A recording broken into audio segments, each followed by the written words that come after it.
ABC News with Satyam Weinstein. Australia's foreign and defence ministers are set to meet their UK counterparts on board a British aircraft carrier that's docked in Darwin for joint military exercises. Political reporter Tom Lowry has more. This is the first time since 1997 that a UK aircraft carrier has visited Australian waters. They're keen to demonstrate that they have the capability to reach this part of the world with an asset as powerful as HMS Prince of Wales. It is arguably the most powerful surface vessel they attain. It is a visit designed to send a particular message. Foreign Minister Penny Wong and the Defence Minister Richard Marles met their UK counterparts David Lammy and John Healey in Sydney the other day. And John Healey made the point in a press conference that the UK does have concerns about the situation in the Indo-Pacific. They're concerned about China's behaviour in places like the South China Sea. The Israeli military says it will establish humanitarian corridors in the Gaza Strip and has resumed airdrops of aid. The BBC's Hugo Beshega reports. With mounting international outrage and reports of more Palestinians starving to death, the Israeli military has announced a series of measures to ease the worsening humanitarian crisis in Gaza. Airdrops of aid have resumed, and perhaps more importantly, humanitarian corridors are to be created to allow the safe movement of UN convoys to deliver food and medicine. The military also said it was prepared to implement humanitarian pauses in densely populated areas in the territory. Doctors Without Borders says 600 children have died from malnutrition at its facilities in Nigeria in the past 6 months. The medical charity says cuts to foreign aid by the Trump administration in the US are worsening the crisis. It comes after the World Food Programme announced it was suspending all emergency food aid to Nigeria. MSF's Nigeria spokesperson, Dr. Ahmed Al-Dikari, says a lack of funding means aid groups are unable to provide vital supplies. The situation that we are currently witnessing at Doctor Without Borders is really indicating that there is a huge increase in the number of the patients that we keep receiving, suffering from the acute malnutrition, but also the complication of acute malnutrition. There have been intense discussions between EU and American trade officials ahead of a meeting between US President Donald Trump and European Commission President Ursula von der Leyen. The talks will be held in Scotland, where Mr. Trump is visiting his golf course. The US president says he thinks there's a 50-50 chance of reaching a trade deal with the EU, while European leaders say they're cautiously optimistic. Mr. Trump has threatened a broad 30% tariff on EU goods from August 1st. At least 11 people have been stabbed in what authorities are calling a random attack in the U.S. state of Michigan. Police say a suspect's been arrested following the stabbings at a Walmart in Traverse City. 6 of the victims are believed to be in critical condition. South Australia's Premier has announced a $15 million rescue package to stop disability provider Bedford from going into voluntary administration. Rachel Merritt has the story. Premier Peter Malinauskas says the rescue package will consist of 2 parts. The first will be to immediately secure the jobs of Bedford's workers, which will buy time for the federal government to step in and develop a long-term business plan. Mr Malinauskas says Bedford's management has made poor financial decisions and CEO Myron Mann has resigned. Not that long ago, Bedford was in a really strong financial position with a healthy balance sheet and strong cash flows. That is not true now. Restructuring firm McGrath-Nicol has been appointed to work with Bedford as part of the package. The Veronicas say they're honoured to be recognised in Triple J's Hottest 100 of Australian songs. The twin sister duo's 2007 electro-pop track Untouched was voted the 3rd best Australian song of all time. Jess Orglasso, who makes up one half of the Veronicas, says they're proud to be acknowledged among other Australian talent. We are on top of the world right now. We are actually in shock. I'm in tears. I feel very emo right now. It blows our mind to be included in this list of all of our heroes. We grew up on Australian rock and roll. Our parents raised us on Skyhooks, Crowded House, John Farnham, AC/DC, In Excess. And Turkey has recorded its highest ever temperature as the country endures a heat wave and widespread wildfires. The Turkish Environment Ministry says temperatures of 50.5 degrees Celsius were measured at Salopi in the southeast. Heat records have been smashed across the world in recent years as global temperatures rise. You're up to date with the latest from ABC News. Ben Cameron and Corbin Middlemass from ABC Sport here. Alongside Paul Roos, Brett Delidio and Poppy Penny, we bring you all the latest AFL news from both on and off the field on the ABC AFL Daily podcast. You can hear it all on the ABC Listen app. Up to steady and pull the trigger! Get ABC AFL Daily Podcast. It's your daily footy conversation. Find it on the ABC Listen app. ABC Sport. We begin this broadcast by acknowledging the traditional custodians of the land on which this match will be played today and pay our respects to their elders past, present and emerging. We extend that respect to Aboriginal and Torres Strait Islander peoples listening.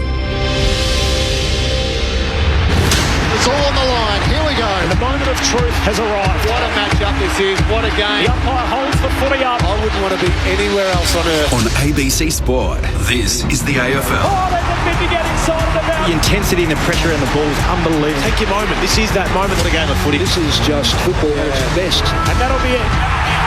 From walking on thin ice to dancing on the mountaintop, the Brisbane Lions never stopped believing. And they are the champions. Sit back, relax, witness the greatest. It don't get better than this. He called the through for a magnificent goal. Comes out, gathers, snaps, goal! An extra bit of class. He smashed that through, what a kick! Goes bang with everything he's got. They are leaving nothing out there. Listen to the roar. The drop punt, he's gone, and the building is jumping. We know he's a big shot taker. He's a big shot maker. Leans back on the kick. Game on. That camera action, baby. Countdown to contact. From the right forward, on it. Oh, he's a sharpshooter, all right. Step up in the big moment. Points to the man on the mark. Drop punt, he's there. Gathers, snaps, he'll bring the house down. Sit back, relax, witness the greatest. It don't get better than this. We'll put it on the boot. Kick up towards the leg. You take a seat, cause it don't get better than He this. defies the laws of gravity. He runs onto it 50 from goal. He's in Dusty's pocket. He shoots. Oh, he's as bloody good as Dusty. Oh, yeah. Rose snaps, goal. The drop punt, it's good. And you can hear that mighty roar. Ball's one way and the next and the snap. There's the finish. 60 out. Oh, my goodness. That's a massive hit. Big time spot. Big time goal kicker. That's why we love football. Brilliant to watch. From the centre wicket. Whacks it for six. Scores level. Running past. Throws it on the left. Could that be the sealer? Seconds ticking down. We're not done yet. What a finish. Welcome to the 2025 AFL Premiership season on ABC Sport. On radio, on digital, and on the ABC Listen app. You take a seat, cause it don't get better than this. They are no longer the ladder-leading Pies as Collingwood look to get back on the winners list after back-to-back losses, while the much-improved Tigers claim the biggest scalp potentially in season 2025. Hello, welcome to Sunday afternoon footy on ABC Sport. We're at the MCG where the sun has gone away and some light showers are starting to fall. Collingwood will be without Scott Pennery this afternoon. The 37-year-old has pulled up sore, so he will be out of the Collingwood lineup, and Olive Markov will come in. The Pies with 14 wins and 4 losses, having gone down last week to the Fremantle Dockers. Well, the Tigers are coming off wins over the Bombers and the West Coast Eagles, so what can they achieve this afternoon at the MCG? Matt Clinch with you for ABC Sport. Great to have Ben Cameron alongside me this afternoon. Welcome to you, Benny. Hello, Clinchy. Great to be here. And the big news today, Scott Pendlebury, a late omission due to an injury or soreness is what we're hearing reported. So, we'll hear from Charlie Gardner in just a moment as to what that is with and why he is missing. But can't wait for this afternoon, I say with some trepidation, because we haven't really had a great game so far this round. And I'm not sure this is going to be it, but hopefully Adam Uze, who some are arguing is the coach of the year, can muster something for the Tigers and a big effort against the Pies. Yes, it is a good challenge. We're meant to chat with Scott Pendlebury. Luke Ball came along especially for it a little early, the All-Australian Collingwood Premiership player. Welcome to you, Ballie. Not Clinchy. To be today. No, I was loaded too with 3 or 4 really good questions, real sort of, stuff that no one would know about. Below the surface sort of questions. And I think he probably knew that, and hence he pulled out. And I'd suggest he probably hasn't even got the car and come to the G today. Probably sitting at home with the feet up, at the glass of his own Shiraz. And Boomer's voodoo doll finally working, obviously. Yeah. I say that in jest, but he is panicking about the game's record. Yeah, that's right. Well, there was a suggestion that he was just padding his games, 2 at the moment too. Well, that might put that to bed as well. But no, Ben, you have little faith. I'm looking forward to this one. I think this is the one. I think this is the game of the round. It has been a pretty ordinary round, hasn't it, to this point? With we know that divide, that top 9 and bottom 9 divide, which has really set in even further with the Swans' second half fade out. But in a funny way, and we'll talk with my co-caller today in this hour around, well, I think at the moment, who would you least, of the bottom 9 teams, who would you least like to play if you're a top 9 team? I think we can make a case that it's the yellow and black, the way that they're moving at the moment. And they were terrific last week going over to Perth. Sydney would be pretty hard. Yeah, that's probably fair. Maybe second after them. Yeah, okay. Yeah, but we'll make the case. And I think when you look at their team, and we're going to try and make a case for them, to cause an upset today as well. Starting middle, Dan Curvis, Taranto, Hopper, Prestia. It's good, isn't it? There's still premiership medals everywhere in this locker room. So, and I think what we're seeing now is really starting to develop these younger players as they get more and more games under their belt. So, unlike you, Ben, I'm looking forward to today.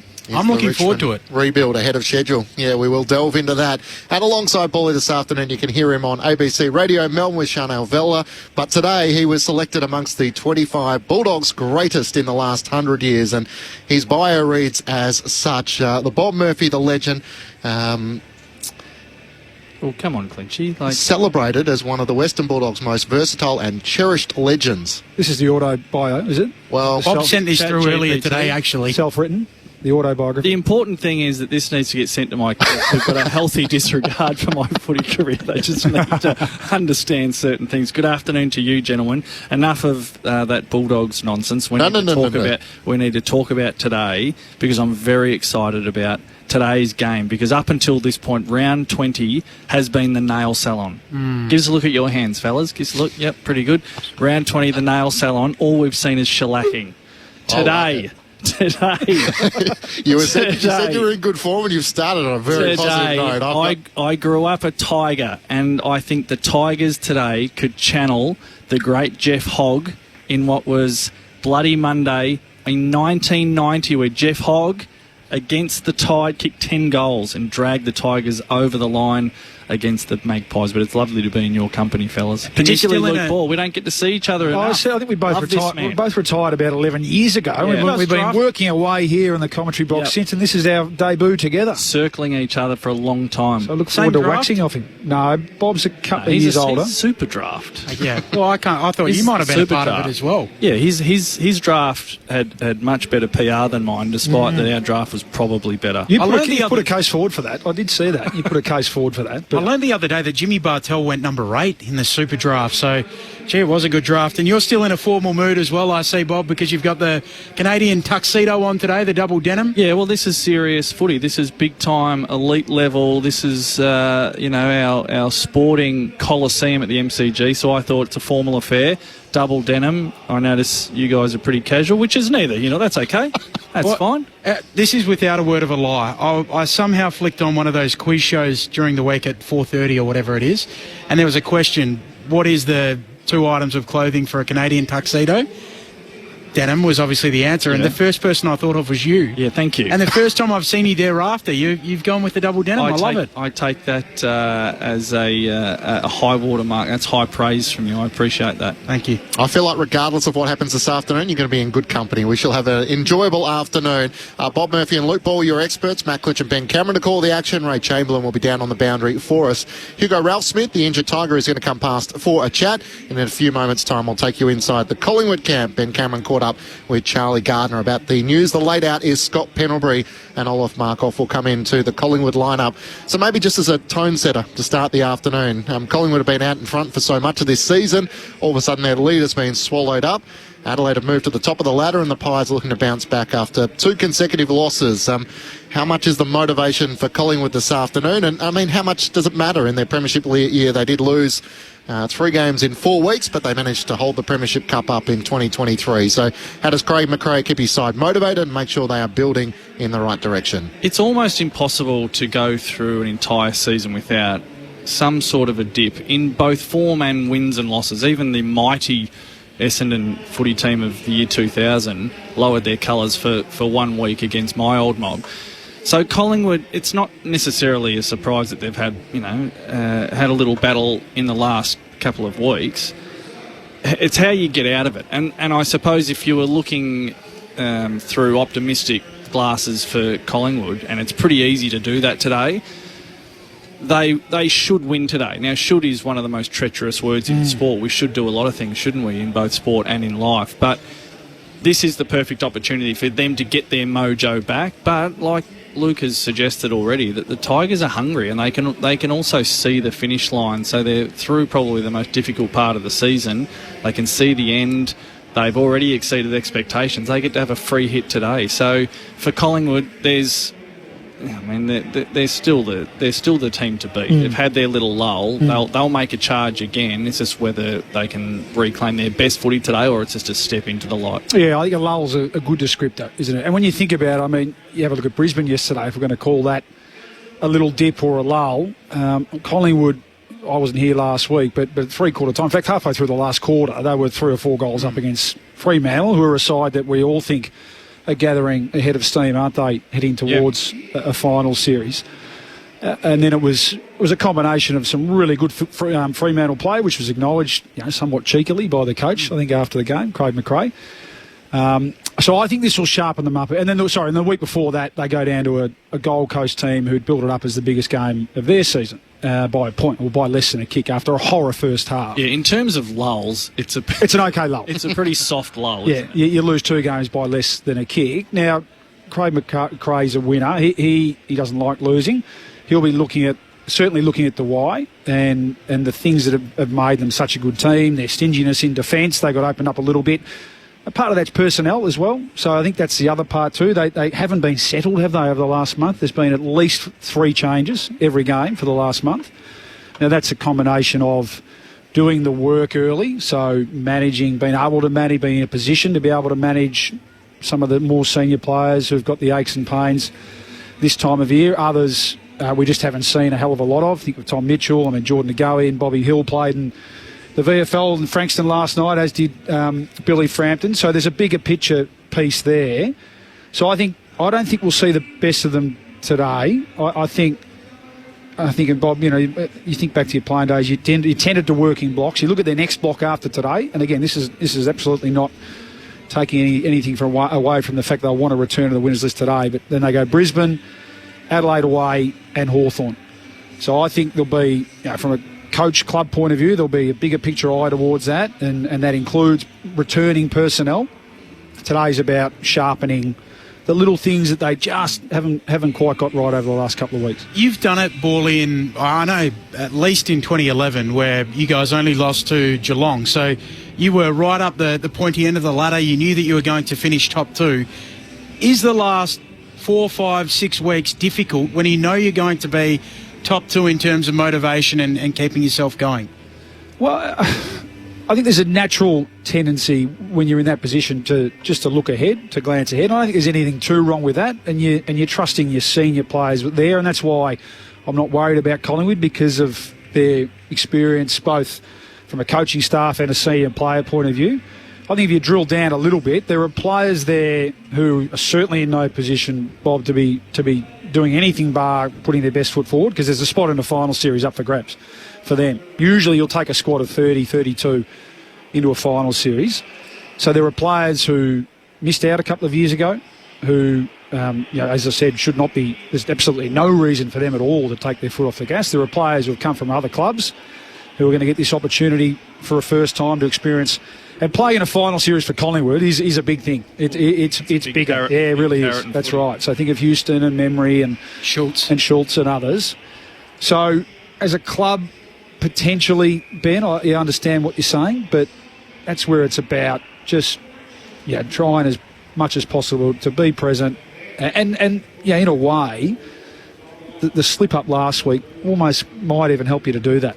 If you get over the line last week, maybe, I don't know. I think the beauty of Macrae and Collingwood is they keep the week-to-week pretty similar regardless of the performance and the result. But maybe you just take a 1% little shortcut. I would say that Collingwood's lull has been a lull in results, not in hunger.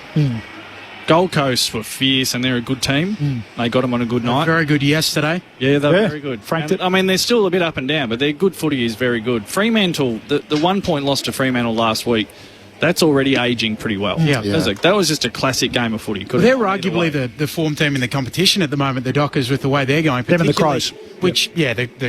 Sorry, it should be the Crows, but Fremantle, in terms of the wins they've put together, what is it? 8 of their last 9 now? Maybe 9 of their last 10. But that's what adds to the intrigue. That's 90%. Collingwood have lost 4 games. For those playing along to the Dockers, to the Suns, to the Cats, and opening round of the Giants. So are they still the best side in it? Are they that much further than what they were at one stage? 10 premiership points on clear. Well, no, just on that point is no. Probably no, but the Brisbane Lions, Hawthorn, Adelaide are 3 good tests to try and work out where they sit in the overall scale. And I don't think I know they didn't think they were ever 10 points better than the next best. That's never been a thought. No, I think if your heart of hearts, if you surveyed 100,000 Collingwood members and supporters, they would think that as well. They know that they need to be on edge and at their best. But I'm not panicking at the moment at all. Would they prefer the tough run that they've got coming up, the clinch you just mentioned, as opposed to some soft kills heading into the finals? Would that be better prep? It's all a matter of perspective, isn't it? I would imagine, and you referenced Craig Macrae being a winner earlier, Orley. I would guess that Collingwood and Craig Macrae, the way that they operate as a footy club, they would not lose any sleep over having a hard run in, because they believe in themselves. They believe that they're good enough to do it. And, when you simplify, and often at this level, the key is to simplify things. There's a whole lot of noise and so many voices, but if we're good enough, we're good enough. And there will be a good fight for spots when all their players are available. Bobby Hill and Jordan De Goey playing in the VFL, Billy Frampton, as you mentioned. So the spot is going to be up for grabs in the Collingwood lineup in the next few weeks. Luke Ball and Bob Murphy, your experts on ABC Sport. Matt Klitsch and Ben Cameron to call the action. Ray Chamberlain will be down on the boundary for us this afternoon. The news coming through that Scott Pendlebury is a late out this afternoon, and Olev Markov coming into the lineup for Collingwood. He'll be the sub alongside Luke Traynor from the Tigers. You can join us throughout the afternoon on the SMS 0437 774 774. But let's take you inside the Collingwood camp. And Cameron had the chance to head down to the boundary and caught up with Charlie Gardner to work out all the news around today's match. Thanks, Clinchy. I am down here with Charlie Gardner, the EGM of football at the Collingwood Football Club. A late out today, Scott Pendlebury. What's wrong with him? Pendles is just managing a cork this week, and we wanted to give him every chance to get up. He was hopeful and optimistic that he would get up, but this morning just wasn't feeling quite there. So we've made the call to that he'll miss today, and Oleg Markov will come into the squad. And hopefully it's just a 1 weeker, but nothing major. It's just a cork he was managing and just didn't feel quite right this morning. So what level of confidence for Brisbane next week then? I think optimistic. He's an absolute pro. We all know that. He'll be doing everything he can to get himself up. And look, I think he was close today, but we just decided that if he's not 100% right to go, that we'd be conservative, and he'll miss this week. We've actually seen you guys rest a few players or manage players in recent weeks. Nick Dacos and Jack Crisp seem to be the interesting ones, because they've got some significant individual awards, if you will, that they are dealing with too. What's the likelihood that you will have to manage that pair in the run home? Yeah, look, I think Jared Wade, firstly, and our coaching staff have done a terrific job managing our squad across the season. And we've got a tricky run coming up with a 6-day break and then 5-day break into Hawthorn. So I know our high-performance team and our coach will be thinking a bit about how we maximise the team for both of those games and win as many games as we can in the run home. We certainly have our eyes on finishing as high as we possibly can. In terms of Nick and Jack, they're both ultra-competitive guys. They've they've held up pretty well throughout the season so far. If they're fit and healthy and playing well, I don't see them being rested. But each week's different. We'll just have to see how they pull up week to week. I was trains, planes and automobiles coming back from their Q clash last night, so I didn't keep entirely across what was happening in the VFL. I know being the consummate professional you are, you would have got the full report this morning. Geordie De Goey, 19 disposals. Did he get through, and will he come back in for Brisbane next week? I was actually down there, Ben, at Frankston last night. There was 5,500 people there under lights. It was a great atmosphere, actually. But Bobby and Geordie got through unscathed. Fantastic to see them back. They both played about 70% game time. Bobby was, high energy and enjoyed himself, which is really, really positive. And Geordie looked like he had his power, and we saw some burst from him, which was terrific. We'll just see how they pull up. How they train this week, and one thing I know Fly's been big on, and Jared Wade, our high performance manager, is setting guys up to perform. So we'll just have to weigh that up through the course of the week and over the next couple of weeks. Lost last week to Fremantle, a 1-point game there. Reflecting during the week, what went wrong from your point of view? I think first of all the Dockers were really good. They played some great footy. Our game was also pretty good. We did a lot right. And if things had gone differently, you could see us winning that game. But I think that was the major takeout from our last 2 weeks is whilst we haven't got the results, the fundamentals of our game are still pretty solid. And we'll need to bring that and continue to bring that over the next couple of weeks as we head into September. As someone who can be a little cheeky from time to time, and it can get me into a little bit of a pickle, what did you make of Craig McRae's comment about Fremantle's speed of ball movement post-game? I'm not sure I heard it, Ben. What did he say? He said they're a pretty good side, Fremantle, when they move the ball quickly. Maybe they should do that a little more often. Well, I don't know. Maybe he's just fly. He can be a bit cheeky, I suppose. But they did move the ball well against us and opened us up a bit, our defensive 7 or 6. So, I watched a bit of the Dockers game yesterday, and they're going to be they're hard to beat when they're up and going. They're playing some exciting footy. So, I don't think he meant anything more than that they're going to be hard to beat when they play fast footy. Everyone gets stuck into me with the phrase I use about Hayden Young being the straw that stirs the drink, but I feel like he is for that Fremantle midfield. Just lastly, I know you weren't here at the Pies in 2023, but it was this point in the season where there was a little bit of a flat spot, and far and away the best team throughout the home and away season. You guys have sat at the top of the ladder for a large part of this year. What is it? Do you have to manage motivation as you approach finals? How do you handle this period?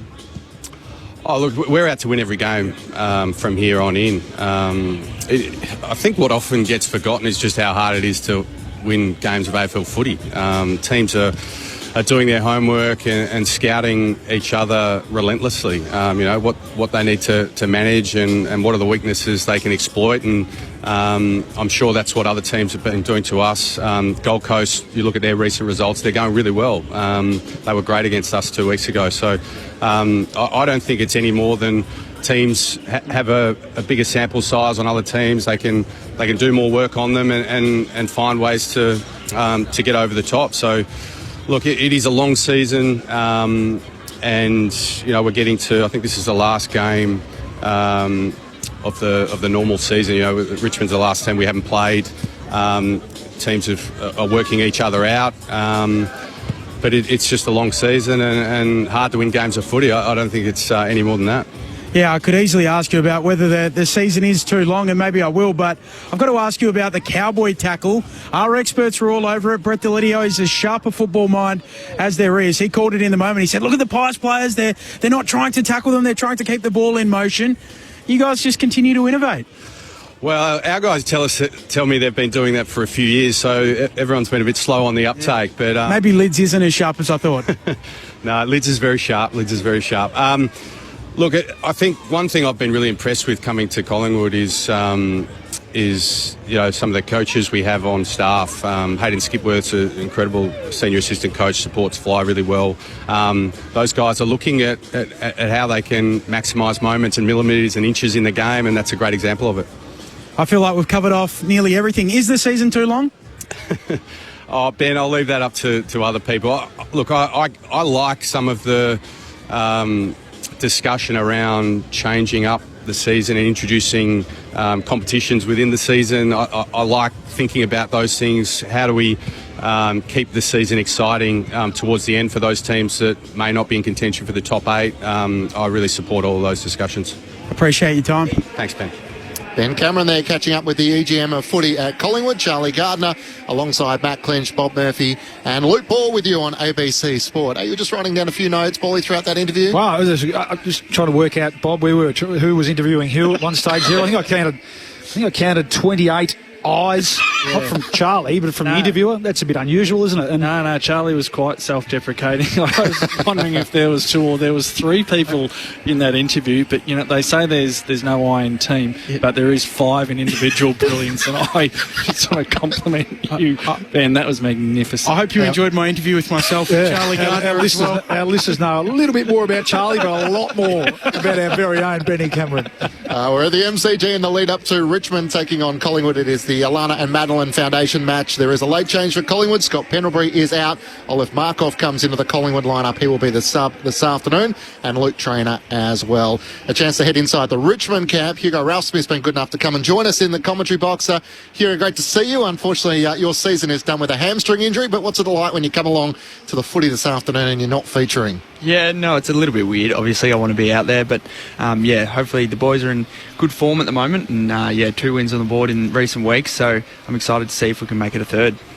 Hugo, quickly, we'll get across the injury first. Was it surgery? Sorry for my ignorance. No. Did you have surgery? No, you haven't. You've avoided surgery, so It's just a recurrence of the hamstring injury. It must be really frustrating. Yeah, a little bit frustrating. It's a bit of a weird one because it's in a different spot, but same hammy. So same hammy.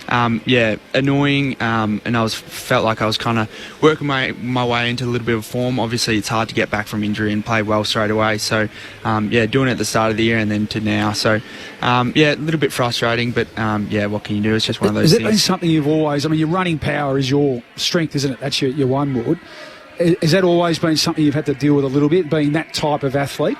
I'm actually kind of the opposite. I think I've been pretty lucky with injuries. The only other injuries I've had was a broken collarbone when I was 13. So I've had a good run. So touch wood that this is just a small thing and that doesn't happen too often for the rest of my footy days. You mentioned it. You boys are in really good form. We're about to talk about the game, and I think there's a real opportunity to put a bit of fear up. This Collingwood team, who we know have bigger things in their side. So I think last week was a sensational performance. And what's been great, I think, has been the mix of the experienced premiership players. I remember speaking to Adam Uze about it earlier in the year. Clearly, they're leading the way for these younger, high draft pick players, but younger players that are in their first or second year now. Yeah, no, definitely. The blokes like Tig and obviously Lynchy's been out for a couple of weeks, but Tig and Brody and Nank in the middle, and then obviously Tim and Hopper, who are not quite like premiership players, but are very experienced players. They just you can't have that experience go to waste anywhere. So like blokes like Jonty's leaning off Lynchy, and a couple of midfielders. Taj getting a good run. He's getting a few centre bounces at the moment. So it's awesome to have those guys kind of teach the younger guys, because then at one point we'll all be meeting in the middle and hopefully playing some good footy at more important games. Is there a formal program, like a mentor program in place? Just trying to think back to I remember first couple of years starting when there were a lot more senior players. You get a big influx of younger players. Is there a formal sort of mentor-mentee program in place, or do players just naturally gravitate towards players who they want to aspire to become like? Yeah, a little bit. It's not so much like buddy type thing, but you've got your lines and you've got your mids and your forwards and backs, and we got each leaders in each one. So Lynchy was kind of a mentor to the younger key forwards. So you kind of gravitate to someone that you want to play like, and I think so. Jonty and Simsy are Lynchy, and then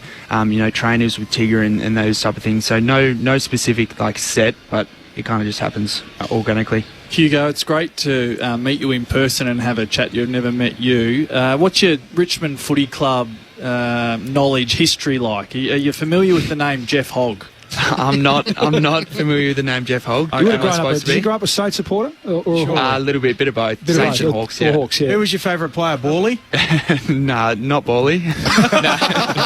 Actually, my old man's favourite player was Bawley, and they were similar age. He was a bit before you, but he was. Yeah. No, I was more of a Hawks supporter. I was Luke Hodge and Buddy Franklin. I kind of started hating Saints by then. Probably fair. Well, one of my favourite players growing up was Jeff Hogg, who kicked 10 goals against the Magpies 35 years ago. Yeah. There's a couple of forwards at Tigerland that I'd like to ask you about. Maurice Rioli and Taj Houghton. Can you just give us a bit of an insight into those guys? Maurice has obviously found a real purple patch of form in the last month or so, and Taj Houghton coming in for his third game, I think. Can you give us a little bit of insight into those two? Yeah, no, Morris started the year really well, and then obviously went through a little bit of a form slump, I guess you would say. But you know, those type of plays you can't really base off disposals or anything like that. It's all about forward pressure. So he went back to the VFL and found that, and really found his edge, and you know, that's what he builds his game around, and it gives everyone a spark. And then Taj is obviously really exciting. He's did his knee obviously last year, but coming back into some AFL footy and getting a taste for it, and you know, he could be anything. You know, at the start of the year, during the year when he started to do some match sim with us, he'd be in the twos, but he'd be absolutely tearing it up, and would be getting sprays from who's saying that these, you know, they're giving us a run for our money. So it was only a matter of time before he came into the ones. Now, I know you've played a lot of your footy on the wing, and the Collingwood Footy Club have Jack Crisp and Steele Sidebottom, two of the premier wingmen, and probably the premier wingman combination in the league. Have you got a little bit of expert inside word on how Adam Uze and the coaching staff will attack that problem today for your side? Maybe not expert inside, but I think we'll have Camden McIntosh on the wing on one of them, and he's obviously been a premiership player on the wing for the last 10 years, and he's had a bit of a role change, but he'll be back out there this week. So you give him a role to do anything, and he'll do it to a T. And then I think maybe James Zayas will be out there as well, who's a young wing as well, and he's learning his role, but he's defensive minded. So I think we'll go into it wary of what they can do, but also wary about what the whole team can do, honestly. But yeah, I think we'll be set in good stead on those wings. How many times was the Maurice Rioli rundown tackle shown during the week? Yeah, well, we didn't even need to show it too much of the things, because we saw it bloody 16 times before we even got into the meeting room. Is Tom Brown a bit dirty? Rundown tackle of the year, surely. I think Brownie still claims that he's got the rundown tackle of the year. Adam Uze, a lot of people are speaking about whether he should be coach of the year, performance relative to expectation. Why is he doing such a good job with these young kids in your mind? Well, I think he's just so personable. He's got so many great connections with each different player, and everyone's so different in a team, but he can make connections with everyone. But he's also got that hard side. Obviously, he can give you a spray when you need to. And the last couple of weeks, I've definitely heard it from in the sitting on the sideline and listening into the meetings. So, he's got the good balance of cracking down when he needs to, but also being a good mate. Sam Lawler, a video on I've seen online of him singing and playing the guitar, Oh Madeline by Zach Bryan, a song that I do enjoy. All for this. Some people just get all the talent. Like, why can he play footy like that and sing and play guitar like that as well? Did you know he had that in him? I actually hate talking about this, because it's just going to blow smoke up. It's going to make his head so much bigger than it already is. He's it's pretty good, isn't it? Yeah.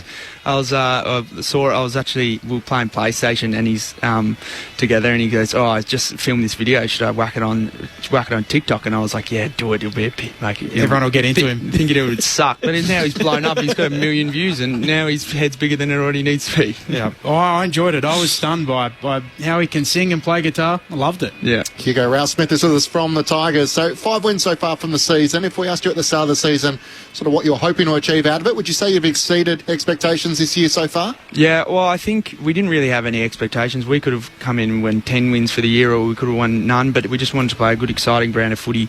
And I think we have done that. We had there was a little bit of a lull in the middle where you're just trying to find your feet, and as all young kind of teams do, that you're trying to figure out how you want to play and how each other play. But yeah, I think the last couple of weeks we played really exciting, and at the start of the year we did too.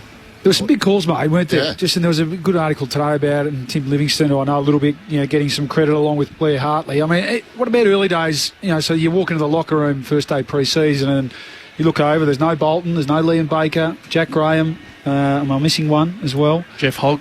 Dan Rioli, of course, Rioli, yeah. yep. So they're, 4 champions of the club, premiership players. So there was, the club made some big, bold calls, didn't they? But they look like right here, right now, they look like right calls, as hard as it would have been. And I imagine that, the locker room takes a little bit of a time to adjust to those guys not being there as well. Yeah, definitely. No, they're greats of the football club, and they're also leaders. So it definitely gave, a bit of a kick up the arse to the 3 to 6 year players that need to step up and take more leadership roles, and credit to where credit's due. Blokes like Sam Banks and Tom Brown are leaders of the back line, and then up forward Lynchy obviously has been a leader forever, but he's taken another step up, I believe, and so it just made everyone forced to get better, and I think that's why we're playing good footy now, because everyone's taking ownership in what they need to do.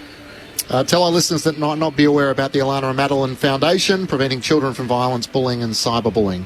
Special day for the Tigers as they celebrate that today with their jumper and all the events that take place in the lead up to today's game. Yeah, no, definitely. We're really proud as a football club to, represent that organisation and, to make some money for them today and across the whole year. It's really special.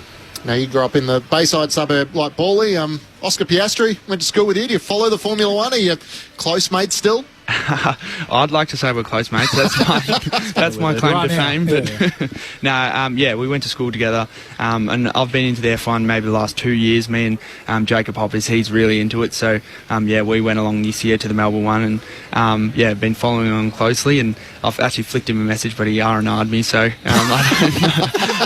I don't think we're too super close mates anymore. What's R&R? I'm not up with the kids here. No, he read my message and didn't respond. Oh yeah.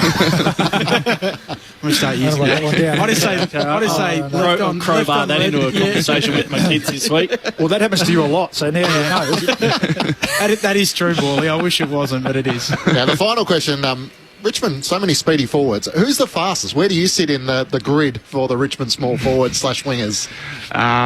Great question. We've had many debates over this in the last, couple of weeks, especially when I'm on the sideline and Seth's been on the sideline and we're doing our, 30-30s where we're just trying to get a little bit of high speed. Depends who you ask. If you ask me, I say me. If you ask Seth, he says Seth. You ask Morris, he says Morris. So I'm the only one with a grand final sprint under my belt. Can you get yourself up for that now? What do you got about? Well, you've got time to get yourself up for that. Maybe we have to see. Well, there's rumours that Gout might be running it. So wow! Got to get to that one. If he does, then exclusive. I'd like to see how it went. Jeepers. Hugo, thanks so much for coming in. Good luck with the hamstring recovery. Hopefully we see you on grand final day, and best of luck for the Tigers in the end of the season and the home and away run. Beautiful. Thanks, guys. Thanks for having me. Good on you. Thank you. Great to have Hugo Ralph Smith from the Tigers join us into the lead up to Richmond, taking on Collingwood from the MCG. And thanks to the Tigers, it is so great whenever we get the chance to meet these players face to face and learn a little bit about their footy journey and the chance to be a part of the AFL system. There is one late change for Collingwood this afternoon. Scott Pendlebury is a late out. Charlie Gardner joined Ben Cameron before the game, the EGM of footy for the Magpies. It is a corky, so he is being rested ahead of their matches against the Brisbane Lions, Hawthorn and Adelaide in the weeks to come. So Olaf Markov comes into the Collingwood lineup. He'll be the sub this afternoon, and Luke Traynor for the Tigers. So Bawley and Bob, I mean, you look at Richmond's run. They've got the Gold Coast Suns next week at in their away clash, St Kilda, North Melbourne and Geelong. So there's a chance still for a couple of wins, 5 for the season. Would you say they've exceeded your expectation, given a lot of people said they might? That's a loaded question. Well, I know that this is a loaded favourite question, because at the very start of this season, when it became time for season predictions, that I did put out into the universe that the Tigers may not win a game. So that. I'm just wondering how you feel about that now at round 20. Well, I think the question of have they exceeded my expectations would be a rhetorical one. Absolutely. No, they have totally exceeded those expectations purely on the win-loss, as we've articulated there, by 5. But I've got to say, even on a night from a few weeks ago where they got belted by Geelong, even within that game, I was impressed that they took the game on. They took the ball through the corridor. Yeah, of course they ran out of steam and Geelong were far too powerful. But there's certain shades of bravery in our game. There's many different shades of it. And I feel like for a side that's at the development stage of where Richmond's at, to go down to GMHBA and to not just plonk numbers behind the ball and play safety, they actually played a game of footy. And yeah, you get a bit of pain for that, whilst the list isn't quite there. But I think in the long term, I take my hat off to Adam Uzo and the Richmond Footy Club on that night in particular for a metaphor for their broader belief of, no, there's not just getting games into young players. We want to teach them the style of footy that they will play in years to come, instead of just, okay, look, we'll take a loss here, but we'll minimise the damage. Yeah. There's an identity, isn't there, being built? Totally. Yeah, I think that's really clear, and that's sort of in stark contrast, unfortunately, to the Kangaroos, who last night, and one or two others who seem to be just caught in the middle a bit. I think, in a sense, they made some hard calls, like we just spoke about.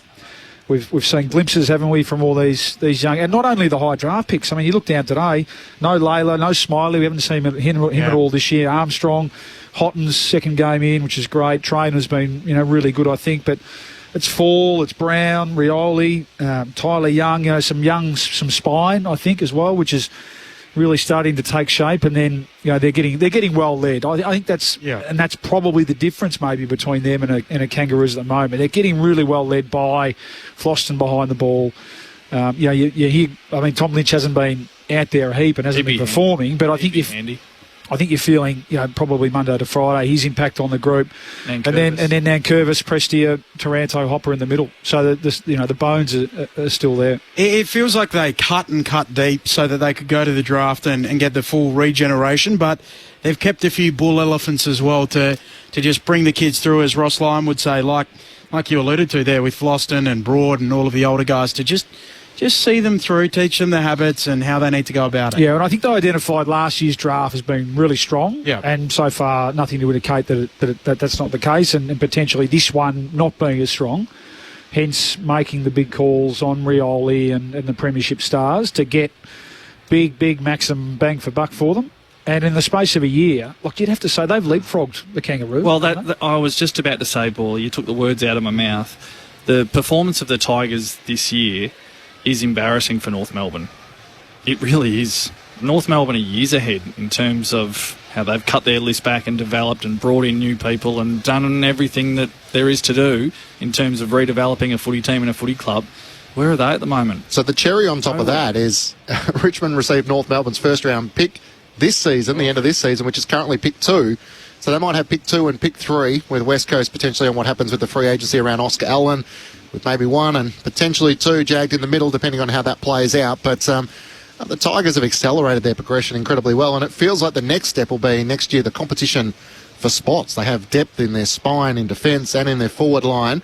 So which of the young talent is going to step up? And maybe the challenging questions will be, can a Dion Prestia's body hang in there? Will it still be Hopper, Taranto, Prestia as their key mids, or is it time to give some of those younger guys they look rejuvenated, don't they? Because they can see it. Hang on, this can happen quicker than we may have been told or thought. Absolutely. Coming off the golden years, and I think you can tell, the culture that they built through that period. And culture's a moving thing. I know you'll be on the spot, but there's enough of it. There's enough of the spirit of it still hanging over the club that these guys have picked up. It seems like they kept enough of those torchbearers: Nathan Broad, Toby Nankervis, Floston. Floston. Floston should be top of the list. But can it?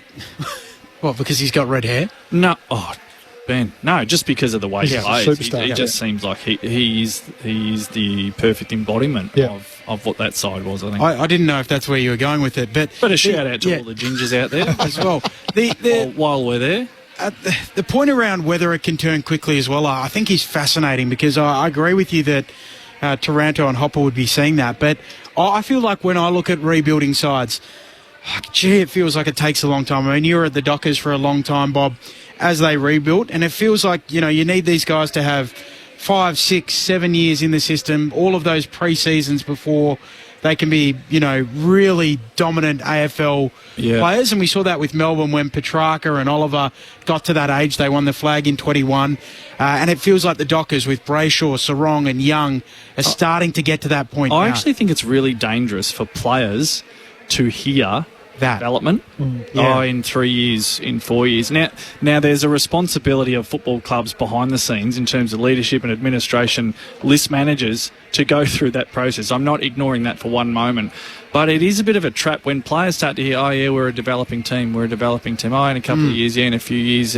It starts to seep in where there's a lethargy starts to creep in. And I think North Melbourne are the prime example of that, where, Richmond are developing and they're strategic, but I don't feel like their players play like that. They're playing for now. There's a hunger and an intensity to it. And we've heard that language from them. Yeah. Well, if you've got a good enough group and a big enough group of them, you can put all your heads together and say, no, we're not waiting 3 years. Yeah, we can charge you for this. Players' job is not to list manage and forecast 5-year plans. That's not your job. Yeah. As players, it's to what time are we playing? Oh, okay, we're playing at 3 o'clock on Sunday. Red line it. Which even Hugo, speaking before, we had no expectations for the year. They're thinking, let's see what we can put together. And I think we've heard, the language around that from Richmond far less than North around development, Bob. So you might be onto something there in your cultural space. Bob Murphy alongside Luke Ball, Matt Clinch and Ben Cameron to call the action. Ray Chamberlain down on the boundary. Scott Pendlebury a late out. Olive Markov comes into the Collingwood lineup. He will be the sub this afternoon. And Luke Trainer for the Tigers. We're chatting with Hugo Ralph Smith about Sam Lawler and his singing. For our listeners that haven't heard it, here's a little about how he goes to work. Oh, Madeline, how you been? I've been waiting around to die again. I saw all your friends. You weren't there. There's a picture of us holding up a picture of our favorite beer.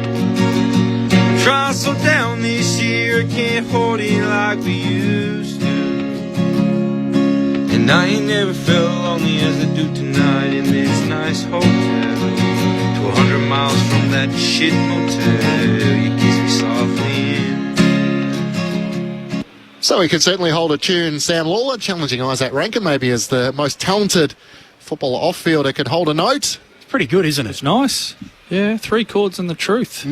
That's country music. That's it. Do you know where I saw that? In the Country Music Hall of Fame in Nashville. Is that right? Yep. I like both kinds of music, country and western. I like it. Some of the other topics as we broaden out ahead of Collingwood and Richmond this afternoon. Harley Reid in the Derby in the West will have a scan on his ankle. Peter Bell and Sherrod Wellingham, in trying to diagnose this yesterday throughout the match, felt it looked like a syndesmosis injury. Could it be season over for him? Oh, it most certainly could be. You'd think where just West Coast's season is at and how much, how important Harley Reid is to the West Coast Eagles, future plans if he stays. I would think he'd be in serious doubt for the last little bit of this season with that injury that is a bit of a curse of modern footballers. It's interesting looking at the syndesmosis. So I remember when you were playing, Bob, and we heard so much about osteitis pubis. It felt like OP was omnipresent and omnipresent's another OP word. Yeah, that wasn't intentional. But okay. I spoke to people about this. Like Don Pike was the person I spoke to when he was working for us. And I said, why was it OP in the early 2000s and now it's syndesmosis? And he said, well, the game became all about running, so people were doing lots and lots of running. You get issues with OP in your groins. He said, now the game's so tight, the guys are so big and strong, and it's contested in close confines, you're more likely to fall on someone's leg, the leg gets trapped, you get the high ankle sprain syndesmosis. Yep. And that's why that is now the injury that we hear so much about. Can I go another level on that? Yep. I would say that what Don Pike's saying is absolutely correct, that there was probably more of a focus on running and less on core strength, so that combines to get OP. And modern footy, the players have never tackled better. I was a horrendous tackler in my time in footy. Players now tackle really well, but they spend so much time on not just that, but breaking tackles. So a lot of time the players are injured trying to fight through what is a really, really good tackle. The leg gets caught. So the tackles are higher quality now, but also players' attitude towards breaking a tackle is probably different as well, where they try and fight through the tackle, and that causes them to sort of get that, they fall under their twisted legs. I thought that was really interesting when Don Pike explained it to me, and hopefully a lot of people are probably wondering why we have so many, and I thought that was a good explanation. Did you think I added something? I actually did. No, I thought that was a Well, I just felt really like you were going to give a lot of love interesting to Don. Yeah. And I'm right in front of you. And just thought, no, great addition there. It feels like there'll be a lot of critiquing of our own work this afternoon, and you can join us, 0437 774 774. As the umpires are coming out to the MCG, are late out for the Tigers. Tim Taranto is out with a calf concern, replaced by Jasper Alga, who will be the sub now, so Luke Traynham will come into the selected side. So an out for the Tigers, one of their most influential midfielders, and he's been in good form, Tim Taranto, as well. So the 3 goals last week against the West Coast Eagles, alongside his 30 disposals. On the SMS, your thoughts, 0437 774 774. Don't forget Camden McIntosh has been putting in well this season as well. Hello from Joanna, Ned and Pearl, who are in Dubai, listening in the airport on their way home. Love listening to the ABC Sport. Go Pies this afternoon. Stuart from Buninyong. Geelong have an extremely easy run home, all against teams who won't figure in finals. It will not help them when September comes around. Thanks for your thoughts. Hey Ben, bull elephants mostly live by themselves, isolated from the herd. It's the matriarchs that lead the herds and teach the young elephants everything they know. Well, I was just repeating Ross Lyon. So he told me that the bull elephants educate the young elephants. So blame Ross. Maybe you should stick to big cats, Ross, being a lion, you know.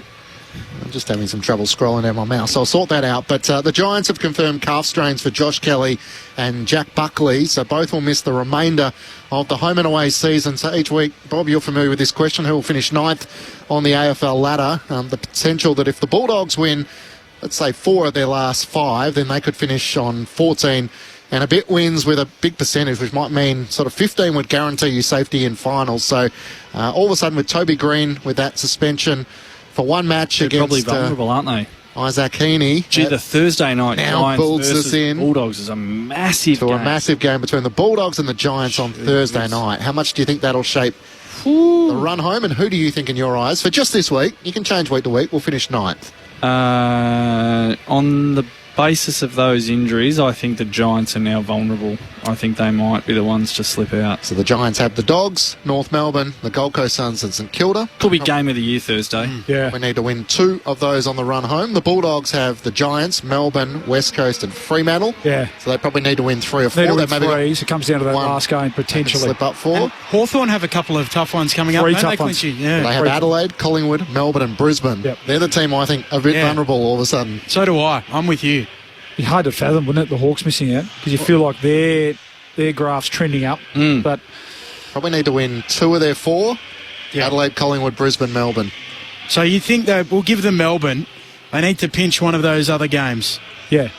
Which, you know, if they go 0-3 there, they don't deserve to play finals, do they, really? You've got to earn your way in. You've got to beat a team in the top 8. That's an ex-Magpie there. That's exactly what I was talking about, Craig McRae and the Magpies earlier. That's how they think. I think you'd want to Hardwired too. into them. The good thing, there's going to be no falling in this year. You've got to win your way in.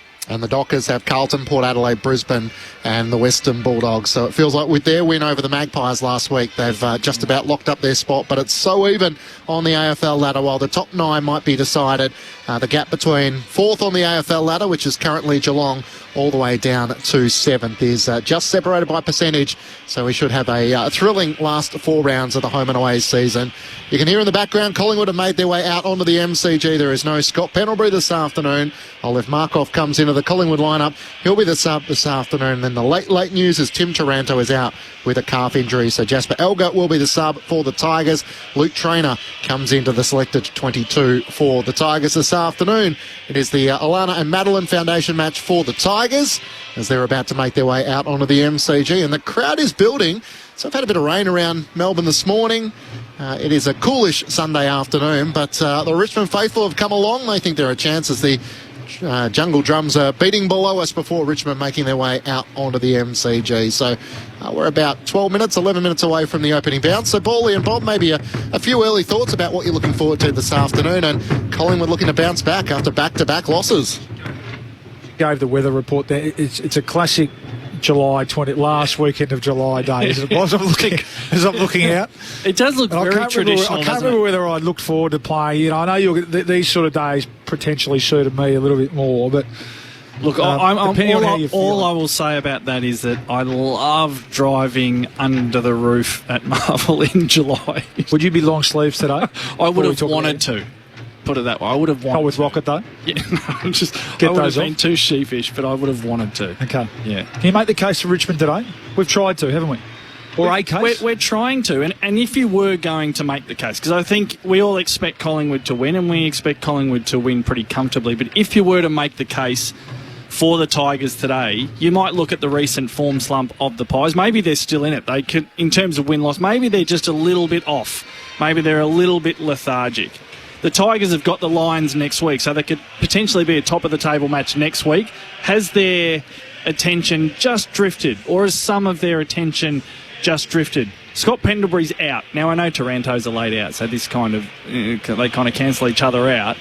But is that a genuine corky, a genuine injury, or is that just a little clue? And if we are collecting clues of, well, this is a Collingwood footy team that is planning to fry bigger fish down the track, maybe this encounter today just isn't as important to them as the Tigers. The wings. I'm going to keep a close eye on the wings today. Become a real specialist position, hasn't it? Oh, absolutely it has. And I think if Jack Crisp and Steele side-bottom line up today on the wings, I wonder if Adamuze has a target for them. Camden McIntosh is a name that is familiar to us. I wonder if they do go a wing-on-wing scenario at stoppages, or even further than that, some in-depth, close attention on their wings just to sort of shut them down. You'd think Collingwood will win, but I just think that the Tigers are hungry, and there's a month to go in this year. They've got a bit to play for. Can you just explain to people who are listening as to why the wings are such a specialist position in modern-day footy? Well, it's interesting. So the centre back, the ball goes down now. Now, 20 years ago, the wingers would charge in, wouldn't they, and try and create numbers around the content. You never see that now. Well, they don't even take a step. It's really interesting. It's become a real tactical or strategic shift. And the best ones, and you think of the Dempsey at Geelong, and there'll be others, help me out, Goulden at Sydney. The guys you mentioned here, Lipinski's played that role really well. So there's definitely an athletic profile around them. There's speed, there's outside speed, there's endurance. And I think what we're seeing now is there's size too. The ability to be able to go forward and take a catch, deep forward, take a catch and hit the scoreboard. And then just as importantly, obviously, go back, read the play on the fat side of the ground, go back and support your defence. They're either the closest we have to footy from a bygone era of where it's one-on-one. They spend so much time one-on-one, or in terms of modern footy, where we're moving the magnets around in the sophistication of strategic tactics, the wings is often the first one that'll move. Okay, we're going to change things up. Okay, we're going to go wing on wing. Actually, we're going to separate it. We're going to take him further off the stoppage. So they're a bit of an insight into what's happening in the psyche of the various coaches. And in the olden days, interesting chess piece, aren't they? So let's say the early 2000s or mid to late 2010s or whatever, the wing would come in and often play as an extra midfielder. Now they just sit on their side of the ground. You rarely see them, and they rarely cross over too. You see some have the licence, it seems, to cross over, but more often than not, they're running that pattern up and down the ground, forward and supporting the defence, and then covering between the arcs, covering at stoppages. So, that's an interesting watch today. For me, I think you look at, how did Freo in the end? You look at that last quarter in isolation, how'd they get the Pies last week? It was boldness and braveness and accessing the corridor, catching the Pies off guard there, and it was speed. Speed's got to kill today. And I think the Tigers have certainly got that, and that's a strength. And it's probably, the rain's just drizzling a little bit, so it's probably not a day, is it, for key forwards of either team. So then you look at the smaller forwards and the high forwards and those mids that can push forward and hit the scoreboard as well. And I think the Tigers are actually building a pretty good stable of those sort of players. You look at Banks and Rioli, of course. Mansell, I really like as a player. He's got real speed and class. Speed to through. That's right. Sonsi can play that role. Seth Green. So I think that's the area where clearly you've got to match it with the Pies through the middle of the ground, and there's potential there. I think maybe if there's and there's not many, let's be honest. If there's a chink in the Pies' armour, it might be a bit of speed through the midfield. Tom Mitchell goes back in there today to get his chance. How will they use Nick Dacos? He was more across halfback last week, had a lazy 43. So do they inject him back through the middle of the ground without Pendlebury as well? Maybe the Tigers, who are probably pretty workmanlike through there as well, even without Taranto, when you think of Prestia, Hopper, can they try and inject a bit of speed in there and just catch the Pies off guard a little bit in transition? You know, that ability which Freo did in that last quarter. Picture Hayden Young, chiseling a kick through the middle of the ground, some overlap run, and then we know Collingwood's defenders like to play aggressive, like to play assertive and get up ahead of their player. If you're going to go up and down the line today, they're not going to score Richmond. We know that. It'll just play into Darcy Moore and Braden Maynard's hands. No Jeremy Howe, of course, but they've got enough experience down there to be able to handle that. So you've got at some stage, even if the conditions don't really suit, take a bit of a risk, get the ball off the line from half-back, get some overlap run going and see if you can't cut the Pies up and work your way through their team defence, and then get some goals over the back. Again, we saw Freo taking some pretty easy uncontested marks over the back last week and in that last quarter when they were able to kick 4 or 5 goals to win the game. So that's sounds easy. That's the method, I think, for the Tigers. Starts around the contest, got to match them around there, and then can we get speed on the ball from half-back to really try and expose this Collingwood team defence as much as we can. Loop ball alongside Bob Murphy, Matt Clich and Ben Cameron to call all the action on the SMS 0437 774 774. Mark Ponders, why can't Collingwood bury sides like the other top teams do? I don't mind Danny, who's saying, hi Bob, listening to you and the boys on the radio, sitting at the lights in Caroline Springs, and who should be looking at me? But of course, a big sticker of you and Chanel on the back of the bus. You are everywhere. We are everywhere, and if you would more than just look at us on the back of that, if you want to listen on the ABC Listen app, as far as apps go, it is top shelf. It is top got you shelf. covered. Even if you're not in Melbourne or Victoria, you can tune in on the ABC Listen app. Just click on the ABC Melbourne button as we have the AFL covered with the ABC Sport. This afternoon's match on the ABC Listen app, just click on the AFL button.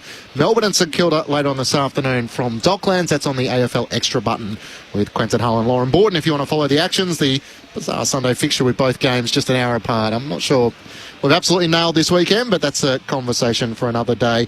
And Paul from Torquay, the big wings go back to Hafey coached Tigers in the late 60s with Francis Burke and other key position players on the wing, won them flags.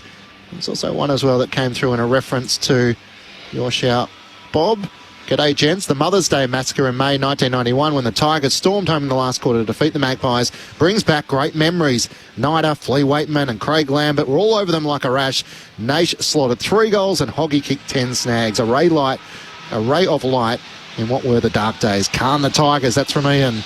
Who's the Jeff Hogg today, Bob? Oh, Jonty Fall? Is it Tom Sims? Do you know, I've got to say, and I did ask Hugo, who was in with us a little bit earlier, when I saw the name T. Houghton on the team sheet, so as a young lad growing up in Warragul, there wasn't too many in my neighbourhood who went on to play at AFL level. Well, Trent Houghton, who's Taj's old man, started his career at Collingwood. His mum worked with my mum at the local high school. That was a big thing in my life. Taj Houghton is playing his 3rd game today. Trent, his dad, was a really athletic, exceptional sportsman, let alone footballer, and could play in a multitude of positions. So he's one of those players that I keep an eye on. I would love today for him to announce himself. It's a big ask. He's only in his 3rd game playing against the mighty Collingwood Footy Club. But I just know his pedigree, and I know that they're excited about him at Richmond, and I would love to see that young man step up today and have a day out. Yeah, the final member jumping in for a sec, Ben, sitting in the front row as the captains are not too far away is Ray Chamberlain. Ray, great to have you back on a Sunday afternoon. Hopefully the dark clouds stay away and the floodlights are already on here at the MCG. Welcome to you.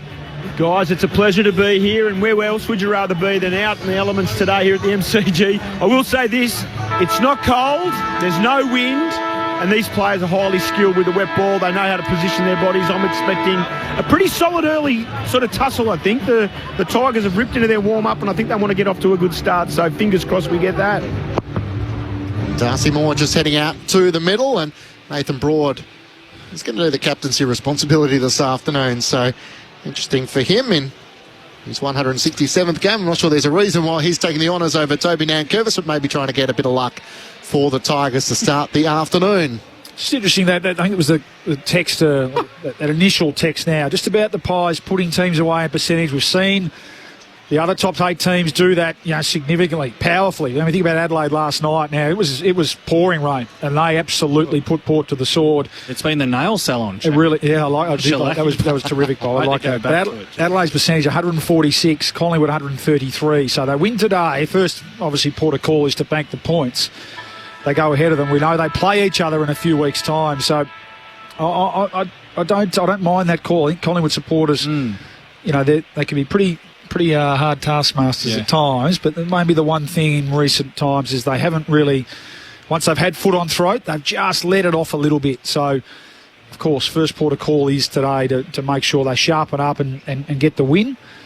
But can they, if they get into a commanding position, can they put a team to the sword? Yeah. That was Mark on the SMS 0437774774. Who wins and by how much, Paulie and Bob? Well, I'll go the Pies, but no, I'm just going to answer my question I just asked. Yeah, I think maybe only 5 or 6 goals today. That's the feeling I've got. Bob? My logic tells me that the Pies will win by 7 goals. Danny? I think the Pies by 8 goals. What about you, Ray Chamberlain? By 60. 60 goals? Just the points. That is a nail salon. Richmond at the MCG. Collingwood without Scott Pendlebury as the Pies looking to return back to the top of the ladder and break back-to-back losses. Here's Ben Cameron on ABC Sport. Up it goes, Nankervis and Cameron. Nankervis wins the tap. Mitchell gets it for the Pies. Off to Nick Dacos. Opening clearance. Up to half-forward. Bouncing ball. Vloston's there. Gathers for the Tigers across half-back. Away to Ross to short. Chaining handballs. Hopper misses short. Loose ball half-forward here for the Pies. Schultz punches it on. Gathered by Elliott. High kick into the pocket. Schultz is there. So too Broad. Broad punches it away. And a throwing coming 40 around from the attacking goal here for Collingwood. Straight back into the centre bounce. Dacos. Side bottom and Mitchell in there. So we'll see. Looks like Prestia is going to spend a bit of time on him, but first clearance for Nick. Now Myercheck's going to do the rucking in the forward 50 for Collingwood against Nankervis, who wins down the tap. The Richmond captain trying to get a clearing hand pass. Elliott bumped out of the way. Hand pass from Ross away to Hopper. The Tigers out of defence with a kick up towards half back. Now Bolter used his body well against Darcy Moore, and the Tigers break on the outer side. Steely Green's hand pass inboard. Down low for Mansell, has to slide in and try and win it back once more. Over the top comes Josh Dacos. Perryman taps it towards the boundary line, and eventually it goes out of play for a throw-in. No score through the opening minutes here at the MCG. Dark clouds above and the floodlights are on. Collingwood attacking the city end of the ground after Darcy Moore won the toss. The gentleman doing the coin toss went with the old catch it, flip it, put it on the back of the hand. Haven't seen that one for a while. Throwing on the wing. Is it a wet weather coin toss? Yeah, it might be, Paulie. That's a good point. Umpire boarded up in the middle as well. The wet ground, there's probably as much chance that it lands on its side. Yep. And you just have to toss it again. So I think it's really good. That actually really happened smart at the Q Clash yesterday. There you go. The second tape. There you go. Yep. So that's really good stuff from the coin toss today. Yep. Ray Chamberlain happy with the ball up to begin as well. Throwing on the wing here, taken out of the ruck by Nankervis. Just check sides one inside 50. Socket away there by Houston for the Pies. Onto it, Nick Dacos. Back flank. He'll kick the Pies to the wing and a good kick for Schultz. He's got it on the worn wing. Slips over as well. Schultz looks up towards half forward where Houston's the target. Coming in from the side, Miller makes the spoil for Richmond. Bounces out the way of Hopper. Gets a hand pass away. One way then the other. Then the kick from Ross, who comes inboard, and the mark is taken by Steely Green. The Tigers look to transition inside 50. Morris Rielly Jr. dropped the mark in the end. He was uncontested.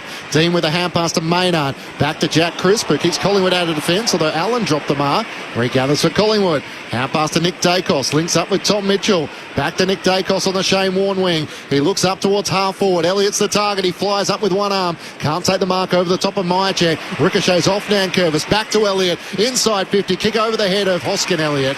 And Nick Vlostone, the secure hands, takes the mark for the Tigers. 3 minutes in, no score here at the MCG. Just a couple of poor kicks from Jamie Elliott. Inside 50, unlike him. Vloston kicks up to the wing. Bolter's playing forward, brings it down, gathers the footy on the wing, shanks it inside 50. Bouncing ball for Dean. Fights after it. Does well. Flicks it out to Cameron, the big ruckman for the Pies. Exits defensive 50 to Crisp. Back flank, Sunday footy on ABC Sport. Matt Clinch, Ben Cameron, Luke Ball, Bob Murphy and Ray Chamberlain. As Crisp kicks to the wing. Vloston drops the mark for Richmond. Gathers at ground level. Then he's dispossessed of it. Hoskin Elliott right there with him. Out of play it goes right in front of the members, a throw-in. So he started forward on the long sleeves of Will Hoskin-Elliott, Bob. I think it might be a match-up on Floston. We see sides put someone to that role, don't they, these days, given he's the general back there for the Tigers. So Will Hoskin-Elliott, he spent some time on the wing, but he started forward on Floston. Cameron Nankervis. Cameron gets it down to Nick Dacos. Hand pass to side bottom. Releases Tom Mitchell. High search and kick inside 50. Elliott in front position. Broad makes the spoil for Richmond. Houghton runs onto it. Tackle dispossessed. Spills out to Jack Ross.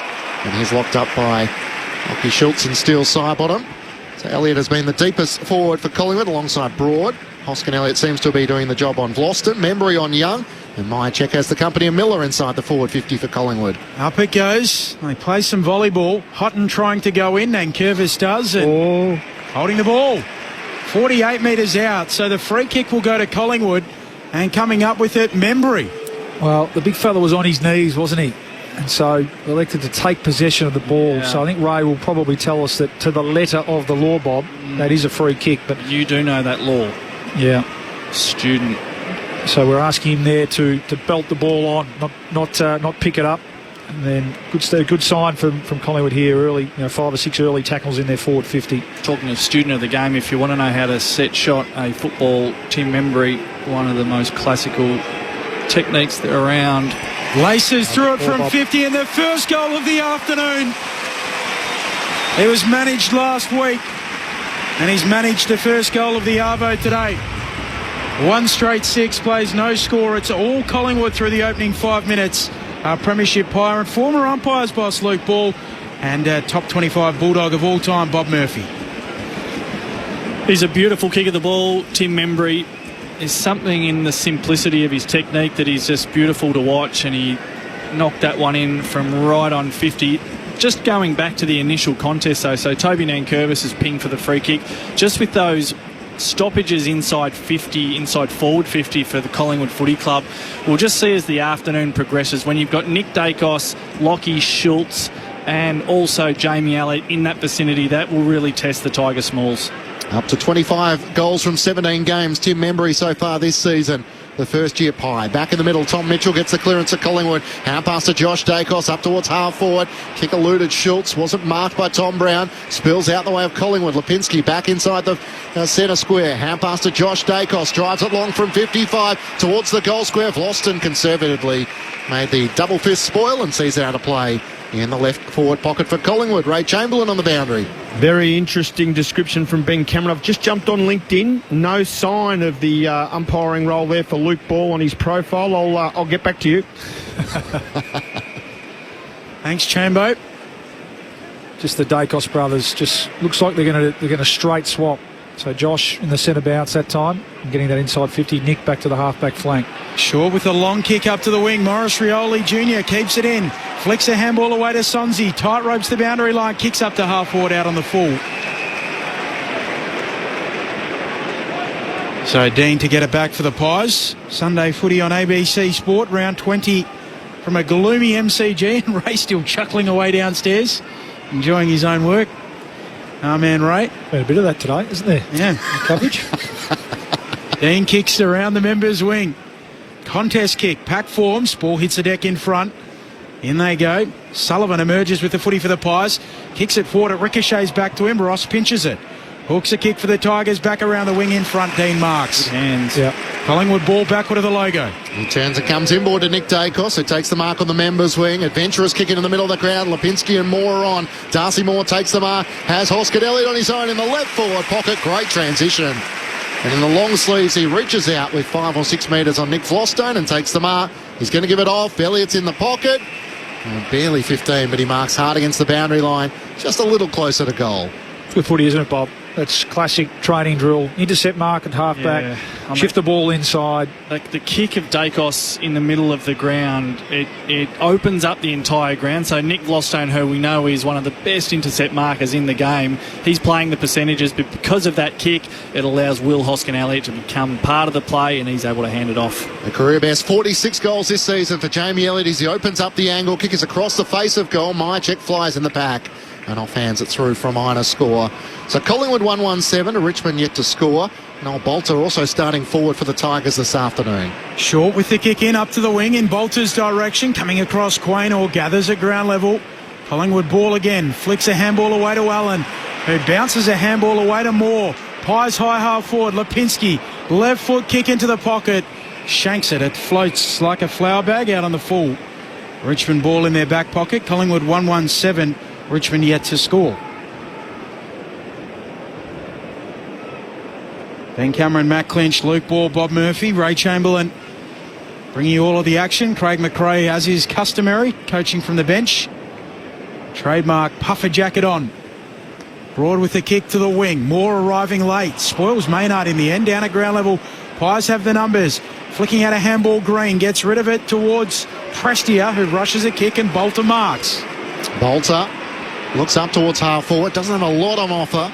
Morris Rioli Jr. is the deepest target, so he tries to pull his kick in the direction of Mansell. Spoiled away from him by Dean. Out pass to Sidebottom, run down by Morris Rioli Jr., who's first back onto it. Hand pass to Steely Green in the right forward pocket. A centering ball looking for Trezise, who hugs it to his chest. The pressure of Morris Rioli Jr. once more on display. Yeah, well, if you weren't watching last week, Collingwood defenders, that time it was still Sidebottom actually. Yeah, well, you haven't got that long, have you, to get rid of the footy? League footballers, there was a few years there where Cyril Rioli steps out of the game and all of a sudden footballers could just breathe easy when they had the ball, and all of a sudden there's a shark back in the water. Morris is going to get you. James Trezise has only kicked one goal so far in his AFL career to double up on the Tigers' first of the afternoon. From 35 metres out, directly on in front. He gives Richmond a start here at the MCG, and Collingwood's lead is cut back to a point. The Pies 1-1-7 to Richmond 1-6. Bob Murphy alongside Luke Ball with you for Sunday Footy on ABC Sport. Tom Mitchell, sorry, I apologise to steal Sidebottom. And look, he had a split second. It wasn't even that. He just closes so quick. It's a genuine intimidation tactic and skill that Morris Rioli has. Because we asked Hugo Ralph-Smith before the game of who's the fastest at Tigerland. Well, there's time trial fast, and then there's chasing people down and defending at your absolute maximum speed. Well, Morris Rioli does that, and it stands out, and it puts pressure on. We talk about inferred pressure. Well, every Collingwood footballer out there right now goes, okay, well, every time I get it, where's Morris? Restart in the middle. Cameron winning the tap for the Pies. Doesn't get out of the bullseye. We'll do it again. Umpires Nick Jankovskis, Lee Fisher, Nathan Williamson and Andrew Adair in charge of this match today. Up it goes again. Cameron taking it out of the ruck. Rushes a snap to half forward here for the Pies. Bouncing ball. Still bouncing. Young will track it for Richmond. Gets it back flank. Coughs up the handball. Sullivan. Handball knocked down by Broad. Coming forward to defend, Ray Chamberlain. Bob, you mentioned Morris Rioli and his intent inside 50 with his defensive acts. He's already very well received by the Richmond faithful. He made his way to interchange and they were all giving him a big razz as he came off. Great to have Ray Chamberlain with us on a Sunday afternoon. Nick Dacos up to 6 disposals early as Darcy Cameron takes out of the ruck, kicks Collingwood inside 50. Lipinski pressures Vlauston, forces a turnover. Sullivan for Collingwood, hand pass to Myercheck, broke a tackle, hand pass to Lipinski, back to Myercheck. Tough shot from the right forward pocket, he threaded it. The desperate defending by Young trying to get back, but he was over the goal line. And Brodie Myercheck with one from the top shelf.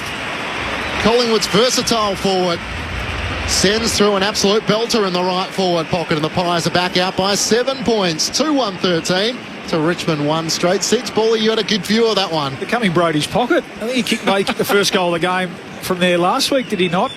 He did. The big fella. Yep. He did. Good sharp hands here. Sullivan involved. Lipinski, good one too. That's what you do, those handball drills in a shoebox for, Bob. And that is, I'm not sure he meant it, did he? No. Oh, well, I mean... Kick one of Benny Cameron's sacks. To ask him, but it was the equivalent of a knuckleball. Yeah, it had a bit of top spin. It had a bit of a late dip on it, which, if he meant that... Whoo-hoo. That is his pocket, though. It's a little one to watch. That's twice in a row. Darcy Cameron grabbed the ball out of the ruck and kicked it forward. Okay, you're not a number one ruckman, Tom Sims, but you got to compete harder than that. Prestia gets it out of the middle for the Tigers this time. Kicks out to Sonzi. Quaynor right there with him in his back pocket. And then he goes and wins it for the Pies. Handball away to Nick Dacos. Kick to the wing. Long marks. Gives it to Mitchell. Handball to Sidebottom. Still on the logo here, Collingwood. Sidebottom stops, props, kicks up to half forward. No mark taken. Spills to Sullivan. There's a free kick in amongst it all. It'll come back and go to Myercheck. The rain just beginning to fall at the MCG as well. Mark set 60 out. Too far for Myercheck with those strong Tasmanian legs Mick Malthouse always speaks about. Myercheck sets it up towards full forward. Swatted away. Down at ground level. Gathered by Crisp. Rushes a kick. Broads on the last line. Richmond ball. He looks to try and get the Tigers out of defence, although that kick sets a bit of a challenge for Sonzi. And the intercepting mark is taken by Isaac Quainer, who is within range, 45 metres out to the left. Set up well, didn't they, behind the ball? Yeah. With that slow play from Myercheck inside 50. His Collingwood team, very well drilled. It's a win for structure, isn't it? And I know that, maybe not the most romantic way to look at the game, but it certainly was. Just they had covered the entire ground, made it really difficult for the Tigers to exit their D50. These are the most powerful glutes in the comp, these, Bob. Hasn't kicked a goal so far this season. Isaac Quainer from 50 out. It's across the face of goal to the right. Juggling effort by McStay. Bit of a bubble butt bowling. Out of play, a throw in up against the right behind post. Collingwood deep in attack there. 2-1-13. The Tigers 1 straight 6. 2 late outs with Scott Pendlebury out for Collingwood. Markov comes in as the sub. Jasper Elba came in for the Tigers. With Tim Taranto out with a calf complaint. Throw in right forward pocket. Membry bringing it down. Sims goes and gets it at ground level. Shovels out a handball. And now Banks runs onto it. Tumbles a kick into the middle of the ground. Bouncing ball. Nankervis swats it away. Quaino there. Slaps it down to Josh Dacos. And Collingwood retreat. A handball to Maynard. A kick out wide for Ed Allen. It's a good one. Allen pokes it over the top to Quaino. Just forward of the centre line. Worn wing. Very wide. Comes infield with his kick. Gets it to Long. Long will look deep. Low ball into the pocket. Nobody there for the Pies. It skips out. And Broad can't control it. Throw in left forward pocket. Collingwood lead by 7. I did see a video, Bally, of Brodie Grundy doing a hip thrust of about 160 kilos, so he might have a claim for that. Is that strongest glutes title in the AFL? Yep. Myercheck doing the ruck against Nankervis. Gets it down. Hand pass came out from Ned Long. Collingwood now at the top of the 50 as Josh Dacos one way, then the other. On his left, kicks it back towards the teeth of goal. Richmond are well set. It's spoiled down in the path of Loston, who with a clearing kick tries to just bang it out of there. Mansell one-on-one with Maynard. Darcy Moore makes the spoil. Spoiled it down straight in the hands of Ed Allen. Hand pass to Long. Outside of the boot. Curls it towards goal and misses to the right-hand side. Now with the banana across his body rather than the left, a minor score, and Collingwood lead by 8 points. Membry and Myercheck, the goal kickers for the Pies, while James Trezise, the goal kickers for Richmond. Bob and Bally, where are you on whether Long and Tom Mitchell can play in the same Collingwood midfield? Still TBC, I think. I mean, today's a good day for it, you feel. Yeah, with the inclement weather, you mean? That's right. Suits both of them today. And Pendlebury out. Yep. As well. Yep. Pies win it back on the logo. Maynard kicks laterally to almost the boundary line for Quaynor. I think the answer's probably no, but there's a bit of time to find out, because I think what it did when they both came in last week, it squeezed side bottom out of the centre, who's been playing great footy in there. Quaynor kicks to half forward. Nankervis spoils it down. Here's side bottom on cue, dispossessed. Holding the ball, Richmond free kick at centre half back. Collingwood by 8 points. Just needed a bit of a breather here, this Richmond defence. Just been defending, hanging on for dear life. 12 inside 50s to 4. Taj Houghton takes the free kick, kicks it out towards Tyler Sonzi. Can't take the mark with Quainer spoiling it, and Allen running out of room. Ray Chamberlain's down there in the wet this afternoon. I was just watching the replay there. I reckon still side bottom a little bit stiff. I don't know whether that was prior opportunity, but I will say this. I like umpires paying free kicks in these conditions. How heavy is that rain, Ray? I hadn't noticed it. Tough as they come. McStay takes it out of the ruck. Hand pass to side bottom. Loose hand pass in the middle of the ground. Looking for Josh Dacos. Bumped off it. Loston feeds a hand pass back to Hopper. To Trezise. The Tigers now with a bit more space with a hand pass to Tom Brown. Kicks up to Noah Bolter. On the second bobble grabs the mark. Head to the centre square for the Tigers. We still have the markings from the Wallabies and the British and Irish Lions on the G this afternoon as Bolter veers out to the right. Long kick towards the goal square. Sims in a tangle with Darcy Moore. Moore spoils it down to the front. Allen for Collingwood. Hand pass back to Maynard. Hemmed into the back pocket. Kicks out to Hoskin Elliott, who juggles the mark at left half back in front of Sam Banks, and Collingwood are out of defence. The Pies by 8 points early here at the MCG. Ground seems to have held up pretty well considering the traffic last night with the big boppers in the rugby union. Why do you like the umpires paying free kicks, Ray, in these conditions? Ben. Well, no, I just think if it's sitting in the margins, I just like free kick paid, and then the players go in, win the ball. They know they're going to get protected, and I think it helps the play move on. I'm not saying make them up, but I'm just saying if they're there, pay them. Maynard kicking around the worn wing. Membry spills it, goes and tracks it, picks it up, handball to Allen, pies it half forward, Long punches it on, Vlosten pinches it. Richmond ball again, gets rid of it to Young, hooks it back to the logo. Mansell takes the mark, yes. Just need to show a bit of composure here. The Tigers start to accumulate uncontested marks. There's one. Currently they're 6 to 18 in arrears to Collingwood with uncontested marks. Just a bit too quick to go to contests. Mansell works it out wide and then inboard the kick to Traynor, who was the late inclusion to the 22. Up towards Camden McIntosh. Can't take the mark. Tyler Swansea taken high. Umpire missed that one. Play on's the call. Collingwood take it through Quainer. Hand pass to Allen. Kicks up the Shane Warne wing where Will Hoskin-Elliott takes the mark. Now he looks into the middle of the ground where Jamie Elliott has the support of Long. Takes the mark and gives him the hand pass. He streams through the middle of the MCG. Looks laterally. The target is Schultz. Great defending. Nick Vlosten got in there. Not only won the battle, bat the footy as well. Kicks off the outside of the boot. Up the wing, a bounce which eludes Jack Crisp and Mansell as well. Maynard gets back for Collingwood. Taps it back, but only towards Steely Green of Richmond. Hand pass to Bolter at half forward. Trying to show a show of strength against Moore. The hand pass away to Trezise. Kept his footing. Chips it in the pocket. Green dropped the mark at the last moment. They've done all the hard work to get it to there. And it's seen out of play by Charlie Dean. And a throw in for the left forward pocket for the Tigers. It's a shame, wasn't it? It was a really nice build-up from the Tigers. And it was probably the first time they've probably played with a bit more flair and creativity. Collingwood by 8 points, 20 minutes into the first term. Nankervis slapping it down to the front. Hopper trying to burst through, wanted a free kick. Socket on by Maynard, up towards the logo. Coming in again is Miller. Hop up, Burrows in, Maynard too, spits out to Myercheck. Collingwood extract it. Away to Schultz, tumbles a kick around the wing. Brown does well to keep it in front of himself. Wins it back for Richmond, off to Short. Short a kick up to half forward. Looking for a marking contest. Green caught behind Perryman. And he punches it out, throwing 60 around from Richmond's goal. Ray Chamberlain. Yeah, in fairness, Clinchy, in terms of that rain, it is coming down the heaviest it's been today, and so the ball is getting very slippery. Got a body line the pill, Bob, don't you? That was a great example of it there, Tom Brown. Clean hands too, isn't it? Thrown back in. Darcy Cameron wins down the tap for Collingwood, but it's Camden McIntosh who wins it. 1-2 with Hopper. And he's pushed over the boundary line by Tom Mitchell. Now on the SMS, Dan in Tassie, my TV wants me to believe that a young Cameron Ling is umpiring the boundary line. If you look down and see the orange hair, does that look a little like Lingy? Gee whiz, does a little bit. Mullet too. Shout out to Lingy, who was a part of the AFL Sunday broadcast earlier. Let's name names, Chamber. I want the name of that young chap soon. Ray Wood, but he didn't know the boundary umpires' names.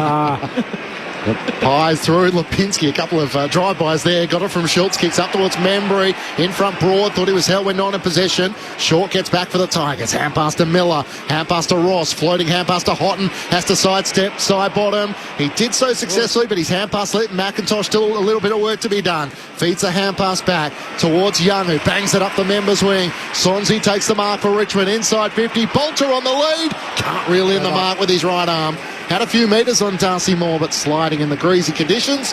The ball goes out of play in the left forward pocket for the Tigers. Not getting that last box ticked, are they? That last mark. Yeah. But at the moment, Bob, they're absorbing Collingwood's pressure, aren't they? Which can, we know, overwhelm teams. But at the moment, the Tigers are really standing up in Collingwood's pressure. Nankervis beautifully down for Hopper. Coughs it up with the handball to side bottom. Josh Jacobs run down. Steely Green got him. He was statuesque, Josh Jacobs. And Green came with a rush, clattered into him, holding the ball 40 metres out, slight angle to the left. Jeez, Josh Dacos had a week and took a fortnight. It was just bobbing around and taking it all in. There was no way he had that amount of time. It was a fierce tackle from Green, and a well-deserved free kick. Just to show a bit of composure here, this would be a huge reward for the effort the Tigers have put in. 6 goals in the last 2 weeks in the VFL to earn a recall. Steely Green tugs it left. First blemish for Richmond, 2-2-14 Collingwood. Richmond 1-1-7, 23 minutes travelled in the first. I do know for a fact as well that the field umpires and the boundary umpires don't have their silly Sunday after the grand final together, separate parties. Oh. All right, we'll go down to Ray for that shortly. Houston, long clearing kick out of defence, and Darcy Cameron used his body well against Nankervis. Takes the mark, quick hand pass to Lockie Schultz. Away to Lipinski, up towards half forward. Elliott just nudged Voston out of the way, and then he's running the boundary line. A centering ball looking for Hoskin Elliott. The Tigers defence gets back. Sonsi offering good support, although running onto it, Ed Allen hard against the left pocket. It's across the face of goal. Dan McStay with his arms up at the top of the goal square. A minor score for Collingwood. They lead by 8 points. 23 minutes gone, opening quarter. Sunday footy on ABC. That's great ball movement from the kick out, isn't it? In these conditions in particular. Ball didn't hit the ground until the end there. And we spoke about the classic wing roll, didn't we? That's Ed Allen, who's another one who is beautifully suited to it from an athletic profile. He started the game well too. Had 9 possessions, Allen. Son of Ben Allen, who we saw presenting the Glendinning Allen Medal post-game yesterday at the Western Derby, as Banks kicks up to the wing in a contest, punched out of play. A little bit of my Jeff Hogg as a Hawk supporter growing up, Bob. Benny Allen. Yeah, but once an unheralded, tall midfielder before his time. Him and Anthony Condon were favourites of mine. And a strong representation for the Gingers on today's coverage. Yep. It's about the 4th mention. It's great. Nankervis slaps it forward. Ed Allen, the son of, tracking it, but can't quite run it in. Throwing right on the centre line. Premiership player, 1991, the Hawks. Ben. Inaugural captain of the Fremantle Dockers. Yep. Current resident of East Fremantle. Collingwood by 8 points. You would have seen him, Bob, as you were walking around barefoot around Freo in recent years. Well, I was in South Fremantle, which is a very, very different to East Fremantle. You'd know that, Ben. Nankervis one down the tap, but Collingwood through Darcy Cameron. Hand pass to Nick Dacos. Kicks up towards Hoskin Elliott. If he didn't take the mark, would have got a free kick against Tom Brown. That's a dribbling kick along the turf. Have a go at that mistake. What a one-handed clean pickup. He gathers, kicks into the pocket. Elliott and Vlosten 1-on-1. It clears to the back. Schultz is dragged down. And good defending by Jaden Short as that rain just gets a little heavier. Ray Chamberlain on the boundary. Collingwood by 8 points. Yeah, no, it's going to be trying, and if they want to cast a statue afterwards for this efforts here today, well, so be it. I'm going to stick this out. That's probably been the other theme of today's call, isn't it? Just some self-indulgent stuff from all of us. Nankervis tapping it down, pinched by McStay to Nick Dacos. As I always say, DNA doesn't lie with Nick Dacos. At his brilliant best in the wet weather. 3-3-21 plays 1-1-7. Collingwood by 14 points. 26 minutes into the first term. Sunday footy on ABC Sport. Yeah, these forward 50 stoppages for Collingwood, they are proving problematic for the young Tiger defenders.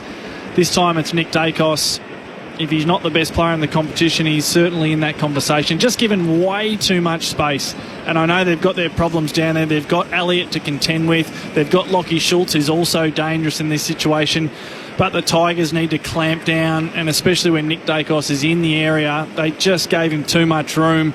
And that was far too easy. It ends up being regulation for a player of his quality. And there's stories of Nick Dacos begging his dad when it was wet weather, let's go to the park and work on ground balls, and snaps am I kicking in the wet weather, and we see it displayed there. Seems to have the company of Jack Ross this afternoon as Darcy Cameron wins down the tap. Nick Dacos on cue, socks it inside 50. Membry gathers. Hand pass to side bottom. Morris Rioli Jr. was coming with a bullet. He just got the kick away inside 50. Hoskin Elliott leads out, left the ball behind. Membry's hand pass is chopped off by Hopper. Side steps around McStay. The Tigers out of defence with a kick up towards the wing. Mansell used his body well against Houston. Can't take the mark. Darcy Cameron comes back. It bounces off. I thought it was above his knee. Boundary umpire said below, out of bounds on the full. Free kick going the way of Collingwood. Off Mansell's foot. Cameron quickly takes it. Chips it back inboard to Dan Houston. The former power defender looks to send Collingwood up towards half forward. Big pack forms. It clears to everyone, and Hoskin Elliott against Nankervis brings it down. Now Miller was tackled, dropped the ball, holding the ball in the eyes of the umpire, and Dan McStay this time gets the last laugh. McStay, of course, missed the Collingwood premiership a couple of years ago, so he's one of those players, Bawley, that... Yeah, he's had a good couple of minutes here. Yeah, goal assist before to, right on cue. Out on the full. You got him, Bawley. he had a good couple of minutes. The more things change, the more they stay the same in footy. Well, we're going to defer to you now. I'm going to keep my... next time you see Rioli, we want that noise, all right? That's it. Yep. Collingwood by 14 points. Tom Brown with the kick in. A thumping kick too. Right up towards the wing from the back pocket. Sims gets it on the bounce off to Ross. Ross retreats for the Tigers. Goes back to Banks, who will kick into the middle of the ground. Spots the chest here of Short, who chips it out wide. Sonzi marks on attacking 50. Deep. And he has a man on in Jonty Fall, and now he goes back and says, I'll kick for goal. Wow. Whiz. Long point incoming here, Bob, too. Yeah, this caught in two minds, wasn't he? Yeah, this won't go down too well. Was it Jonty Fall calling for it deep? He was all on his own. I've got to say, Jonty can be more demonstrative in calling for the ball. Demand it from your young teammate. But this is going to go the distance. He's got to kick it now. Tyler Sonzi. It doesn't quite go the journey. It falls short and Moore punches it away. Out of play, thrown left forward pocket here for Collingwood. I mean, it was never going to make the distance, and especially in these conditions. So it's just a learning point there for young Sonzi. His eyes were bigger than his stomach. Can happen. Collingwood by 14 points. Richmond deep in attack as it's thrown in. Darcy Cameron and Toby Nankervis. Nankervis down to the front. Crisp over around the footy. Nank tries to knock it out. Mansell, little soccer. Into the congestion where Sims is over the top, and there's a player on the bottom. It's a Collingwood player who has been penalised. Oh, cheers. Jack Crisp on the very bottom of the pack in the eyes of the umpire was making no intent to knock it out, and there was about 4 players on top of him. And the siren sounds for quarter time. Thomas Sims will have a shot after the quarter-time siren to try and close this margin from 14 points back to 8. It's got to be possible to get the ball. Yeah, and so you're on the ground already and the ball rolls into your chest. And a human pyramid then collapses on you in 0.2 of a second. I'm not sure. I'm a Nath Williamson man, but I reckon that was a bit red hot. 3 goals so far for Thomas Sims this season, looking to try and finish after the quarter-time siren. 45-degree angle, 25 metres out. He comes in and pumps his fist in celebration. The Tigers finish the quarter on a high, despite Collingwood leading by 8 points. It's the Magpies 3-3-21 to Richmond 2-1-13. The Pies through Brodie Myercheck's goal at the 13-minute mark, and then there was a big gap of over 12 minutes till Nick Dacos kicked the next goal for Collingwood. And Richmond finished with a goal to show their intent this afternoon. Scott Pendlebury are laid out for the Magpies. Tim Taranto also out for Richmond. So Alga coming in for the Tigers and Olive Markov for the Pies. Both are the subs this afternoon. And at quarter time, it's Collingwood who lead by 8 points. Trying to respond after back-to-back losses against the Gold Coast Suns and the Fremantle Dockers. The Pies 3-3-21 to Richmond 2-1-13. The goals for the Magpies through Membry, Myercheck and Nick Dacos, while for the Tigers, Trezise and also Sims. Don't forget, of course, St Kilda and Melbourne still to come this afternoon. There is an ABC call available on the ABC Listen app and a chance for you to get involved on the SMS this afternoon. 0437 774 774. This is Sunday Footy on ABC Sport. Where else will you find free fun and games? Teens being boss, hard quiz spoiled by kids, and of course... Do not watch this show! Find them all where it's always free, always fun for the family. ABC iView. This is the 2025 AFL Premiership season on ABC Sport. Richmond at the MCG. Collingwood without Scott Pendlebury as the Pies looking to return back to the top of the ladder and break back-to-back losses. Up it goes. They play some volleyball. Hutton trying to go in, Nankervis does. And holding the ball.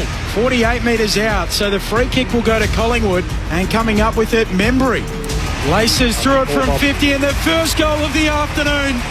It was managed last week. And he's managed the first goal of the Arvo today. Hand pass to Seibel, run down by Morris Rioli Jr., who's first back onto it. Hand pass to Steely Green in the right forward pocket. A centering ball looking for Trezise, who hugs it to his chest. Well, if you weren't watching last week, Collingwood defenders. Yeah, well, you haven't got that long, have you, to get rid of the footy? There's a shark back in the water. Morris is going to get you. James Trezise has only kicked 1 goal so far in his AFL career to double up on the Tigers' first of the afternoon. Sullivan for Collingwood, hand pass to Myercheck, broke a tackle, hand pass to Lipinski, back to Myercheck. Tough shot from the right forward pocket, he's threaded it. The desperate defending by Young trying to get back, but he was over the goal line. And Brodie Myercheck with one from the top shelf. Nankervis tapping it down, pinched by McStay to Nick Dacos. As I always say, DNA doesn't lie with Nick Dacos. At his brilliant best in the wet weather. This is ABC Sports coverage of the AFL. On your radio. ABC Sport Digital. And on the ABC Listen app. The highlights of the opening quarter, in which Collingwood lead by 8 points, 3-3-21 to the Tigers 2-1-13. Matt Clinch and Ben Cameron calling the action. Bob Murphy and Luke Ball, your experts. We're very fortunate on a Sunday to have Ray Chamberlain with us this week. So, Ray, a chance for you to explain to our listeners that call right on the quarter-time siren in which Tom Sims kicked the goal for the Tigers. Yeah, I heard when we were discussing it, it was we sort of had some empathy for the player who was on top of the football, and he's trying to get it out. What the laws of the game say, that if there's a player elects to dive or drag the ball in on the ground and they're legally tackled, they must successfully knock the ball clear. So an attempt won't be good enough. So if they elect to dive or drag it in and are legally tackled, they must successfully knock it clear. And it doesn't matter how many players dive on top, the emphasis on the player who dragged it in to try and knock it out. That is correct. Great to have Ray Chamberlain with you on a Sunday afternoon. 0437 774 774 if you want to join us. The thoughts of Bob Murphy and Luke Ball, your experts. Yeah, so it was one each, Bob, wasn't it? One at either end for the dive on and the resultant goal. But entertaining contest. We don't want to harp on the weather, but it's that sort of day. It's a wet weather footy day, and I think both sides have adjusted pretty well. You always look at the kick-to-handball ratio on days like this, and I thought at times maybe Collingwood tried to just invent a little bit too much with handball out of stoppage rather than just putting on their boot. But they've had 68 kicks, 43 handballs, so they've had a lot more possession than the Tigers. And you mentioned halfway through the quarter about the marks. A lot of that has just been their ability to be able to control the footy a bit better with uncontested mark. I actually think it's kind of an interesting philosophical difference of the two teams at the moment. Like, the Tigers get a bit of reward at the end to level up the contest because they worked extremely hard. I think in terms of just the ferocity and the intensity that the game demands, I think both teams have answered that question. But just the philosophical difference, I feel like the Tigers have just been a bit too quick to lean into, it's a wet weather footy, we just need to get the ball as forward as quick as we possibly can, and have just gone to contests really quickly and probably put themselves at times under a bit more pressure. Now, Collingwood at times have probably overused it, but I think they've probably looked the more damaging side, and the scoreboard would reflect that they didn't accept that it's a wet weather day and we just go back to traditional footy. They've used more of the ground. They've had a bit more appetite for risk, and they look to be the better side as we expected so far. But I have liked the pluck of the Tigers. Yeah, they've absorbed pressure pretty well, haven't they? I think clearance on a day like this, field position, which clearance allows you to gain, is pretty important on a day like this. Collingwood's certainly on top around there, 12 clearances to 7 and then 17 inside 50s to 8. So again, full credit to the Tigers' defence for standing up to that weight of number inside 50, albeit on a tough day to mark it inside 50. I think they've held their own in one-on-one contests. It's really been those two stoppage goals for Collingwood, and one of them just a little bit. It was Prestia actually falling asleep on Dacos. That would be the red alert for me if I was Adam Uzo. The forward 50 stoppages for the Magpies look really dangerous. Nick Dacos with 10 disposals and a goal in the opening quarter as the second quarter is underway. Dacos trying to stream away, but it's Jack Ross of the Tigers who kicks them inside 50. Darcy Moore leads up to the footy in front of Noah Bolter, taps it forward, but it's Morris Yoli Jr. who lost his footing as he gathered the ball and he's tackled holding the ball. Dan Houston got him with Darcy Moore coming over the top, and the Collingwood captain takes the free kick. Out pass to Josh Dacos, who started this second quarter across half back. Kicks over the head of Lockie Schultz, knocked away by Vlosten. The Tigers' reliable defender turns inboard and tries to kick towards Dan Curvis. Can't reel in the one-handed mark. Regathers the footy, though, against Ned Long. High ball up towards half forward. Sims over the top, slaps it away in a 2-on-1. Got it away from Darcy Cameron. Noel Bolter gathers, kicks into the pocket. Bouncing ball. Maynard in front of Mansell, knocks it away. The two collide. Umpire calls play on, and then charge his way through. A free kick going the way of Trainer. It was taken high in the eyes of the umpire. Dan Houston with the left arm just over the shoulder as Trainer got down low. Yeah, and it's a bit of a weakness in Dan Houston's game. We've seen it this year, watched Collingwood pretty closely, and we know what he's like with ball in hand. There's not many better in the competition, but it's a couple of times now just not getting low enough. And today's a day for details, Bob. A stray arm will slip high on a day like today, or low to an extent as well. So just a little bit sloppy, 30 metres out from the opposition goal. Pick 21 in last year's draft. Has put to 1 goal 6. Was meant to be the sub this afternoon. Comes into the starting lineup. Made that 1-7 as he misses to the left-hand side. And Collingwood's lead is 7 points. Almost 2 minutes gone in the second quarter. Sunday footy on ABC Sport. Here's Ben Cameron. Josh Dacos with the kick in. Goes to Dean in the back pocket. He'll kick long around the wing in front. Vlosten too strong. Marks it to take it back for Richmond. He's had a strong start. Lost a star, and he is. Just knows where the ball's going. Never all Australian, which is a ridiculous. Right? Surprise to most. As he moves it on short. Hopper kicks inside 50, turns it over. Quaynor marks. Collingwood just inside their defensive arc. He'll wait a kick out wide for Crisp. The AFL's Ironman, who plays his 250th game for Collingwood today. Kicking around that worn wing. Up towards a contest again in front. Good mark, Young. Spoils it, juggles it, ends up with the mark. High half back here for Richmond. He feeds the hand pass around the back to Nick Vlosten, one way then the other. Trying to get around McStay. He's kick up towards the wing. Trainer juggles the mark. Hand pass to Hopper. He's run down. Schultz laid the tackle. Just got the hand pass away as McIntosh gave it back, and this time run down. Morris Rioli Jr.'s got another. Steel side bottom run down by Morris Rioli Jr. He only had 2 tackles last week against the West Coast Eagles, but he has left an impression. Everyone's fearful when he's around. Houghton inside 50. Nankervis takes the mark.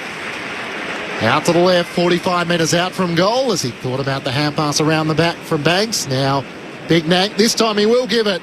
As running around the back, Banks from 45 metres out, kicks to the goal square, Pinker eyes, and Houghton takes the mark. There he is, T. Houghton.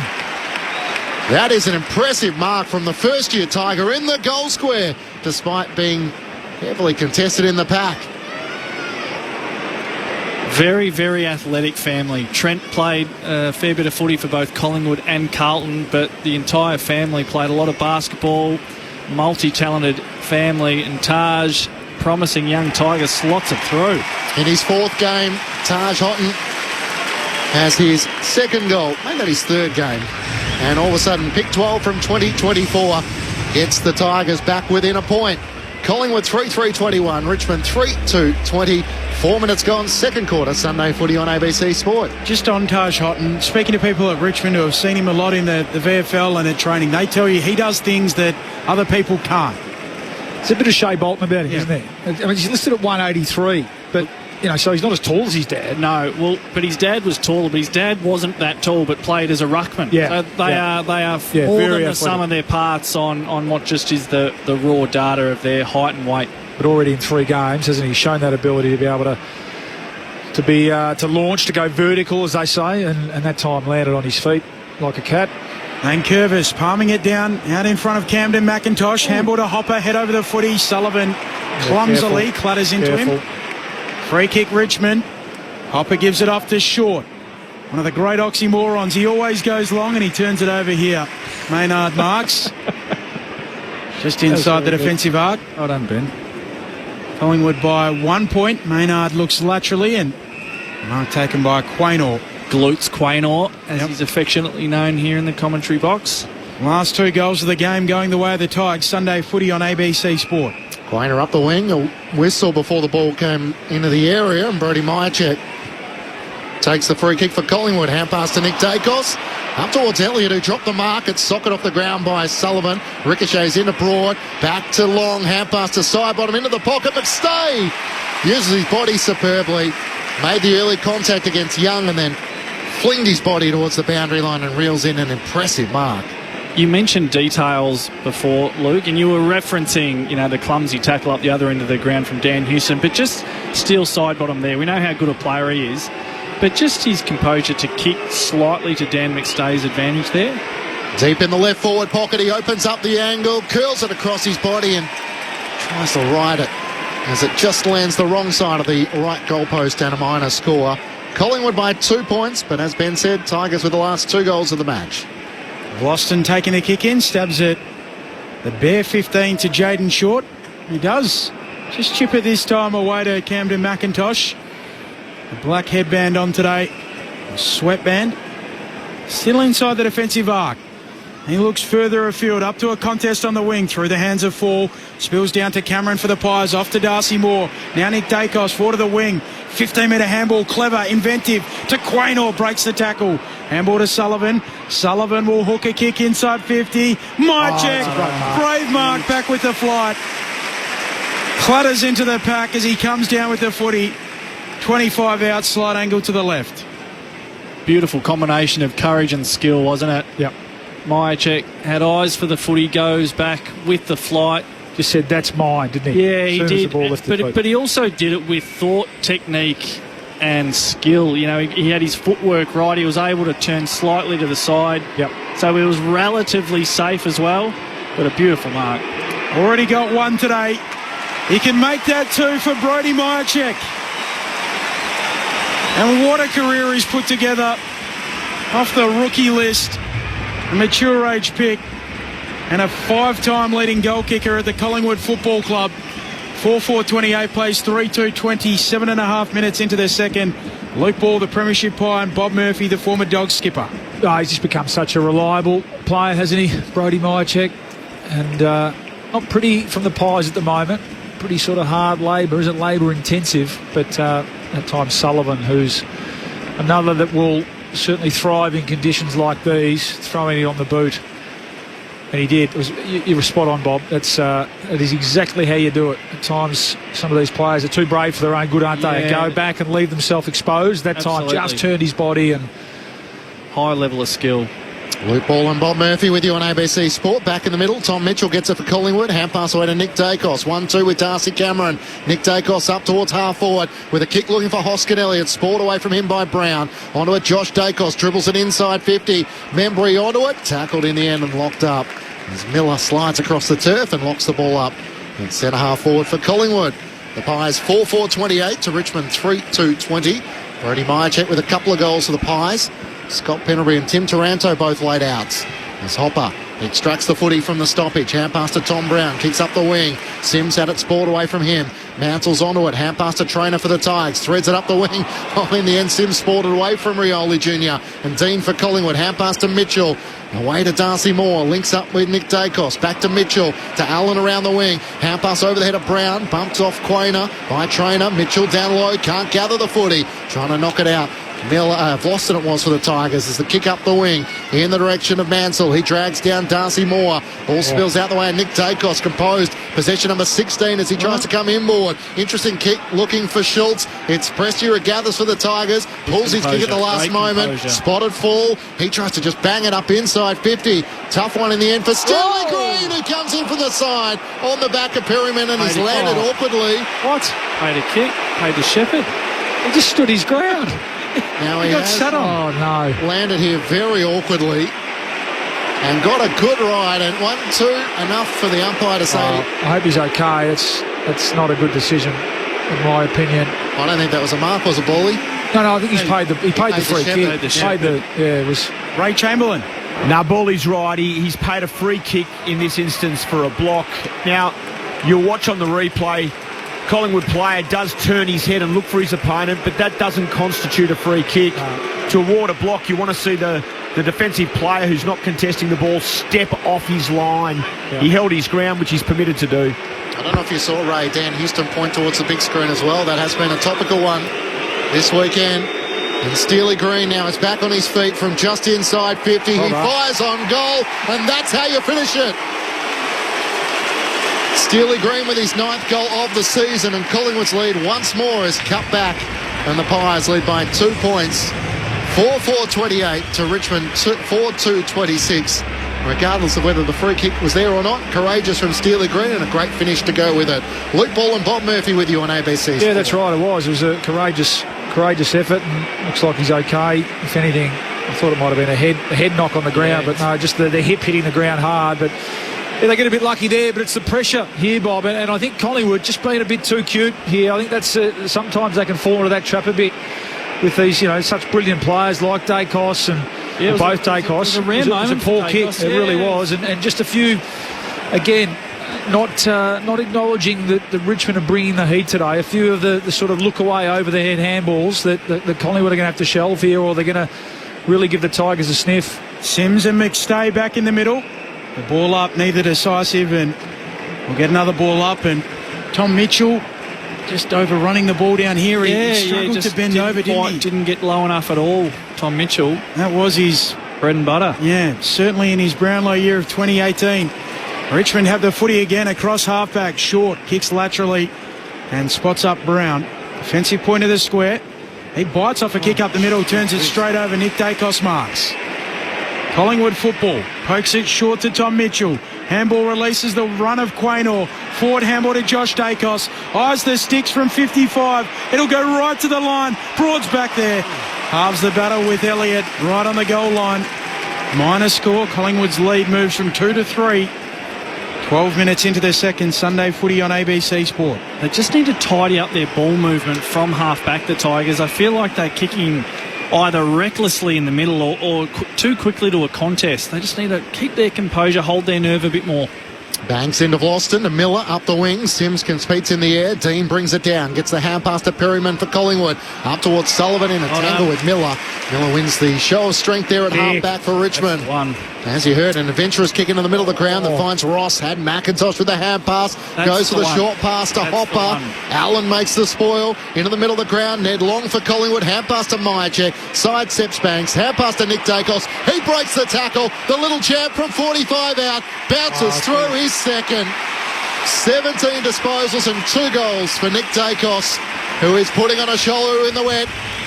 And the Black and White Army rise once more to salute their little master. Collingwood by 9 points, 5-5-35 to Richmond 4-2-26. Bob Murphy and Luke Ball, your experts on ABC Sport. Well, it ends with the genius Nick Dacos, who he's had 18 possessions today. That's his first goal. He may end up with 500 possessions today. It's his second goal. Pardon me. He's clearly the best man on the ground at the moment. But again, from the Tigers' perspective, they've lost momentum in the game, and they had it. They worked so hard to get momentum in the game, and it's just been through a lack of composure when they move the ball from deep in their defence up to half-back, and they just put it to a contest and bring the Pies back into it far too easily. Coming off a career-high 43 disposals last week, Nick Dacos. Tom Mitchell scooping up a handball. It's a turnover. Camden McIntosh to Sonzi to Short. That's better. Richmond kick it out wide to the wing for Sims. Sims accepts it. The thoughts of Bob Murphy, top 25 Western Bulldog of all time, as Sims. Shallow inside 50. Pack forms. Moore spoils it away. Ross roves for Richmond. Handball to Sonzi to Hopper. Half forward flank. He'll kick to the pocket. Up they go. Fall creates a contest. Down at ground level. Houghton gets it out. Still they fight after it in the forward pocket. And Collingwood get there through Moore, and now they rebound quickly. Nick Dacos once more up towards the wing. Jamie Elliott outmanoeuvred. Broad. Good contest. Really good contest. Elliott just gave away the free kick at the last moment. Yeah, it's a good battle, this one. Elliott, Collingwood's best forward this year. Nathan Broad, the premiership Tiger, still showing that he's more than capable. He's just won a couple of one-on-ones today. Broad inside the centre corridor to Banks, who gives it back to Nathan Broad. Switches across half-back. Vlauston takes the mark. Plays on immediately around Tim Membry. High kick up towards the wing. Jonty Fall got there late. Quaynor makes the spoil and it goes out of play on the Shane Warne stand wing. Collingwood by 9 points. Ray Chamberlain on the boundary. Yeah, there's no doubt that the Richmond Football Club have sort of their first 40 minutes, they're the team that have brought most of the fizz, and I know that a few of our listeners have been waiting with bated breath. Our boundary umpire throwing the ball in here, boys, is Sam Button. Thanks, Ray.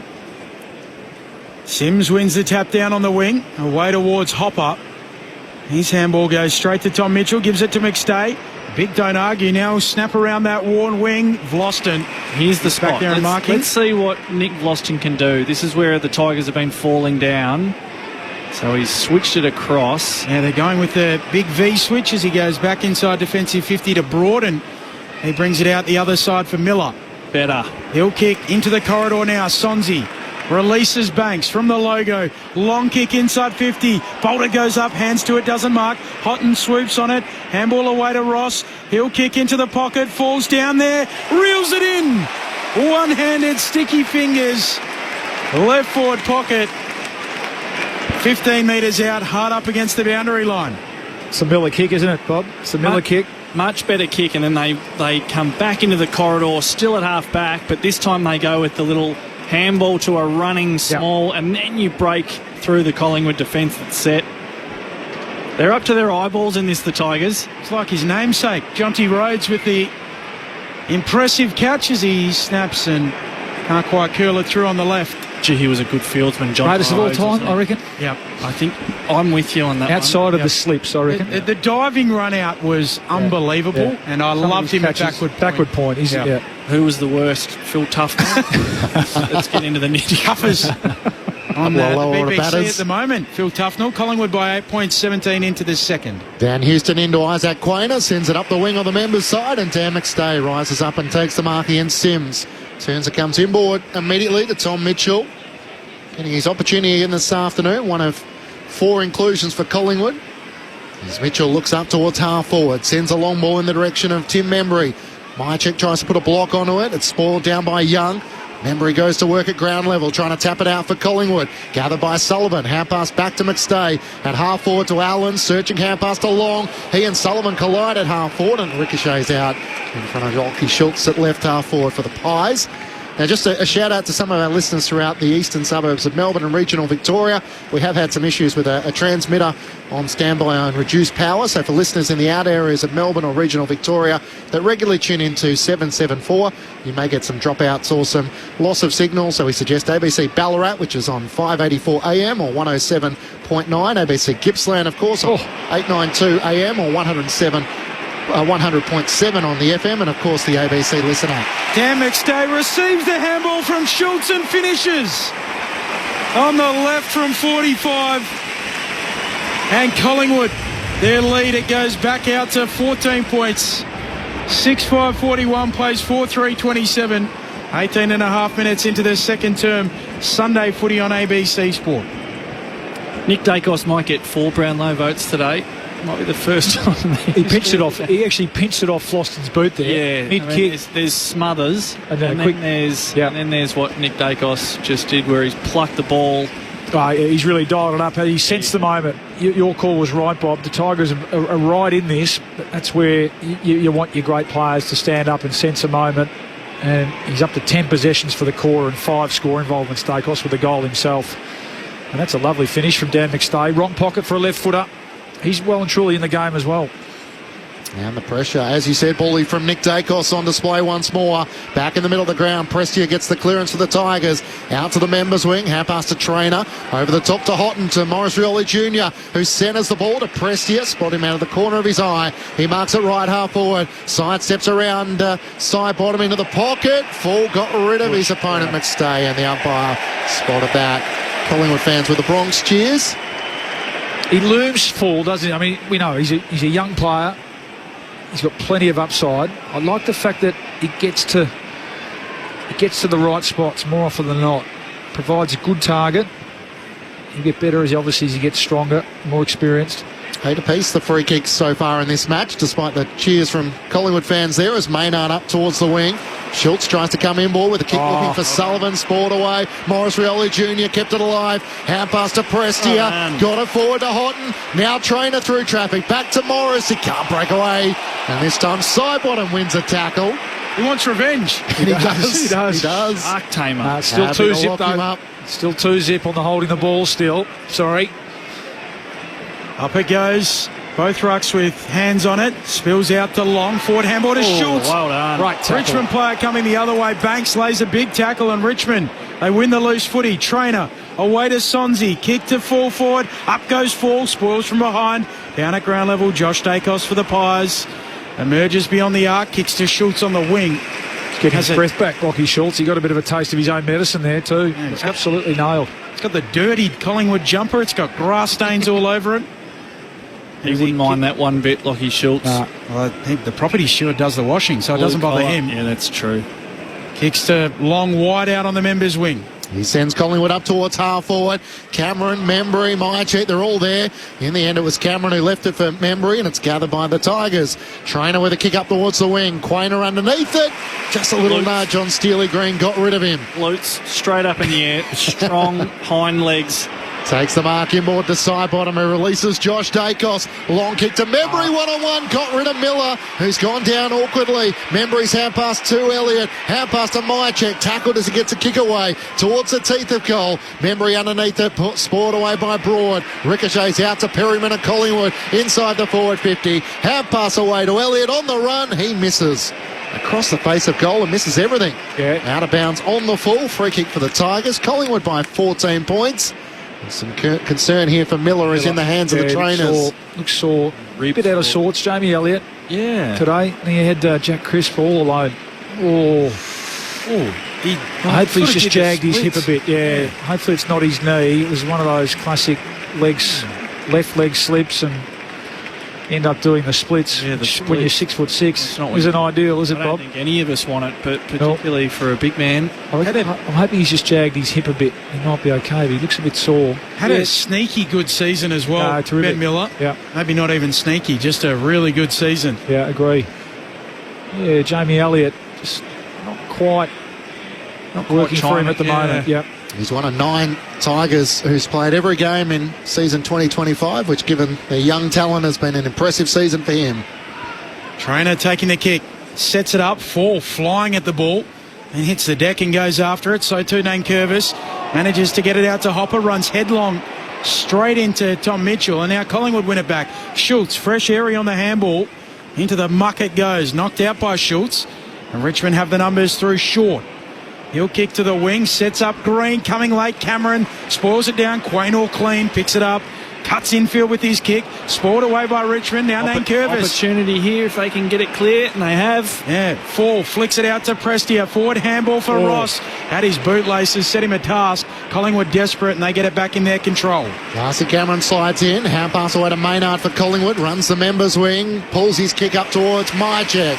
He's sliding forward, takes the mark for Collingwood. Inside 50, looking for Hoskin Elliott. Tom Brown underneath it, can't take the mark. Sullivan keeps it alive. Hand pass to Jamie Elliott, dribbles it towards goal, and it rolls out of play up against the right behind post. So Collingwood just not quite clicking on the... Well, and I think it's Richmond too. They're really scrambling, aren't they? They're really hanging in there well, Richmond. Again, you often see Jamie Elliott break away there, just that chase. I think it was Floston. And I think Broad's letting him know about it as well. Ray Chamberlain on the boundary. Yeah, Miller making his way downstairs with the doctors. He's holding his right hip, as you intimated, and sort of suggesting to the trainers that at contact it got jammed in. So, yeah, definitely a hip, and I'll keep you updated. Thanks, Ray. Collingwood by 14 points. While we stop the game here, I think the trader's gone out just to check on a Richmond player. Throw in right forward pocket here for the Pies. Mychek punches it back boundary side. Out it goes. Do it again. About 10 around from the behind post in the right forward pocket for Collingwood. Punt road end. These two teams with their training bases, the closest to our cathedral to football, the MCG. Mychek down for Hoskin Elliott, and he snaps the goal. It was like Luke Ball in the prelim. Same pocket, same result, and Collingwood are out by 20. 7-5-47 plays 4-3-27. 25 minutes into their second term. Sunday footy on ABC Sport. There were certainly shades of Luke Ball in that exchange. Enough of that today. Probably the least inclined of the four of us to talk about himself. So it's a brilliant goal, though, isn't it? It's a brilliant goal. And we have talked about, well, let's be honest, I've been talking about the danger of the forward 50 stoppages for the Magpies when you've got Dacos, Schultz, and who's the one I'm missing? Bawley. Elliott. And Elliott, of course. Then Hoskin Elliott gets off the chain. So just the gap there, the Tigers, they're just laying off him. Hoskin Elliott, might be the fourth banana in that quartet, but he's beautifully skilled as well. Great finish. So 4-2, Collingwood's way in this second quarter as Josh Dacos volleys it forward for Collingwood, but the intercepting mark is taken by Banks across half back. I know we're joking about it, but the tap back towards the arc, the left foot snap, same pocket, it was a little bit similar. Banks up towards half forward. Morris Riley Jr.'s there. Ross as well, but it's Josh Dacos of Collingwood who gathers and turns up the wing. Kicks to Perryman. Sends it around the worn wing in the direction of Jamie Elliott. Morris is after him. Just got the hand pass away at the last moment to side bottom to Jamie Elliott, who knocks it forward. That's where they come undone. Broad runs on it for Collingwood. Hand pass away to Mansell. Jams it around his body. No one there for Richmond. Darcy Cameron uses his body as a battering ram. Then sockers it forward into the path of Perryman. Hand pass to Nick Dacos. To Lipinski. Tackled and brought down. Good pressure by the Tigers. Houston tries to knock it on. It's Houghton for Richmond. Back to Mansell. That's where it comes undone. Lipinski's hand pass. Missed Houston, though. Hopper's hand pass away to Prestia. Through the middle of the ground. They've turned it over a few times here. And Nick Dacos onto it once more. He chips it short for Perryman. He kicks inside 50 through the hands of Sidebottom. Out the back it goes, and Broad cleans up for the Tigers. Mansell coughs up the handball. Allen pinches it. Fires on goal across the goal mouth. Punched through by Young. Minor score, Collingwood lead by 21. They've kicked the last 3 goals in the game, 4 of the last 5. So all of a sudden just getting it on their terms. Dacos, 12 disposals in this he's had a big second quarter. Over 20 for the match. So Jeremy Cameron had 5 to half-time before finishing with a career-high 11. Matamuse's tried a couple of different approaches but haven't been able to quell Collingwood's main man.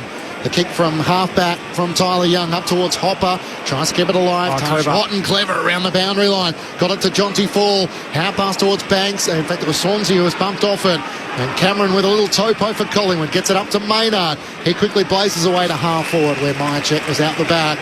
And Nick Vlostone with another intercepting mark for the Tigers. Collingwood by 21 points. We'll tick past 27 minutes gone in the second quarter. Sunday footy on ABC Sport. Vloston, pinpoint onto the chest of Swansea. Yeah, just got to hold up here, the Tigers. Important last 90 seconds. They concede right in this game, like we've said. Kicks up towards Bolter. Moore comes through, double fist. Strong spoil, isn't it? Yeah, punches it back to the wing. Crisp gathers, gives it off to Maynard. He'll kick Collingwood to half-forward. Elliott flies, doesn't mark. Down in front, long. Free kick anyway.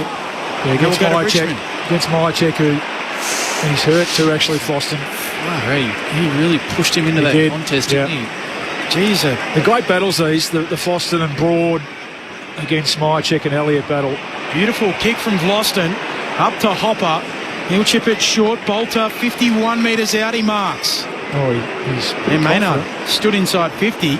Bolter pokes it into the pocket, and his kick is good for Jayden Short. 40 metres out, 45-degree angle, right half forward. It's better composure from the Tigers. It certainly hasn't been a game where the Tigers have flown the white flag by any stretch. They've been ferocious, to be fair. It's been a tough battle.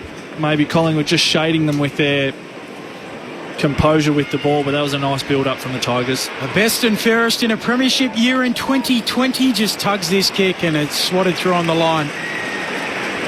Minor score, one of the highest honours you can receive in football. Collingwood by 20 points on the stroke of half-time. I mentioned we've had some transmitter issues in the outer suburbs of Victoria. We're coming through loud and clear on the Listen app.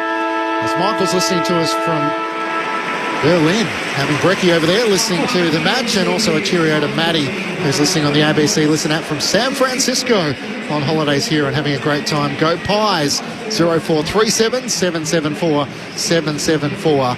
As the Pies bring the ball back into play as the siren sounds for half-time, and Collingwood having led by 8 points at quarter time, lead by 20 points at the main break. 7-6-48 the Pies to Richmond 4-4-28.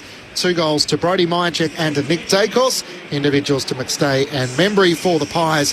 While for the Tigers, Houghton, Trezise and Sims alongside Steely Green, the goal kickers for the Tigers. Collingwood by 20 points at halftime here at the MCG. The match at Docklands just getting underway between St Kilda and Melbourne. Charlie Spargo and Boxall, the sub there. There is an ABC call available. It's on the ABC Listen app. Just search for the AFL Extra button if it's not on your radio. The thoughts of Bob Murphy and Luke Ball. Halftime here at the MCG. Collingwood by 20 points. We've been impressed, Rob, haven't we, by the Tigers? I think that's what they take out of this game. And I think you're right. In the end, it's probably going to be just a bit of class.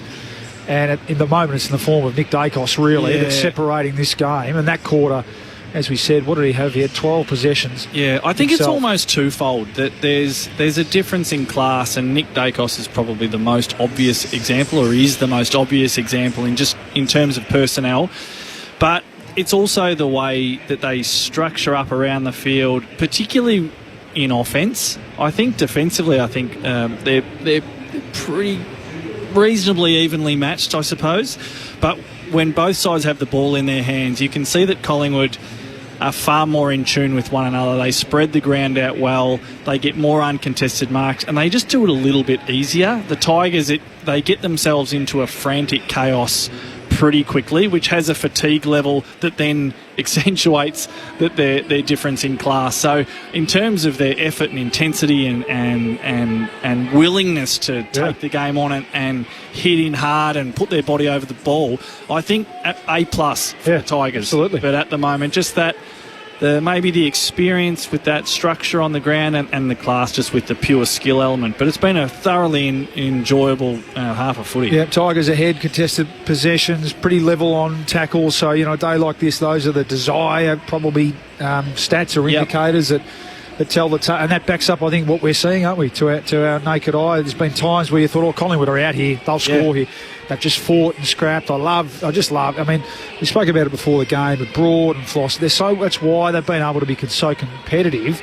They're so well served behind the ball with those two guys, and then the younger players like Miller and like Trainer, who had 12 possessions that quarter himself, get on board, don't they, and join in. So that Richmond identity that we spoke about, again, I think's been certainly there for all to see today. They just lack a bit of class forward of the ball, and I think Collingwood's defence has responded really well to that last quarter last week where they opened up.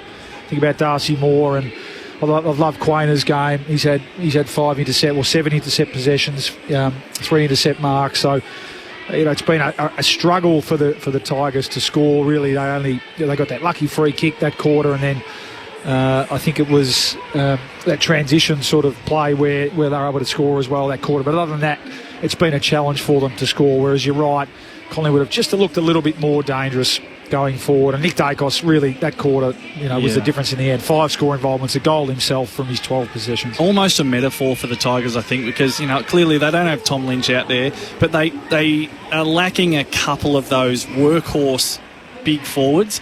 And I think at the other end, Myercheck and McStay, they're kind of perfect key forwards for conditions like this, where they're not too big that they're out of the play and rely solely on their aerial game. They're having a reasonable impact. Brodie Myercheck has had a huge influence on the game, McStay as well. So they're big, they can cover the ground, but they can just link from half back to deeper forward, and that's what the Tigers are missing out on. And that's a good point. I mean, Bolter's leading up at the footy okay. You probably How are you seeing that role? Well, I mean, that's the Myercheck role, isn't it? But so he hasn't really looked dangerous in terms of hitting the scoreboard, so he hasn't marked it inside 50 yet. I mean, really, the only mark inside 50 was from little Taj Houghton in the goal square, wasn't it? So between Fall and Bolter's got to work higher up the ground to get his footy. He's only taken the 3 marks, and they've all been outside of 60 to 70, I think. So you'd love to see whether he can pluck a few inside 50, and we spoke about John. It's a difficult role. Yeah, challenging, really challenging. Noel Bolter, that's not easy. And rarely do you get that's right. And rarely do you get Collingwood, in a 1-out contest in there, but deep in their back 50. You're always flying against 2 or 3. And I mentioned Quainor's game. I think Moore's looked a bit stiffer in defence today than he did last week. So, but they're in it. They're right in it, and really been really impressed by Richmond's pluck and ability to apply pressure and then also absorb some of Collingwood's pressure as well. Half-time of the MCG, as you heard from Luke Ball and Bob Murphy. Both sides will feel like they've had some wins on either side. Nick Dacos with 22 disposals, 4 clearances and 2 goals. Jacob Hopper with 19 disposals and 2 clearances. And Nick Flostone with 12 intercept possessions across half-back for the Tigers. There were 2 late outs with Scott Pendlebury out with a corky. He is expected to play against the Brisbane Lions next week. And Tim Taranto was out for the Tigers. So Alga coming in for the lineup, and also Markov for Collingwood as well. And both are the subs this afternoon. We'll keep an eye on Ben Miller, who left the field in that second quarter with a hip injury as well. Half-time here at the MCG. It's the Pies who lead by 20 points. Let's bring you the latest from the ABC newsroom.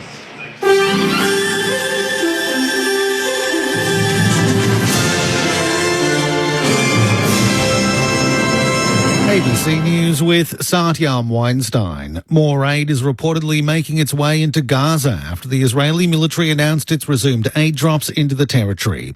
Middle East correspondent Matthew Doran reports from Jerusalem. We've heard the Israeli military is flying planes over Gaza, dropping pallets onto the territory there. These pallets are containing items such as flour, sugar and canned food. In addition to that, we will see over the next short while the creation of these so-called humanitarian corridors. These are going to be areas where it is safe for the UN and other aid agencies to drive convoys of trucks to pick up some of the aid which is making it across the border and being dropped. We are also seeing an announcement that so-called humanitarian pauses will be put in place by the IDF. That relates to the bombardment of Gaza, both from the air and from the ground. Meanwhile, aid trucks have started moving towards Gaza from Egypt. Footage aired on Egyptian media shows aid trucks lining up at the Rafah border crossing.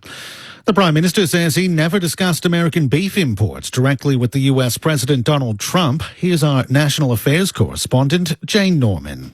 The federal government insists its decision to lift remaining restrictions on US beef imports this week was based on science and not aimed at appeasing the US president. On Sky, the Trade Minister Don Farrell was asked if Donald Trump had raised his concerns directly with the Prime Minister. I'm aware that this issue was raised by the President of the United States. That prompted this response from Shadow Foreign Affairs Minister Michaelia Cash. I was honestly astounded by that interview. Anthony Albanese later clarified that Mr. Trump had raised his objections publicly and not in any private conversations. Donald Trump, though, did raise it at the so-called Liberation Day. The opposition is demanding an independent review of the decision. US President Donald Trump has intervened in the border clash between Thailand and Cambodia, claiming they've agreed to immediately work on a ceasefire. Here's Ali Crew. Taking to social media, Mr. Trump says he's spoken with the leaders of both nations and threatened to halt trade talks with them if they don't agree to work out a ceasefire. Thailand's foreign ministry has thanked Mr. Trump for his concern and says Bangkok wants to see sincere intention from the Cambodian side. Cambodia's Prime Minister, meanwhile, says his country agrees with the request for an unconditional ceasefire, though local media have since reported that he misunderstood Thailand's position as having agreed to an immediate truce. The conflict has so far left more than 30 people dead and forced around 160,000 people to leave their homes. Police are speaking to witnesses after a fatal electric motorcycle crash in Perth to piece together how a 59-year-old woman was killed. The woman was struck by an unregistered electric motorcycle at Edgewater yesterday afternoon. Police allege the vehicle was being driven erratically through the park by a 17-year-old boy.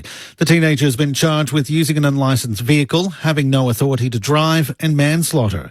Detective Sergeant Ollie Edwards from the Major Crash Investigation Team says the speed of e-ridables is a growing concern among authorities. There are e-ridables that we have come across that can go 90 k's an hour. Some, in some circumstances we've learnt, can go up to 110 k's an hour. That's massively not consistent with the requirement of e-ridables, and nor is it safe to do so or it's safe to ride on a road.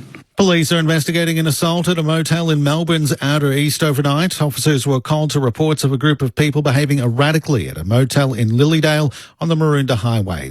Police say 4 men and 2 women forced entry into a room and assaulted a 45-year-old man with metal poles and bats. The Croydon South man was taken to hospital with non-life-threatening injuries. 5 suspected offenders fled before police arrived, and an 18-year-old woman was arrested at the scene. Famed Lebanese composer and musician Ziad Rabbani has died at the age of 69. He died in hospital in Beirut following a long illness. The son of legendary Arab musician Farouz, he's credited with revolutionising Lebanese theatre and music, developing what's became known as Oriental jazz. And Australian swimmer Sam Shorts qualified fastest for tonight's men's 400-metre freestyle at the World Swimming Championships in Singapore. He was more than a second faster than world record holder Germany's Lucas Martens. Short says he's feeling confident ahead of tonight's final. Yeah, 42.0. I'm stoked with that. So I really just want to get out there and have a good hit out and see where I'm at. So bring it on tonight. I'm going to get the race the world record holder. You're up to date with the latest from ABC News. You can get more news at any time by downloading the ABC Listen app. Hi, I'm Corbin Middlemass. And I'm Ed Cowan. He played Test cricket for Australia. And Ed Cowan gets his first Test match century. And he commentates the cricket. Stark tries again. He runs in straight through him. Together, we're giving you your weekly cricket conversation.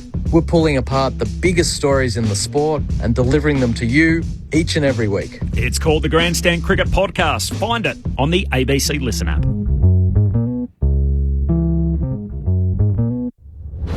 This is the 2025 AFL Premiership season on ABC Sport.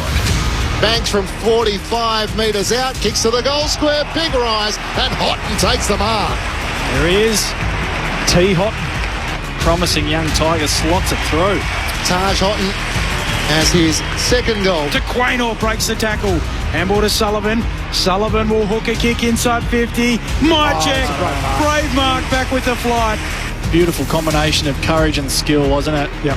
Already got one today. He can make that two for Brodie Myercheck. He tries to just bang it up inside 50.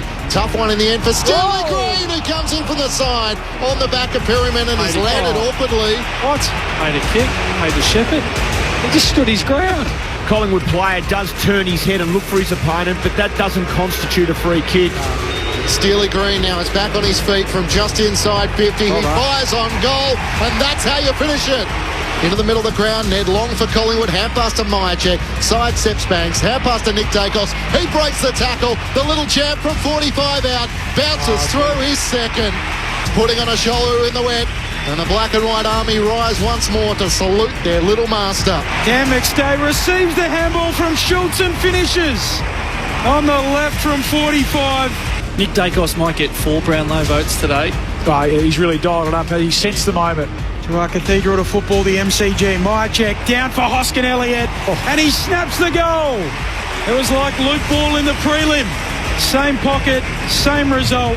This is ABC Sports coverage of the AFL. On your radio. ABC Sport Digital. And on the ABC Listen app. Half-time at the MCG. Great to have your company for Sunday footy on ABC Sport. It's Collingwood who lead by 20 points, 7-6-48 to the Tigers 4-4-28, having led by 8 points at quarter time. The Magpies with 4 goals to 2 in that second quarter. As you heard there from Bob Murphy and Luke Ball, Nick Dacos is the star for Collingwood. 22 disposals and 2 goals. He may get the 4 votes this afternoon in the ABC Footballer of the Year. The other matches got underway at Docklands. There was no late changes there with Charlie Spargo and Hugh Boxall, the sub. The Saints kicked the opening goal of the match. Melbourne with the last 4. So the Demons 4 straight 24 to St Kilda 1 straight 6. All individual goal kickers so far with Lindsay, Fritsch, Viney and Langford the goal kickers for the Demons, while Anthony Caminiti the goal kicker for the Saints. There is an ABC call available. It's on the ABC Listen app. Just click on the AFL Extra button if you want to follow the efforts from Docklands between the Saints and the Demons. Matt Lynch and Ben Cameron calling the action. Bob Murphy and Luke Ball are your experts, and Ray Chamberlain down on the boundary. Just on Nick Dacos, so a career high 43 disposals last week. Half of 44 is 22, so he's on track to beat that by 1 if he can keep this pace up for the second half, Clinchy. On the SMS, Sarge says, please, please, please, calm the Saints. And Sear from Tasmania, was that Corky or Porky for Pendlebury, who was a late out? I think Collingwood just making sure he's right for their clash against the Brisbane Lions. So $2 million for Harley Reid. What is Nick Dacos worth, or Sam Darcy? That's from Brendan in Hobart. Did hear Brendan Gale interviewed about when Tasmania start to sort of ramp up their endeavours, maybe look towards a senior coach. He was saying by this stage next year. And signing bonuses for those players as well.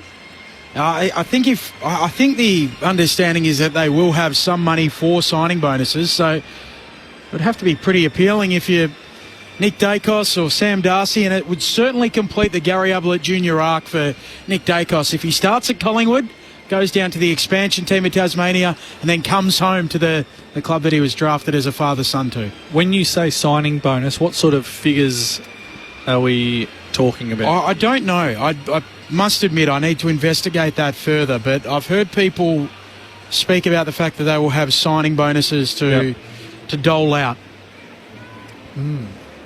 Big money. Lump sum offer just for coming down would be pretty nice, and then they've got to pay, a large chunk of their salary cap from year 1, so there will be some heavily front-ended deals that will be pretty appealing for players.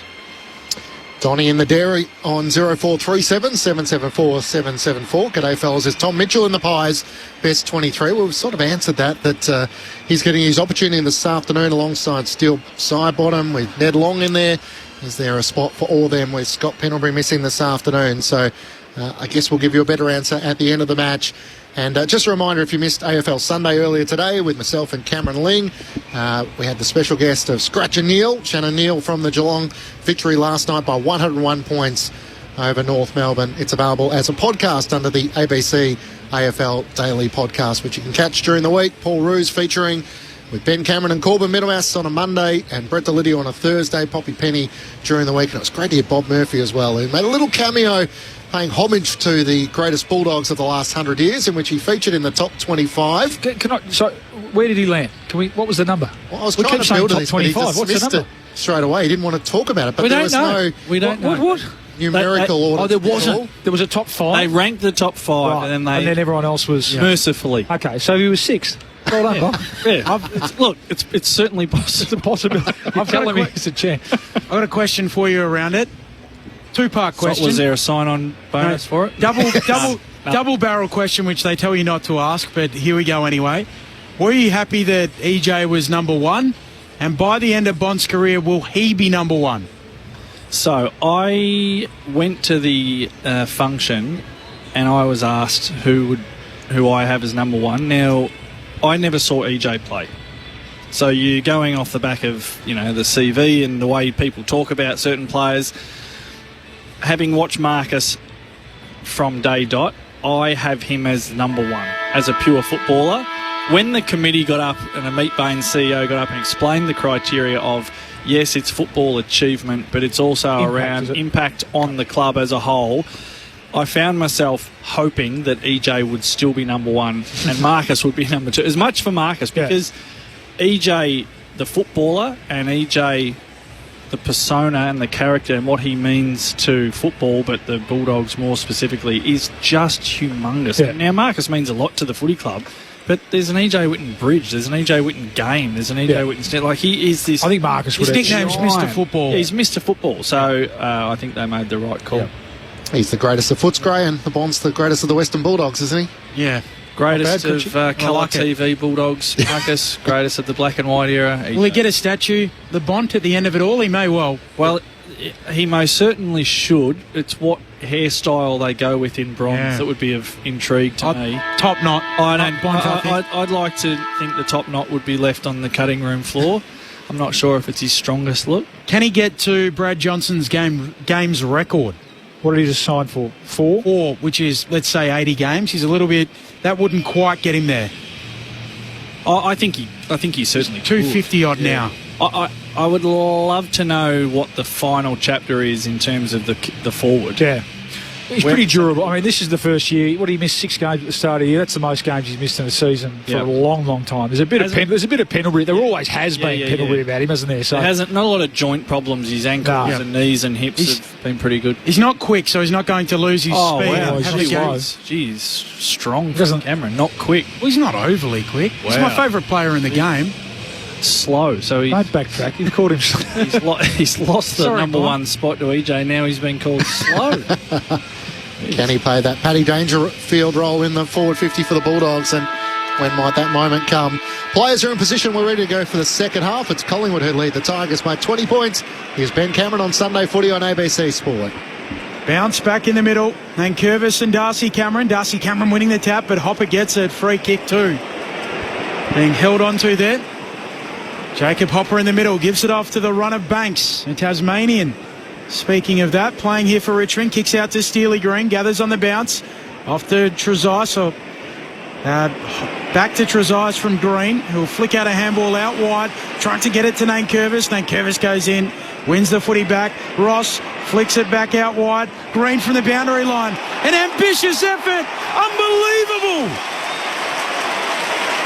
He's kicked out from row G. Steely Green with something special, his second. And the Collingwood lead is cut to 14 points. 7-6-48 plays 5-4-34. The audacity. Yeah. Just beautiful confidence. Deep on the boundary. That's a long way out. And there's something that I really, really liked about it. I mean, the finish speaks for itself. That's about as well as you can kick a football from a long way out.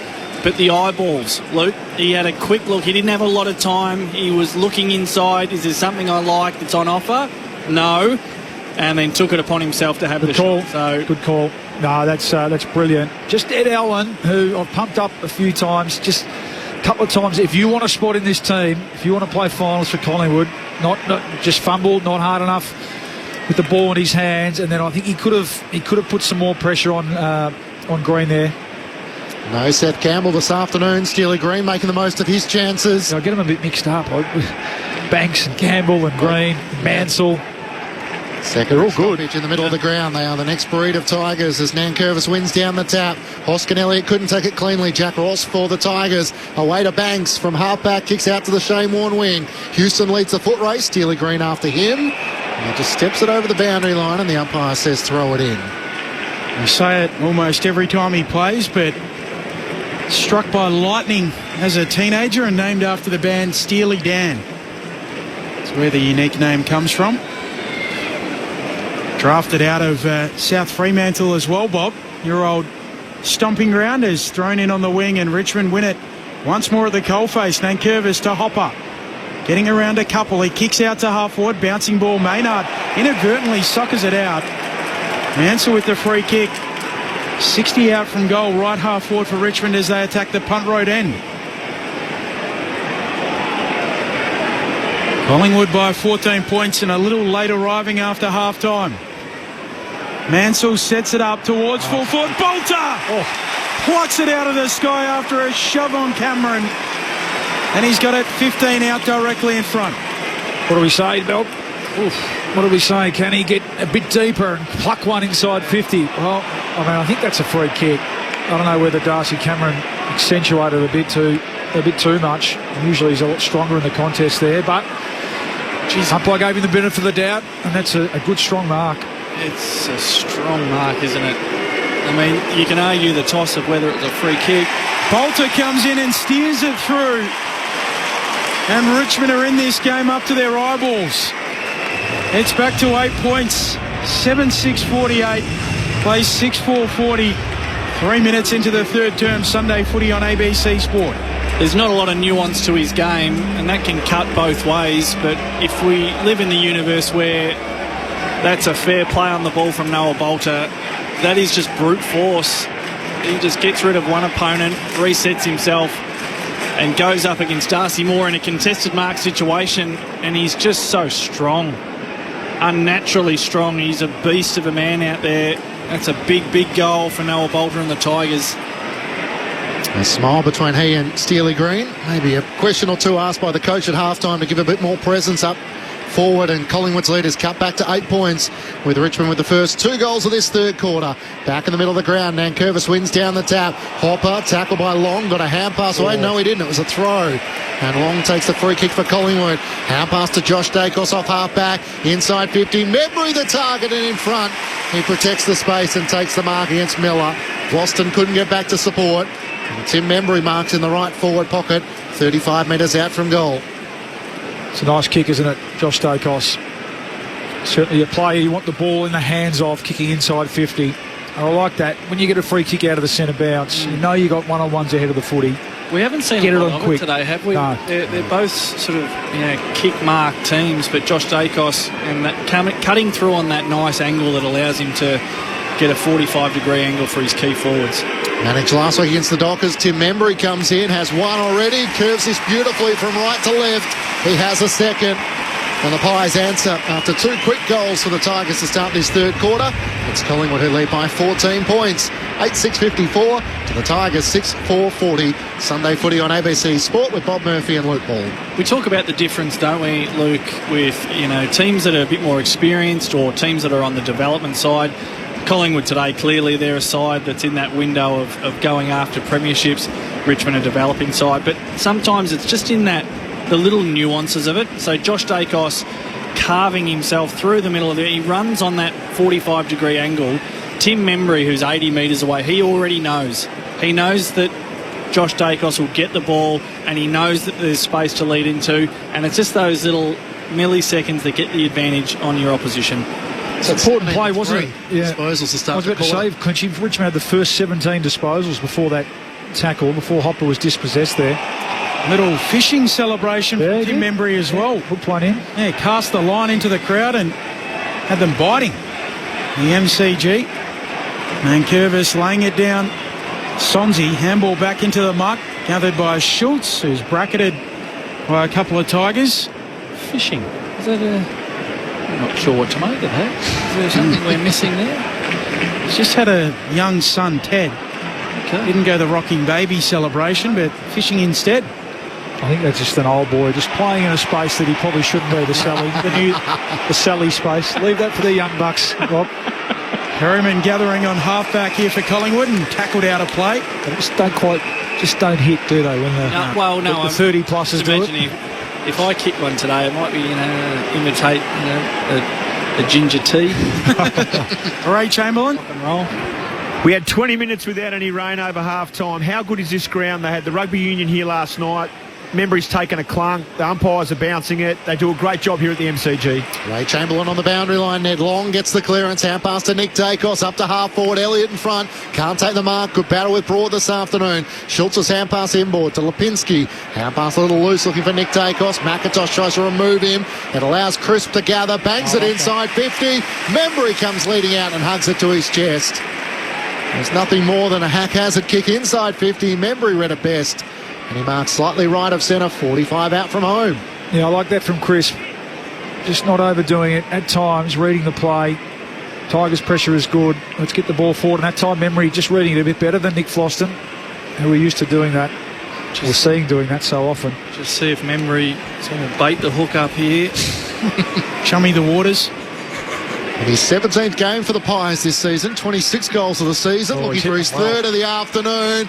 Hits it sweetly, but it fades to the right and a minor score. Just a nibble there, no bite. No. We did speak pre-game about the Collingwood players that have missed out or weren't a part of the 2023 flag. So Membry was one of those you mentioned, Borley, and they will stay hungry.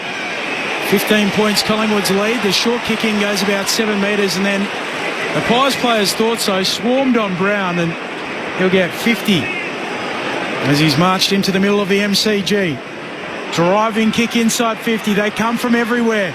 Mansell can't mark. Ball hits the deck. Dean worried out of it. Soccers it away. Nick Dacos onto it. Centre half back.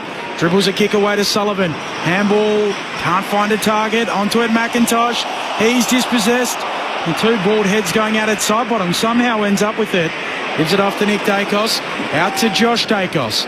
He'll wait a kick beautifully for Lipinski. Pies up the corridor. He waits for Elliott to lead. He got a spoil in there, though, as it's away from him.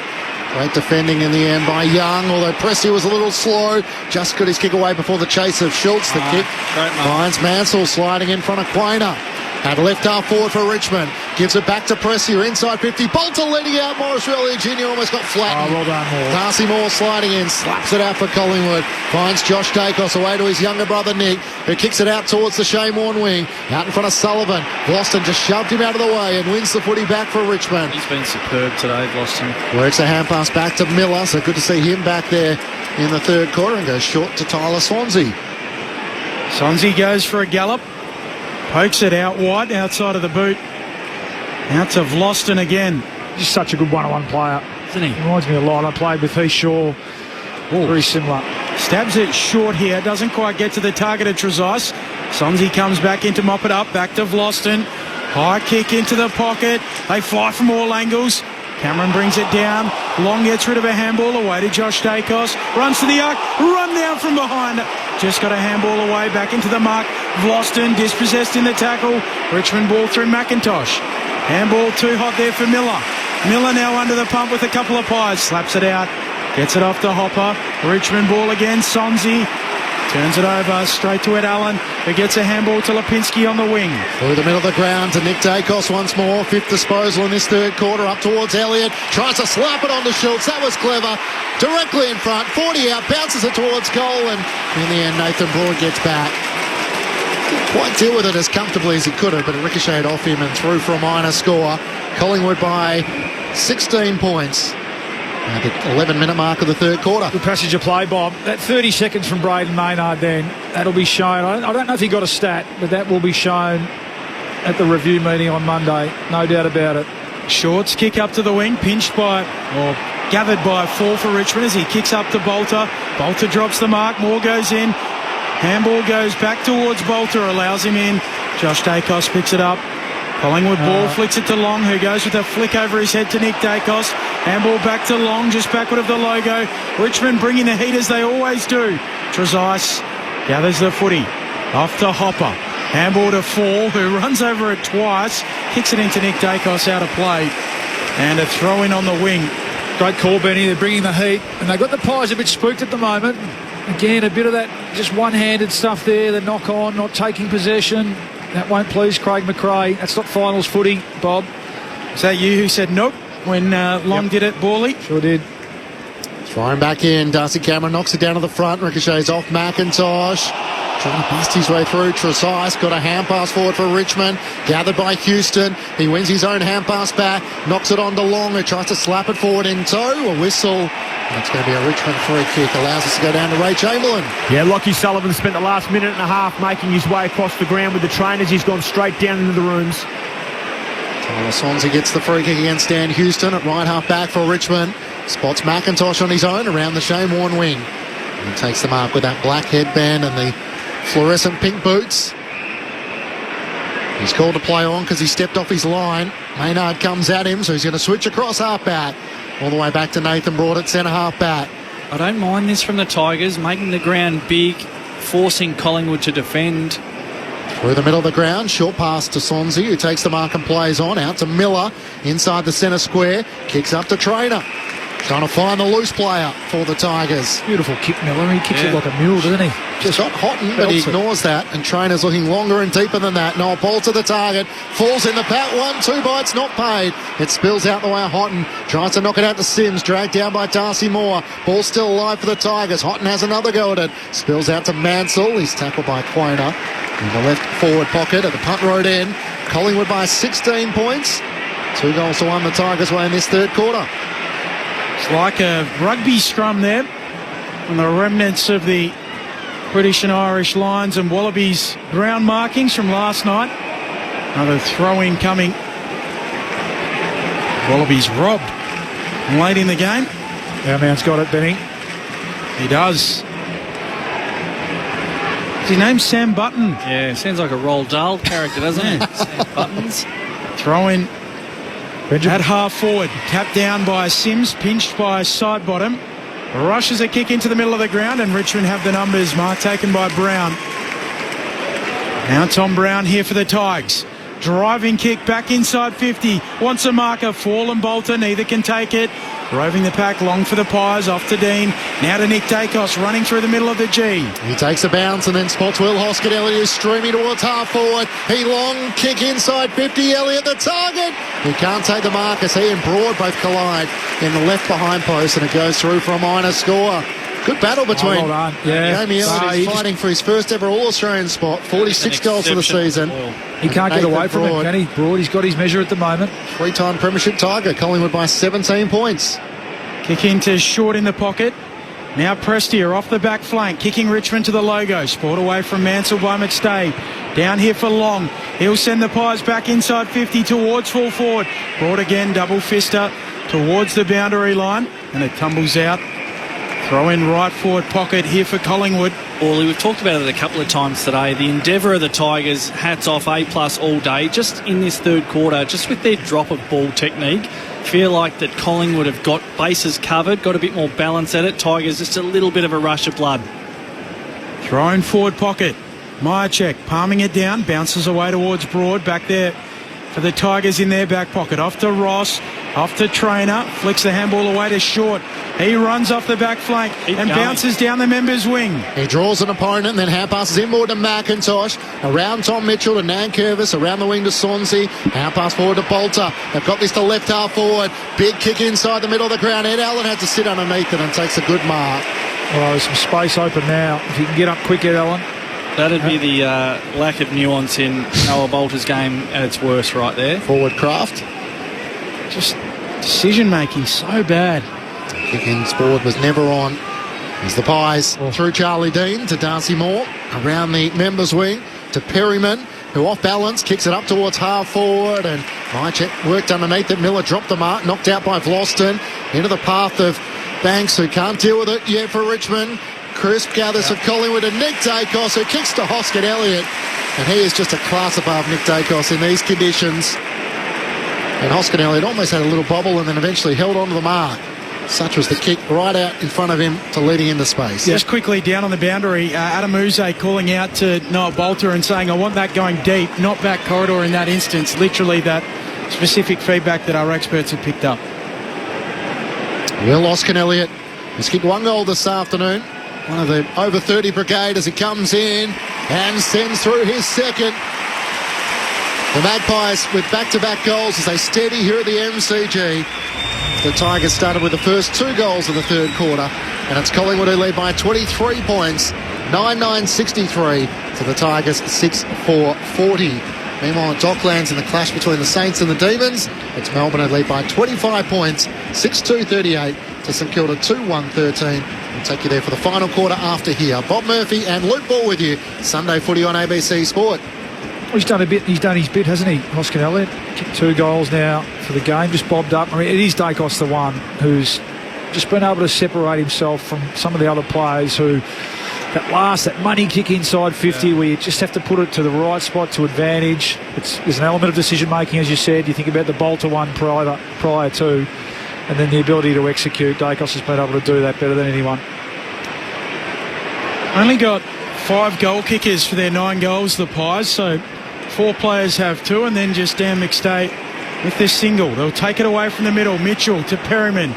Pushed as he kicks up towards half forward. Won by Brown for Richmond. Handball to McIntosh to Morris Rioli Jr. Off to Sonzi. Kicks to the members' wing. His kick good for Trainer. Trainer looks inside 50. Can't quite find the target. Spoiled by Dean. Down at ground level, Collingwood have the numbers. Centre half back for them. Side bottom to Dean, to Schultz. Handball charged down by Richmond. They win possession at half forward. Ross dispossessed in the tackle. Court holding the ball. Collingwood's defensive pressure stands up. Houston's tackle. Pies by 23 points, 18 into the third. Houston takes the free kick for Collingwood. Goes short to Tom Mitchell. He switches it across half back to Josh Dacos. 30 disposals for brother Nick in this afternoon's clash, and we're not even at 3/4 time. Kicks it out to Charlie Dean, who runs around the Shane Warne wing. How pass away to Quainer. Sends Collingwood up inside 50. Myercheck presents himself. Spoiled away by Miller. Hoskin Elliott's hand pass inboard to Membry. Away to side bottom. At half forward. Hand pass to Perryman. Not 15 to Schultz, who's called to play on. Banks lays the tackle. He drops it to his boot. Kicks towards Trainer. Awkward ball for the Tigers defender. He gathers with a hand pass to Miller. Into the pocket. A hand pass to Broad. Forston slipped over. 2 Pies rush at him. He gets a hand pass away. And Broad's hand pass to Trainer. The ball stays alive. Crisp kept it alive. Markoff's into the game. The sub with a centering ball for Collingwood. Hoskin Elliott up. And it's spoiled away by Tom Brown. Nick Dacos runs onto it on his left. He couldn't bang through a third, can he? You bet he can! A class above here at the MCG, Nick Dacos. As the Pies couldn't finish in front of goal, streaming in the left forward pocket, he bangs through his third. 3 goals, 30 disposals, 3 Brownlow votes for Nick Dacos as Collingwood lead by 29 points, 10-9-69 to the Tigers, 6-4-40. Bob Murphy and Luke Ball with what they've just seen. There's 45 other footballers out there today who would say, geez, it's been hard work today, fighting, scrapping, trying to get your hands on it, and then trying to find, your teammate and trying to move the ball on. And Nick Dacos went, oh, really? Not so difficult from my angle. Able to find the ball at will, and he just has the class and proficiency to use the ball better than anyone. That's a ridiculous kick. That is an unbelievable kick of the footy. Tired legs, pressure all around, opposite foot, no worries. It's time to put a different game. Time to put someone on it. You think 31-3 with 6 minutes to go in the third quarter? It might, in all seriousness, maybe it's an opportunity for one of these younger midfielders just to say, just see how you go for the last quarter and a half. Just go and run with him and it's interesting. Let him take you to the footy. Maybe not a traditional tagger, but a young midfielder to say, hey, this is where... Go and stand the best in the comp. This is as good as it gets. Kick up to half forward. Here for the Pies. Side bottom. Gets rid of it to Long. Eyes the goals from 50. Into the post. Into the post it goes. Collingwood's lead 30. Ray Chamberlain on the boundary. Yeah, Clinchy, you mentioned Markov, who's into the game. Sullivan's taken out. It's definitely an injury. They haven't confirmed the injury. And I don't know whether you know this, Rob, but we have a thing on Saturday where we talk about who I've eaten a meal with in the AFL. And I had a coffee down at Sanctum Cafe, 3194 in the Mentone region with Oleg Markov. Just moved into the suburbs, so I've given him a blessing. Chamberlain down on the boundary. That's a coffee, not a meal, though, right? As Mitchell kicks inside 50 for Collingwood. Not a sub, not a foot-long sub. Intercepting mark taken by Broad. I feel like there's so much we can come back to, but we're going to keep moving. Kicks across half back. He told us about 3 weeks in a row he saw Tom De Koning for a sandwich, did Ray Chamberlain. So we thought, yep, Ray, we've got it. Third time. Banks' kick was the turnover. Perryman takes the intercepting mark. Inboard to Houston, and now Darcy Cameron. He's going to swing it back to Maynard on the members' side. Collingwood by 30 points, 10-10-70 to Richmond 6-4-40. The Pies have taken control really since the early stages of the match. Richmond got back within a goal in the second quarter. There's Perryman at right half forward. Kicks long inside 50. McStay against 2. Broad reaches up, supports Miller. Knocked down to the front. McStay tries to get a hand pass out to Myercheck. McIntosh wedged in the middle. He's tackled and brought down, and the umpire will board up. Right forward pocket at the city end for Collingwood. And lead by 24 points. Let's keep an eye on these dangerous Collingwood smalls here with this forward 50 stoppage as the Tigers getting a little bit tired in this third quarter. Tapping it down, Nankervis. Side bottom, tracking the footy, spinning, out of trouble, gets a handball away, but only to grass. Prestia picks it up, his handball, he cuffs it up, long sockers it towards goal, bounces off the chest of Myercheck, into the pocket, shoots, the opportunist, floats it through, and Collingwood are running amok at the MCG now.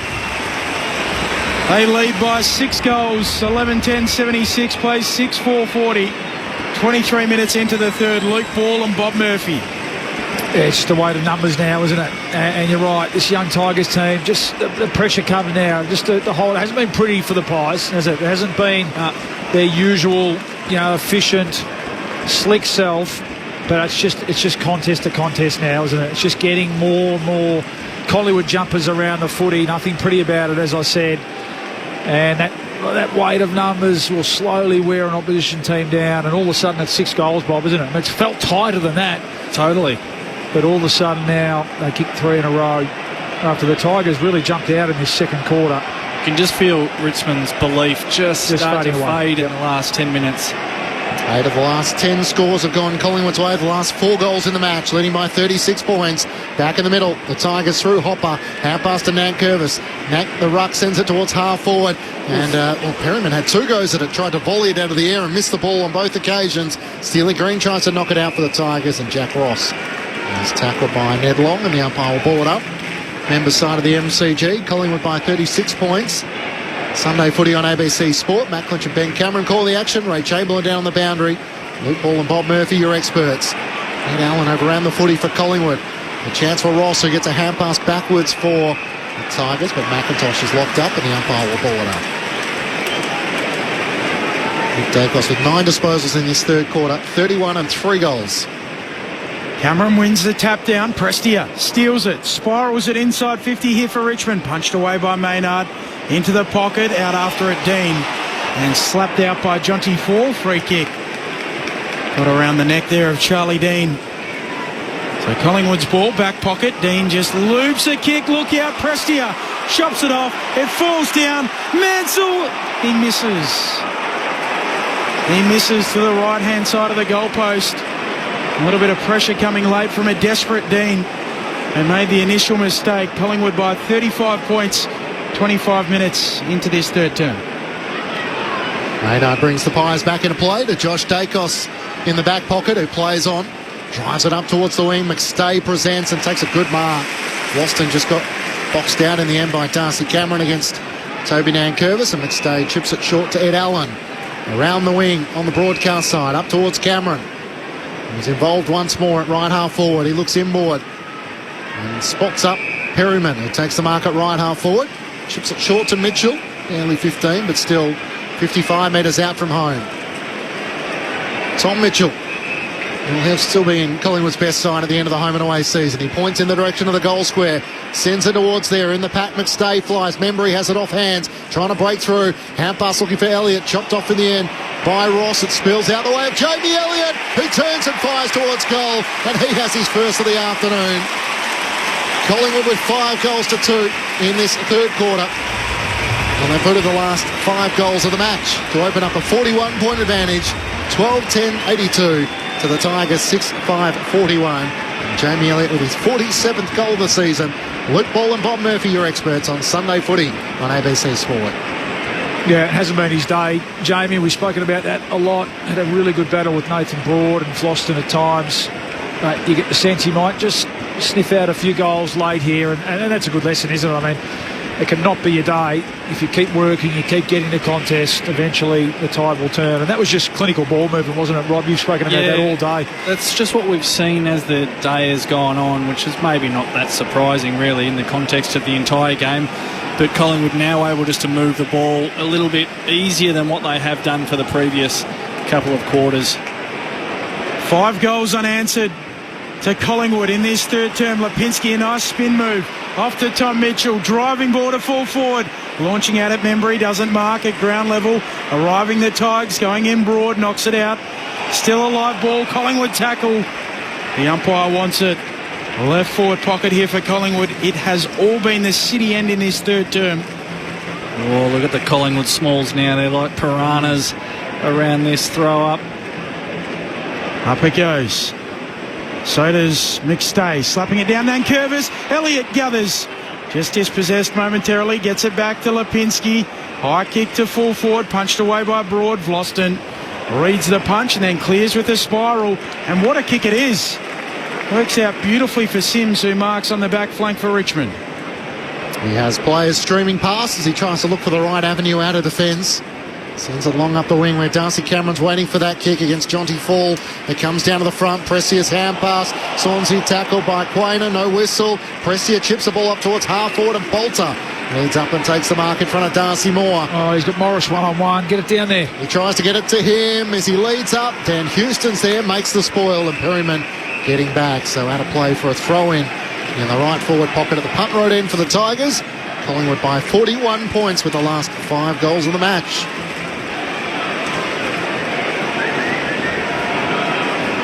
Ben Cameron, Matt Clinch, Luke Ball, Bob Murphy and Ray Chamberlain bringing you all of the action on this Sunday afternoon. Tapping it down Cameron and then slapped out by Ross. We'll do it again. Sunday footy on ABC Sport. Dreary Sunday afternoon at the MCG. Throw in forward pocket here for the Tigers. Cameron palming it down. Coming through Ross, doing the silly salmon, nowhere to go. Get another ball up in that forward pocket. Up it goes. Nankervis down for Ross, flicks it out, away to McIntosh, who gets rid of it. The shot on goal is good from Houghton. He can do what others can't, and he finishes here. Richmond in the run of 5 unanswered goals. His second, and the son of the former Pie brings it back to 35 points, 29 minutes into the third. We're 90 seconds away from three-quarter time. Oh, look, there's been more than a few moments of excitement if you're a Richmond supporter. 5 wins for the year, but when you see a player like Taj Houghton in his third game kick his second goal, but just the variety. The first one was a contested mark in the goal square, jumping high. That's a really, really clever and classy finish. Holding his position, ball gets shoveled out to him, pressure on his right side, and he's able just to kick the right foot banana. It's a class act. There could be some excitement ahead for Tiger fans with Taj Houghton. Collingwood's lead is 35 points. Back in the middle, Nankervis tries to go to work. Won the tap, tried to do the roving, couldn't get round long. His hand pass is chopped off, and Nick Dacos wins it back. Kicks out towards Markov the wing. A sub in the game for Sullivan. Hand pass to Lipinski, kicks up towards Jamie Elliott. And takes the marker left half forward. 1 goal so far for the match, 47 for the season. Elliott pulls his kick into the pocket. Meyer check the target. Broad makes the spoil. Lipinski front and centre. Hand pass forward, chopped off by Broad. Knocked away. Banks gets the hand pass away to Tyler Swansea, who links up with Ross across half back. Kicks a chiselling ball up the wing. It doesn't get to Mansell. A good quarter mark taken by Perryman. Yeah, good quarter Perryman. He's had possession. That's possession number 9. And Luke Ball's old number 12. He moves it on to Dacos. This is Nick, who kicks inside 50, punched away from McStay. And out over the boundary line for a throw-in. Left forward pocket here for Collingwood. Nick Dacos, watch. He's up to 11 in this third term. 33 for the day, 43 last week. His career high, on track to better that. Throw in Nankervis, slapping it down onto it. Sonzi shoveling out a handball, back boundary side, and Ross sees it out, right on the elbow of 50 in that boundary line. Collingwood by 35, stroke of three-quarter time. On the SMS 0437 774 774. Rog poses the question, listening while out in Sandringham, who's the All-Australian ruck this season? As the ball is thrown in. Nankervis gets it forward to McIntosh. He has to get a hand pass back, but that's where Perryman is for Collingwood. Hand pass knocked on by Lipinski to Mitchell. Hand pass is inside 50. Tom Brown gathers for the Tigers. Sends it back up the worn wing. Bolter's able to get rid of Darcy Moore and then played on immediately. He was tackled as he just blazed away to half forward. No one there for the Tigers. As it's gathered by Houston, the pressure came from Morris Riola Jr. But he chips it across half back to Jack Crisp as the siren sounds for three-quarter time. Collingwood by 35 points, having led by 20 points at halftime, 8 points at quarter time. The Magpies with 5 goals to 3 in that third quarter. 12-10-82 to the Tigers 7-5-47.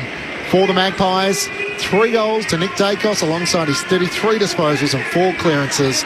2 goals to Myercheck and to Membry, while individuals to Elliott, Schultz, McStay for the Pies, while for the Tigers, 2 goals to Taj Houghton, 2 goals to Steely Green, individuals to Sims, Trezise and Boltar.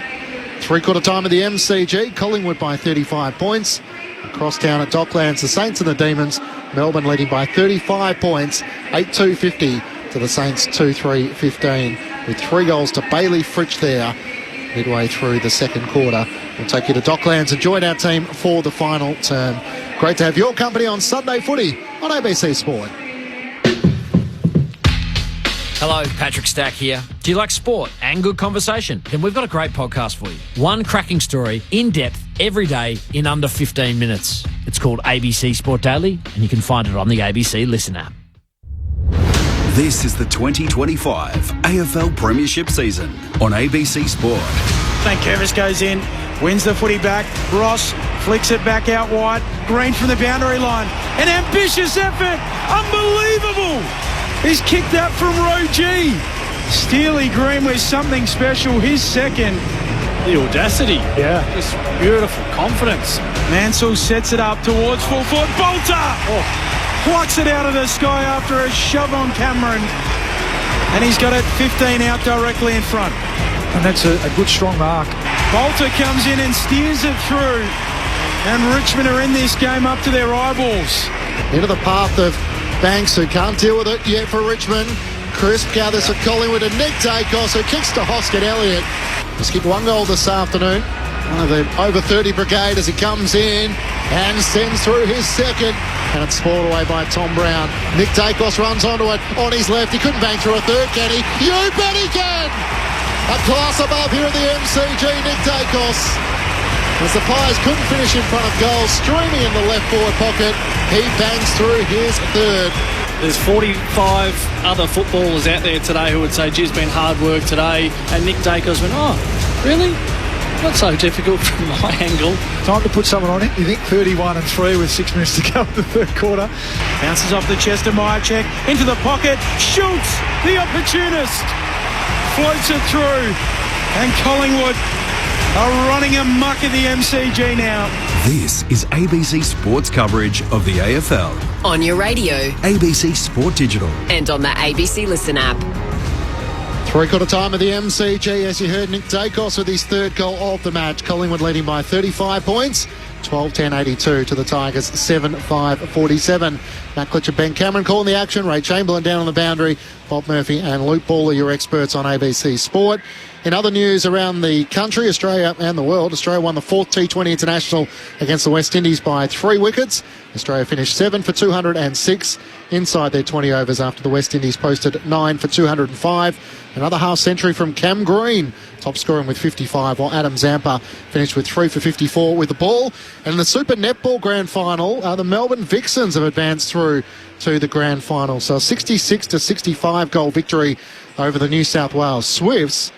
And Ben, the West Coast Fever have been the dominant side in Super Netball this season, but of course the Grand Final is in Melbourne. We get robbed again.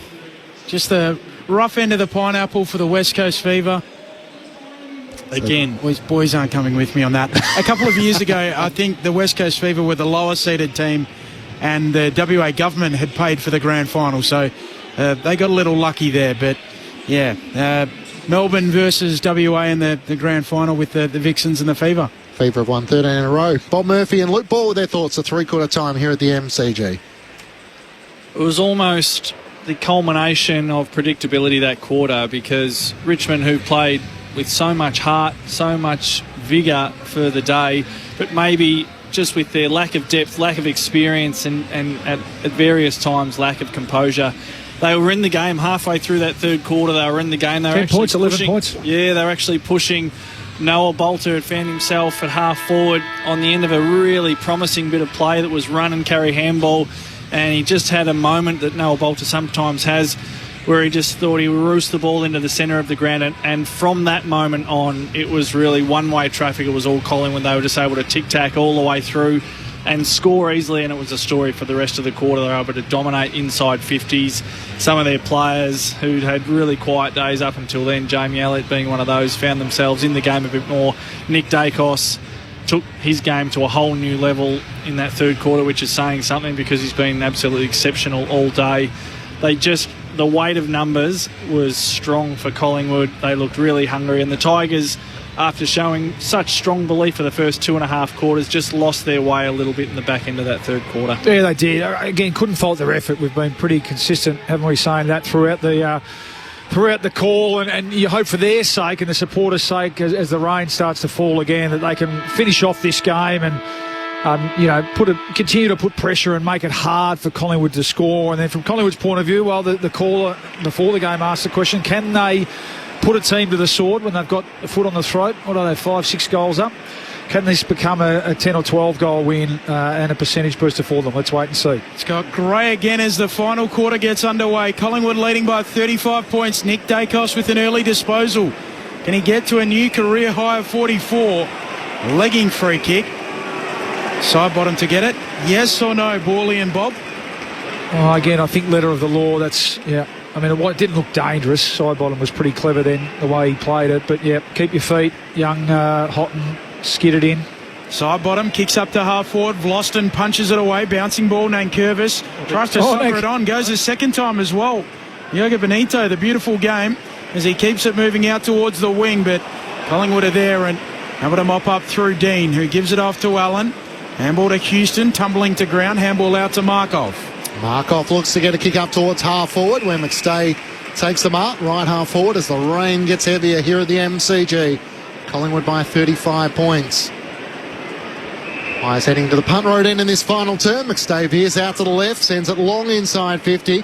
Myercheck's in a pack of Richmond players. It gets to the back. Crisp hand pass to Myercheck. Kick is smothered. Well done. So ricochets through for a minor score. That's a good sign. Desperate defending there by the Tigers, and Jack Ross got a hand to it. Yeah. Will Nick Dacos get to 44 and a new career high? I would say yes. He may do it in a canter if he really wants it.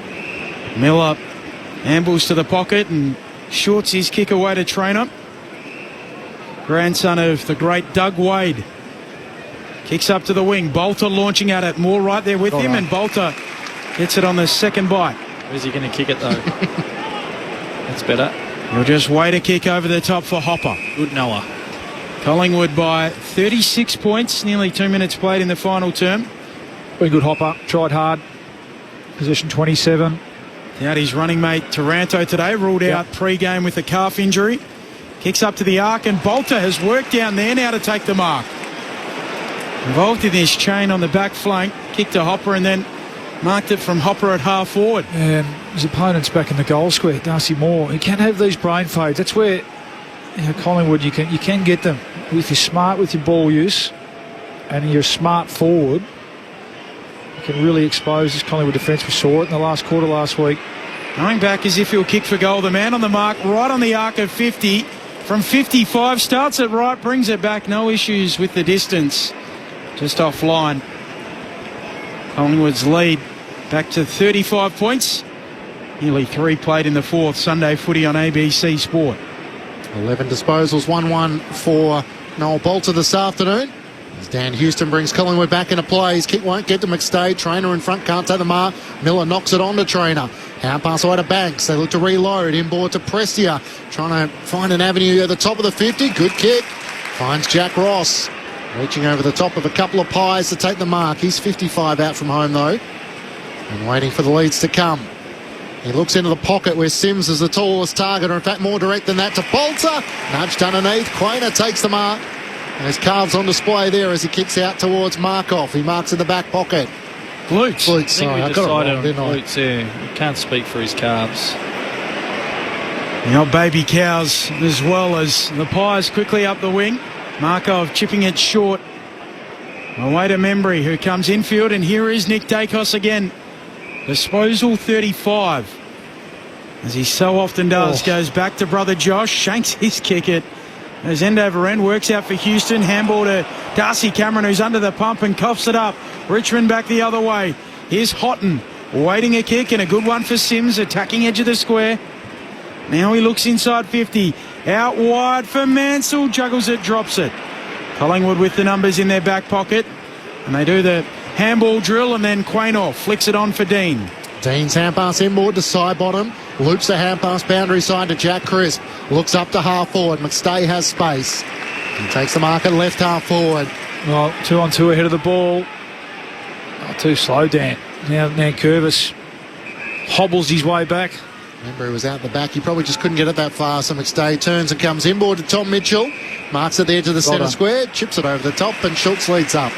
That's how you do it, finding the holes in the Richmond defence. We'll stay away here. Patience. Tigers, I'm not sure he's got the journey here, Schultz, in a wet, yep. Oh, Nick Dacos around the back, receives it, sidesteps around Houghton, fires on goal from 45, off balance as he was collided into in the end, and his kick only lands 25 metres out from Collingwood's goal, although Ross's clearing kick, chopped off by Houston on the run from 45, and Dan Houston joins the list of goal kickers. As he puts through just his 5th of the season, Collingwood all of a sudden have kicked 6 goals of the last 9 in the match and lead by 41 points, 13-11-89 to Richmond 7-6-48. The first goal of the final term comes at the 5-minute mark. Luke Ball and Bob Murphy, your experts on ABC Sport. Just another panicked kick from the Tigers. That's what's happened as the day's worn on. Their composure has just fallen away. Collingwood's been really good. Their pressure has been really good around the ball, but just their setup, one kick removed, that's probably a great example of it, where they were set up for that rush kick, and that's exactly what they got. Dan Houston was the recipient, and a class player with a class finish. He was keen to go to Carlton in the off-season. He's now at Collingwood, heading into a final series where they may well win the flag. You'd have to be thinking, gee whiz, dodged a bullet there. Clearance for Richmond, inside attacking 50. Fall doesn't judge the bounce. Quaynor does, slaps it on towards the wing. Markov goes in, dirt in his fingernails, gets low as he picks it up. Out to Hoskin Elliott with the handball. His rush kick goes forward of the wing. Broad swirls it away. Back towards the logo. Ball on the deck. Mitchell wins it again for Collingwood. Handball to Elliott. To Lipinski. Flicks it over the top. Now they're in space. Cameron goes back. Hoskin Elliott, he'll chip to the pocket. Myercheck on the lead. Slips over as he gathers. Tackled quickly. Handball out to Elliott. Back to Lipinski. Coughs it up. And emerging with it, Banks for Richmond. Away to short. Lateral kick. Just gets to Trainer. Worried out of it. Brings it down. He'll get a free kick. Back pocket, and he'll feed it off to Vlosten. Schultz gave away the free kick as Vlosten kicks it up the wing. Jacob Hopper takes the mark. Position number 29 for him. He's kept trying all afternoon for Richmond. Nick Dacos leads the way with 36. Comes inboard as he finds, in the end, the effort of Jack Ross, who gets the hand pass to short. Sends it up to half forward, and Noel Bolter takes the mark. Right half forward, inside 50, Maurice Rioli Jr. He takes the mark, plays on, gives it to Jonty Fall, who sends it through from the goal square. Unselfish from Maurice Rioli Jr. there. It's a good contested mark, and the Tigers have their first goal of the final term. Collingwood's lead back to 35 points. 13-11-89 to the Tigers, 8-6-54. 8 minutes gone, final term, Sunday footy on ABC Sport. Well, it's good transition, Bob, isn't it? And we've seen glimpses of it today. Just that finish, that last kick inside 50 where you can get a mark, a good mark, inside 50. has been the thing that's lacking. But, yeah, I've been really impressed with their ability against this Collingwood team who have been a little bit off in terms of team defence over the last couple of weeks, and still today have been able to transition the footy really well. Again, started with a great one-on-one contest win by Floston deep in their defence, and then from one end to the other. And they keep trying, don't they? Yeah, they do. And Rioli unselfish. Well done. Mankervis palming it down. Hopper gathers the footy and caught by Schultz. Free kick going the way of the Pie. Gives it off towards Mitchell. Now Houston. Driving kick to full forward. Looking for a mark down there. Ball hits the deck. Side bottom. Trying to get it on the boot. Can't do so.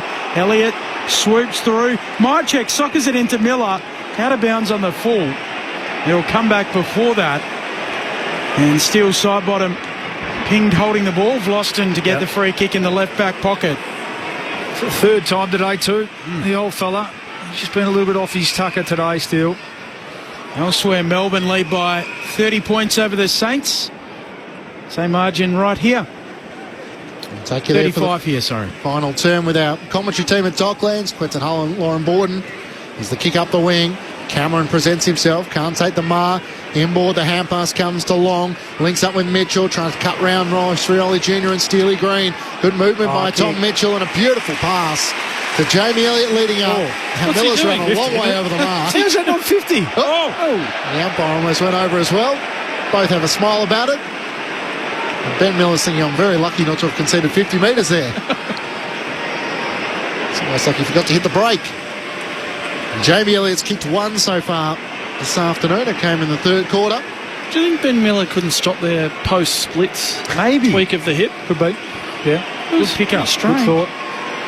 Jamie Elliott slightly left of centre, kicking from just inside 50. Looking for his second and to extend Collingwood's lead. It starts right, it bends back, Broad on the goal line, rushes it through for a minor score. Collingwood by 36 points, 10 minutes gone, final term. Trying to see if Nick Dacos can get to a new career high of 44 disposals. He's on 36 at the moment. Same as Collingwood's lead. Short to Broad, who goes back to Short. Top of the defensive goal square, pokes it short, away to Miller. Right on the edge of the try line from last night. British and Irish Lions and the Wallabies off to McIntosh, who pokes it on slightly further afield to Sonzi. Sets off on a run. Unsure where he'll go, moves it out towards the members' wing. Trainer marks.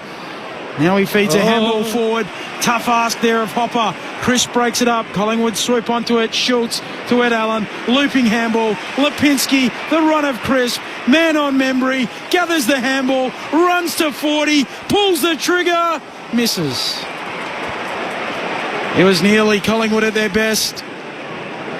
Membry just couldn't quite finish. Pies by 37 points, 11 into the fourth. Sorry, Benny. I think it's the story of the day a bit. Just nearly at their best. And I think a lot of that goes down to Richmond's pressure and their ability just to keep fighting and scrapping. But, yeah, just a little bit off their best, the Pies. Brisbane next Saturday night for the Pies. That's a massive game. Brisbane on the bounce too after they were embarrassed yesterday. Miller into Short.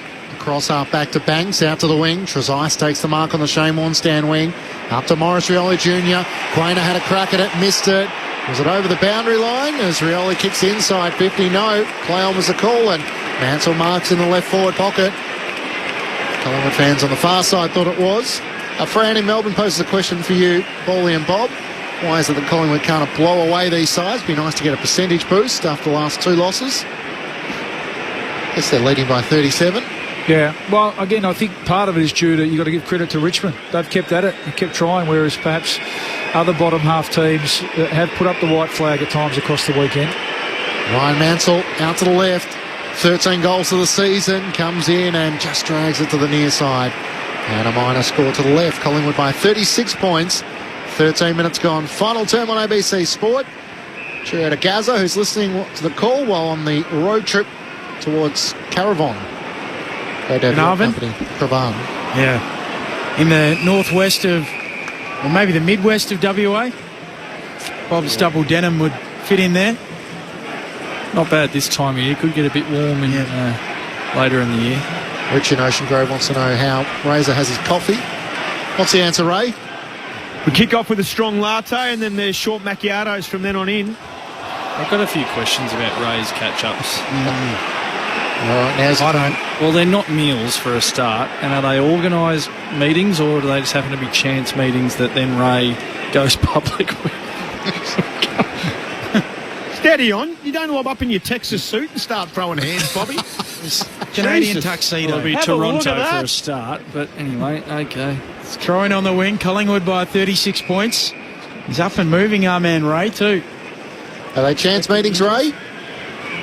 50-50. Up it goes. Doing the ruck work long. Slaps it forward. McIntosh diving over the footy. Maybe an issue down there for Luke Traynor, is it, Razor, that you're keeping your eyes on? Yeah, just trying to see the substitution. It looks as though it's going to be Luke Traynor, but I'm just waiting to confirm. Long takes it out of the ruck this time. Tumbles a kick to half forward for Collingwood. Out it goes. Fish. Insufficient No, intent. Fish. His former about to teammate say, Lee Fisher. ex-player Fish, he understands that was just a hack kick Yeah, forward. it's been a tough day for everyone. It's cold, it's wet. It is. Umpires love playing it deliberate. I would. Collingwood by 36 points. 14 minutes into this final term. Miller's kick up to a contest on the wing. Here's Nick Dacos again. Disposal 37. Beautiful kick. Sliding in Elliott. Watermelon seeds all over his chest as he drops the mark. And Short sweeps in to pick it up there for Richmond across the back flank. To press here, who goes all the way back to Nathan Broad. Takes the mark at the top of the defensive goal square. At the punt road end, Collingwood by 36 points. Broad moves it short. And the mark is taken by Young. Trying to find a way out of defence for the Tigers. Swings it out to Tyler Sonsie, who marks it right half back. No one on the mark, so can play on. Runs the broadcast wing. Up towards Mansell, who flies on Houston and takes the mark. Just timed his leap superbly and takes the mark between wing and half forward for Richmond.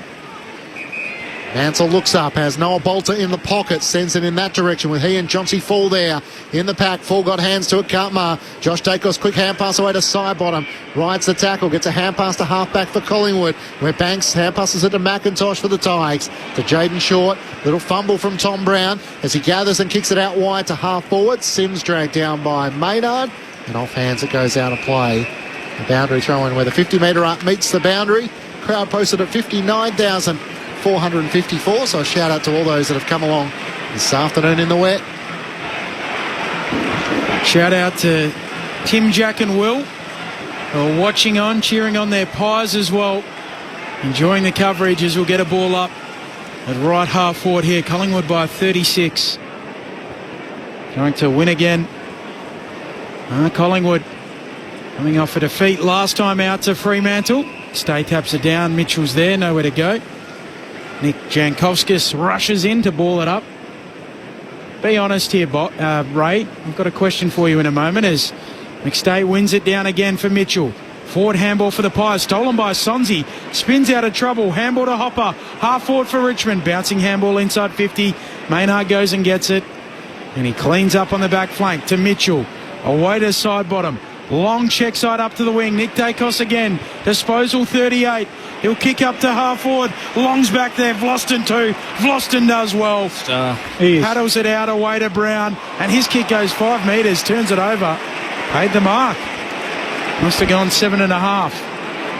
So Membry with it, half forward flank for Collingwood. Into the middle of the ground for side bottom, 50 out, hand pass to Josh Dacos. Into the pocket, looking for Hoskin Elliott on Markov. Hoskin Elliott flies, can't take the mark. Morris Rioli Jr. slaps it out towards the boundary line. And off he and Markov's hands, it goes out of play. Throw in the right forward pocket for Collingwood. They lead by 36 points. 17 minutes gone, final term. Floodlights on here at the MCG. Crosstown will take you to under the roof of Docklands for the final term there. Ned Long does the ruck work, just sharks it forward.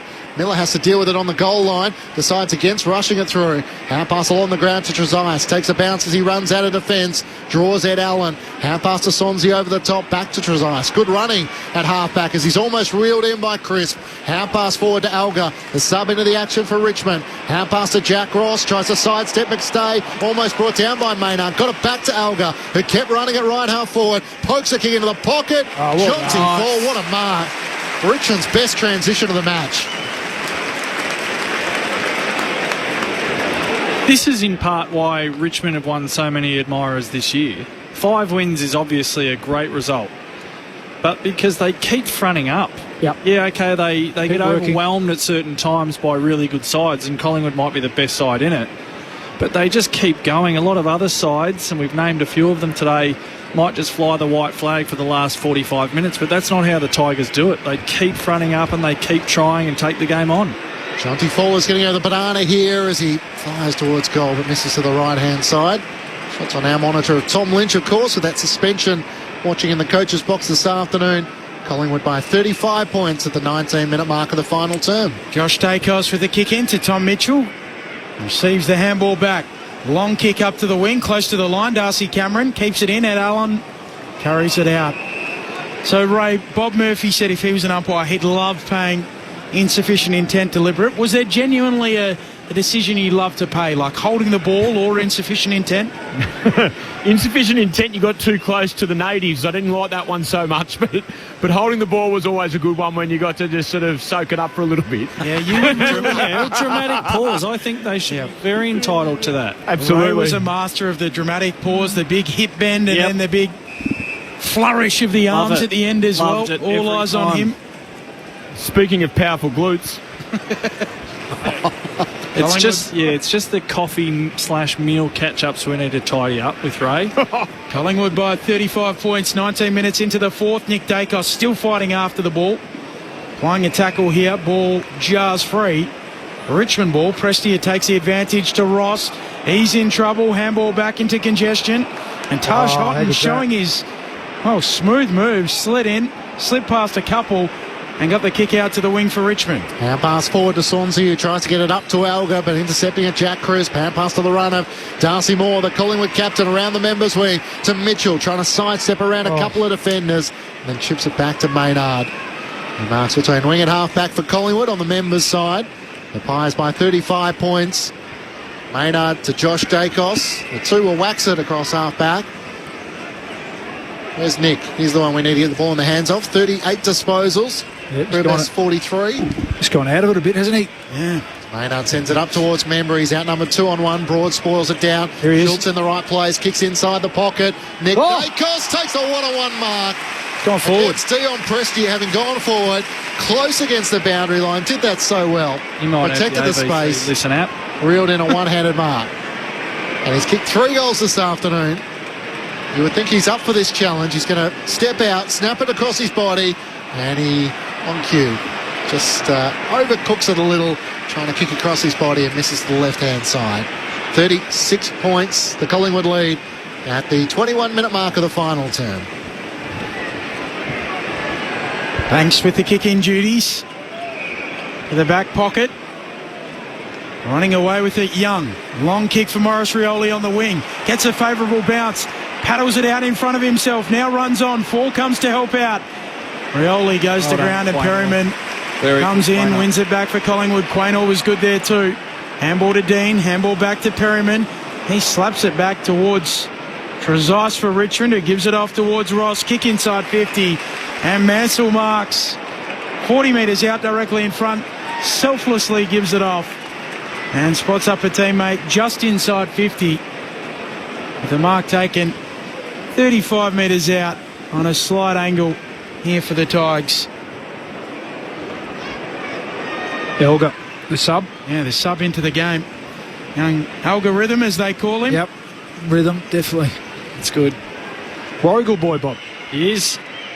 Famous name in Warrigal. It's been a big day for Warrigal. Taj Houghton. Alga comes in. His drop punt, 40 out, floats it across the face of goal. Town of 20,000 people just groan. Not to be. Presented his first Richmond jumper by Brett Delidio. Just a couple of weeks ago. As Josh Dacos brings the Pies back into play, chips it out to Jack Crisp, who marks it left half back for Collingwood. They lead by 35 points in front of just under 60,000 here at the MCG. Back inside defensive 50. Charlie Dean takes the mark and he chips it to Josh Dacos. Have you been down to Warrigal before, Bally? You don't leave the city limits too often. Oh, hang on, Bob. No, I've got Still got relatives in Pakenham and Monbulk, absolutely. Okay, take it back. Yeah. Yeah, I detected a little bit of sort of cynicism with that. I just wanted to spice up the afternoon. Side bottom across half back. Hand pass to Nick Dacos. Possession number 40 for the little champ. Here he is. Switches it out to Hoskin Elliott. Chips it over the top to Isaac Quainer. Still on. There he is. Nick Dacos becomes the first player to have 40 disposals on 2 occasions this season. The kick inboard missed him as he couldn't reel in the mark. He's back to work though. Count it. Volley. So that'll count as 41. Got it to Ned Long. Hand pass to Hoskin Elliott. Back to Nick Dacos. Possession 42.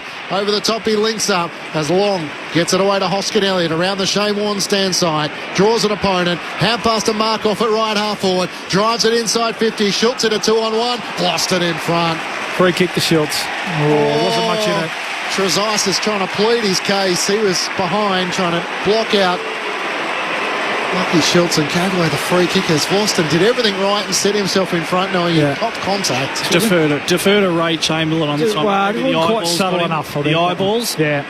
You got to at least pretend like you're looking at the ball and marking it. Just a little, not subtle enough. It was really just a bump in the end. There wasn't a lot in it. We'll go down to Ray after this shot on goal. Lucky Schultz with one already this afternoon. Looking for his second. 24 minutes gone, final term. Schultz hits the post. Look at the right goal post. So Collingwood haven't finished in the flurry in which they potentially might have hoped they would. Collingwood by 36 points. Ray Chamberlain on the boundary.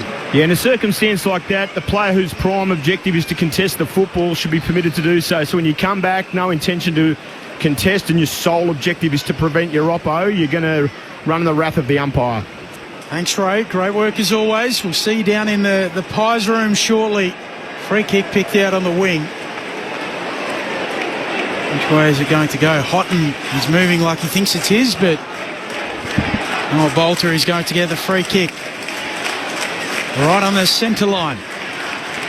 Whacks a long ball inside 50 here for Richmond. They fly from all angles. Darcy Cameron's back there, taking intercept marks. He averages more of those than any ruck in the competition this year. Nearly 3 a game. He marks at fullback. Moves it off to Dean. Shorts it to side bottom. Has it on the right back flank. Collingwood lead by 36 points, 25 minutes into the fourth. Side bottom over the top for Darcy Moore. He takes the mark at right half back. On the Shane Warne stand side, Collingwood by 36 points. As Moore sends it long around the wing. McStay the target. Membry comes in from the side. It's spoiled away by Tom Brown. Into the path of Hopper. Tucks the footy under his arm. Kicks towards half forward. The siren sounds. Collingwood back on the winners list after 2 losses and back on top of the AFL ladder with 4 rounds to play. The Pies by 36 points over the Tigers. Side by side they stick together to uphold the Magpies' name. See the barricades are shouting as all barricades should. Oh, the premiership's a cakewalk for the good old Collingwood. Collingwood 13-15-93 to the Tigers 8-9-57. The Pies get their 15th win of the season, but the Tigers fought with them as much as they could for 4 quarters. The Pies led by 8 points at quarter time, by 20 at half time, by 35 at 3/4 time, and run out 36-point winners. 3 goals for Nick Dacos. He finishes with 42 disposals. It could be another 3 votes coming up to the Collingwood champion. Good old Collingwood forever. They know how to play the game. Side by side they stick together to uphold the Magpies' name. See the barricades are shouting as all barricades should. Oh, the premiership's a cakewalk for the good old Collingwood. So Collingwood by 36 points, 3 goals to Nick Dacos, 2 goals to Brodie Mychek and to Tim Membry alongside Will Hoskin Elliott. Individuals to Elliott, Schultz, Houston and McStay for the Magpies. Well, for the young Tigers, who certainly showed a good effort this afternoon, 2 goals to Taj Houghton and 2 goals to Steely Green. Individuals to Bolter, Fall, Trezise and Sims. The Pies take back top spot on the AFL ladder following Adelaide's victory in the showdown last week. And they are the team on top of the ladder still with 4 rounds to play.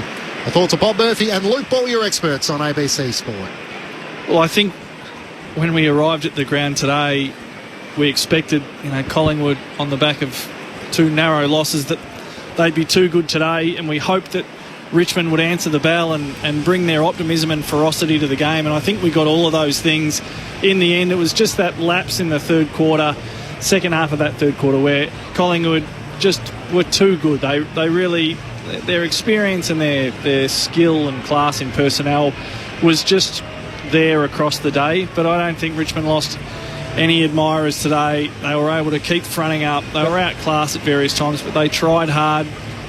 They still showed some glimpses. Some of their young players. There's a lot to get excited about if you're a fan of the Tigers. That for the Magpies, it was one of those days where it was almost like they just had to win, and they didn't want to overexert themselves, and they didn't. I felt like they were pretty scrappy. Paulie, you have a really close eye on them, closer than what a lot of us do, and you made the call that this is not the Magpies at their absolute best, but they were able just to work their way, and they kept at it, and they were able to get away with a pretty comfortable win in the end. Yeah. But there's still a fair gap on what we saw today and what their best has been throughout the year and what it'll need to be in the next little while. Yeah, and you're careful. You don't want to overreact to that.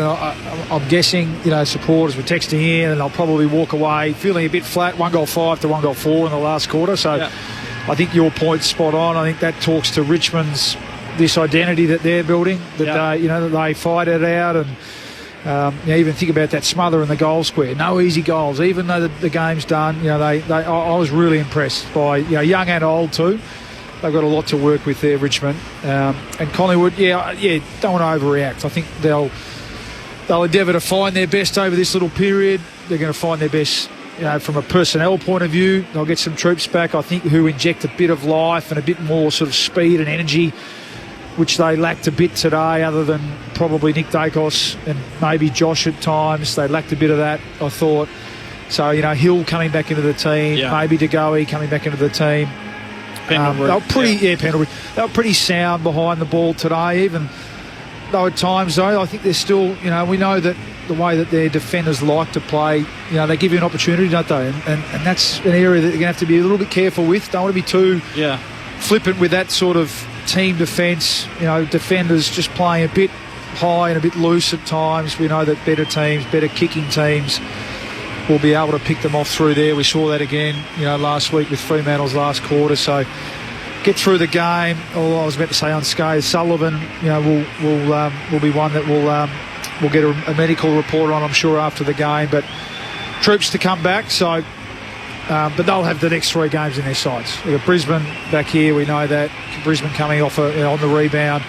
Then they go to Adelaide, probably for first or second, really, that game, I think. And Hawthorn after that. So bigger fish to fry. Still plenty to work on. Really impressed with Richmond's attitude, given the game. Was probably out of reach. I think you're right. They kicked the first 2 goals of that third quarter, didn't they? And you thought, OK, game on here. And then they just made a few blues, and Collingwood's class allowed them to kick 5 in a row, and really that was the margin from then on in. The last quarter was a bit of a non-event, unfortunately.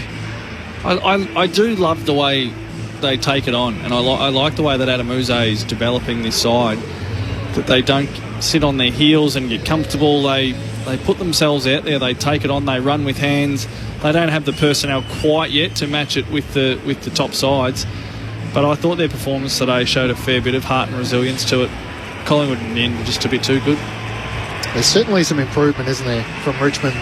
That will still come with some names that are missing from their lineup, but with 5 wins and 14 losses for the season, you could say their fans might be a few steps optimistically ahead in front of a couple of other sides who've had struggles this year. Well, Melbourne, that's a look at the Port context Adelaide, of the Carlton. competition and this round 20. Yeah. You're a Richmond supporter, you'd be thrilled. Oh, you're pumped, yeah. Yes, and the way the game's going, I think they're clearly aware of that. They've got speed behind the ball. They've got good small forwards, which are key now. If the ball hits the ground in Richmond's forward line, you've got to be on your game. Think about not just Rioli, but I love some of them. I get them a bit confused sometimes. Banks, Mansell, Campbell was out today. He's arguably been the pick of them, hasn't he? Trezise. and a handful of, and then young Houghton with a bit of class, on top of Lawler and these other guys. And they're showing more than glimpses, and they're doing it without an established key forward at the moment. Noah Bolter's doing a good job, but he's not Tom Lynch. Tom Lynch should be out there. He's not. So you think they'll be able to build a bit more structure around those smalls. Collingwood players were waiting at the top of the race for Tim Memory, and they decided, bugger this, let's go into the rooms, and here comes sprinting in behind them. Let's join Ray Chamberlain in the Collingwood rooms. Boys, as is Collingwood's way, they've got all the kids in the circle, so they'll start nice and quiet and then they'll build their enthusiasm. But I know that they're pretty happy to get back in the winner's circle. Speaking to a couple of their staffers, and actually Craig, even Ned had a smile, which is always unusual. Collingwood CEO Ned Kelly down there, and so many of their fans as well. The Pies by 36 points, 13-15-93 to the Tigers, 8-9-57. Their 15th win of the season. Here they go.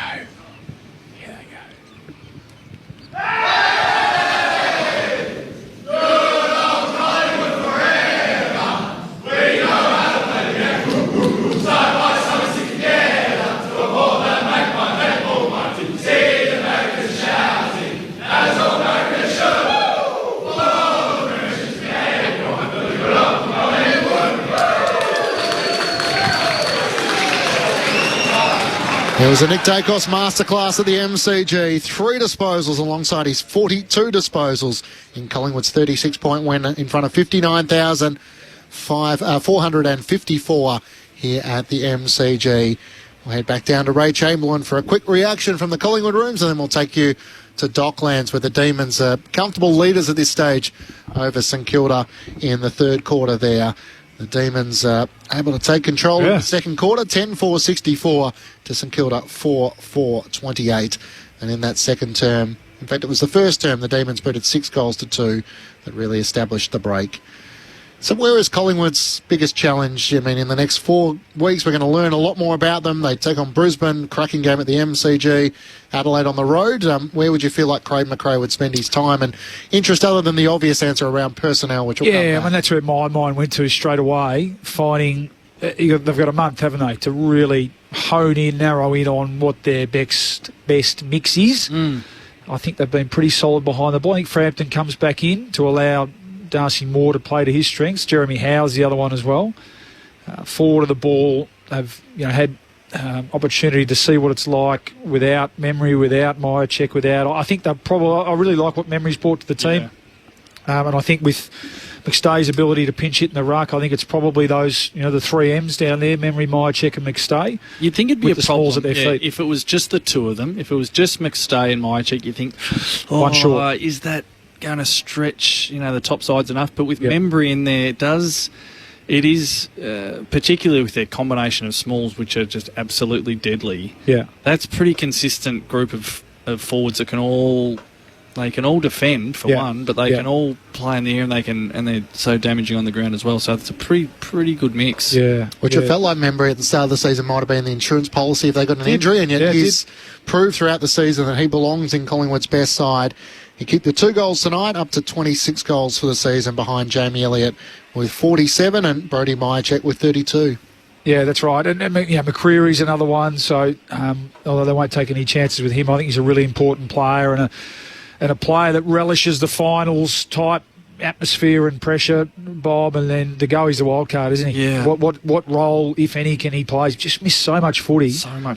And it's not just a fait accompli that a player even as talented as he is comes into the team and can pick it up like that. Maybe the sub is the perfect role for him to play over the next month. That would be a luxury for them if they were able to get 2, maybe even 3 games into him as that sub, where they can manage his minutes into it. Collingwood by 36 points. Now our favourite part, to head to the post game, down to Ray Chamberlain. Thanks, guys. I'm down here in the victorious Collingwood rooms, and I'm with my man Tommy Mitchell. Tom, thanks for taking some time with us today on ABC Radio. Back in the winner's circle, mate. 15th win for the season, which most of us would think would qualify for September. Took 80 minutes to shirk them. They were a plucky lot. It did take a while. Credit to Richmond. They've been in good form. They had a really good win over West Coast last week, and the first half especially was a real arm wrestle. Thankfully, that third quarter, we kicked away a little bit and gave ourselves a little bit of a buffer.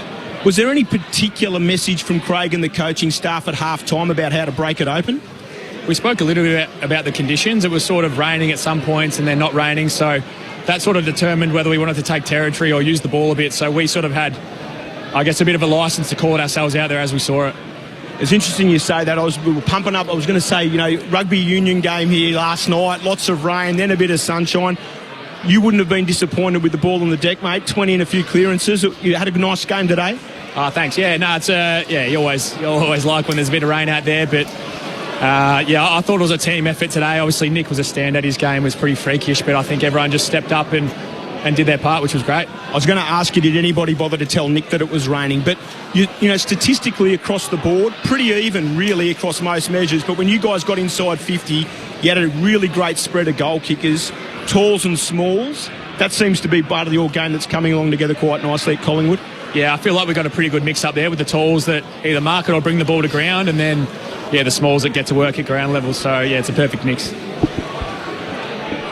Mitch, well done. Yeah, I'll take over. Usually you handball up to us, but I'll read the cues there and take over. Mitch, well done. Game 3 for you this year. How's the body? How are you feeling? You had the game off, was it last week? No, yeah, last week, sorry, after your first 2 games back. How are you feeling? You feeling your body's in good shape now? Yeah, I feel amazing. I actually feel like it's the best I've felt for a very long time. I've probably got myself in the best shape I've been in my career, so that's allowed me to come back and try and hit the ground running. So, feel like I'm covering the ground well and just trying to play to my strengths on the inside when I can too. We're just talking about, things that Fly and the team will be ironing out over the next month or so. You must be really looking forward to it. You've got a terrific finals record. We know that time of year, the game flips a lot more to contested style footy, so you must be licking your lips at the prospect of another finals campaign coming up.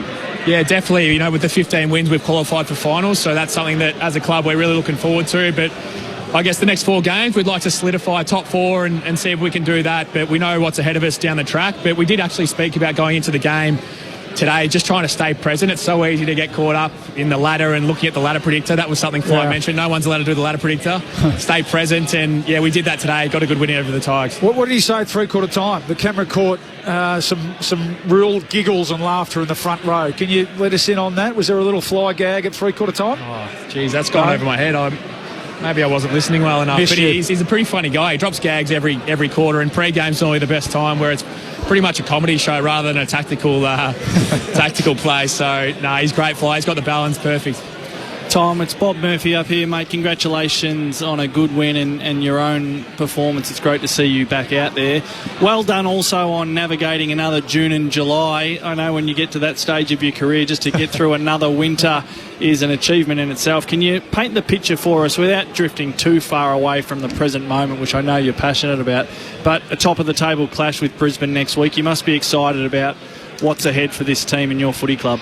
Yeah, that's going to be a massive game, and I think they're a very proud club and a proud midfield, and obviously Gold Coast got the better of them on the weekend, but we expect them to be pretty fierce and fight back pretty hard. So, that's going to be a great contest. I feel like the games we have against them in the last couple of years are always tied, and 2 quality teams going at it next week is going to be great.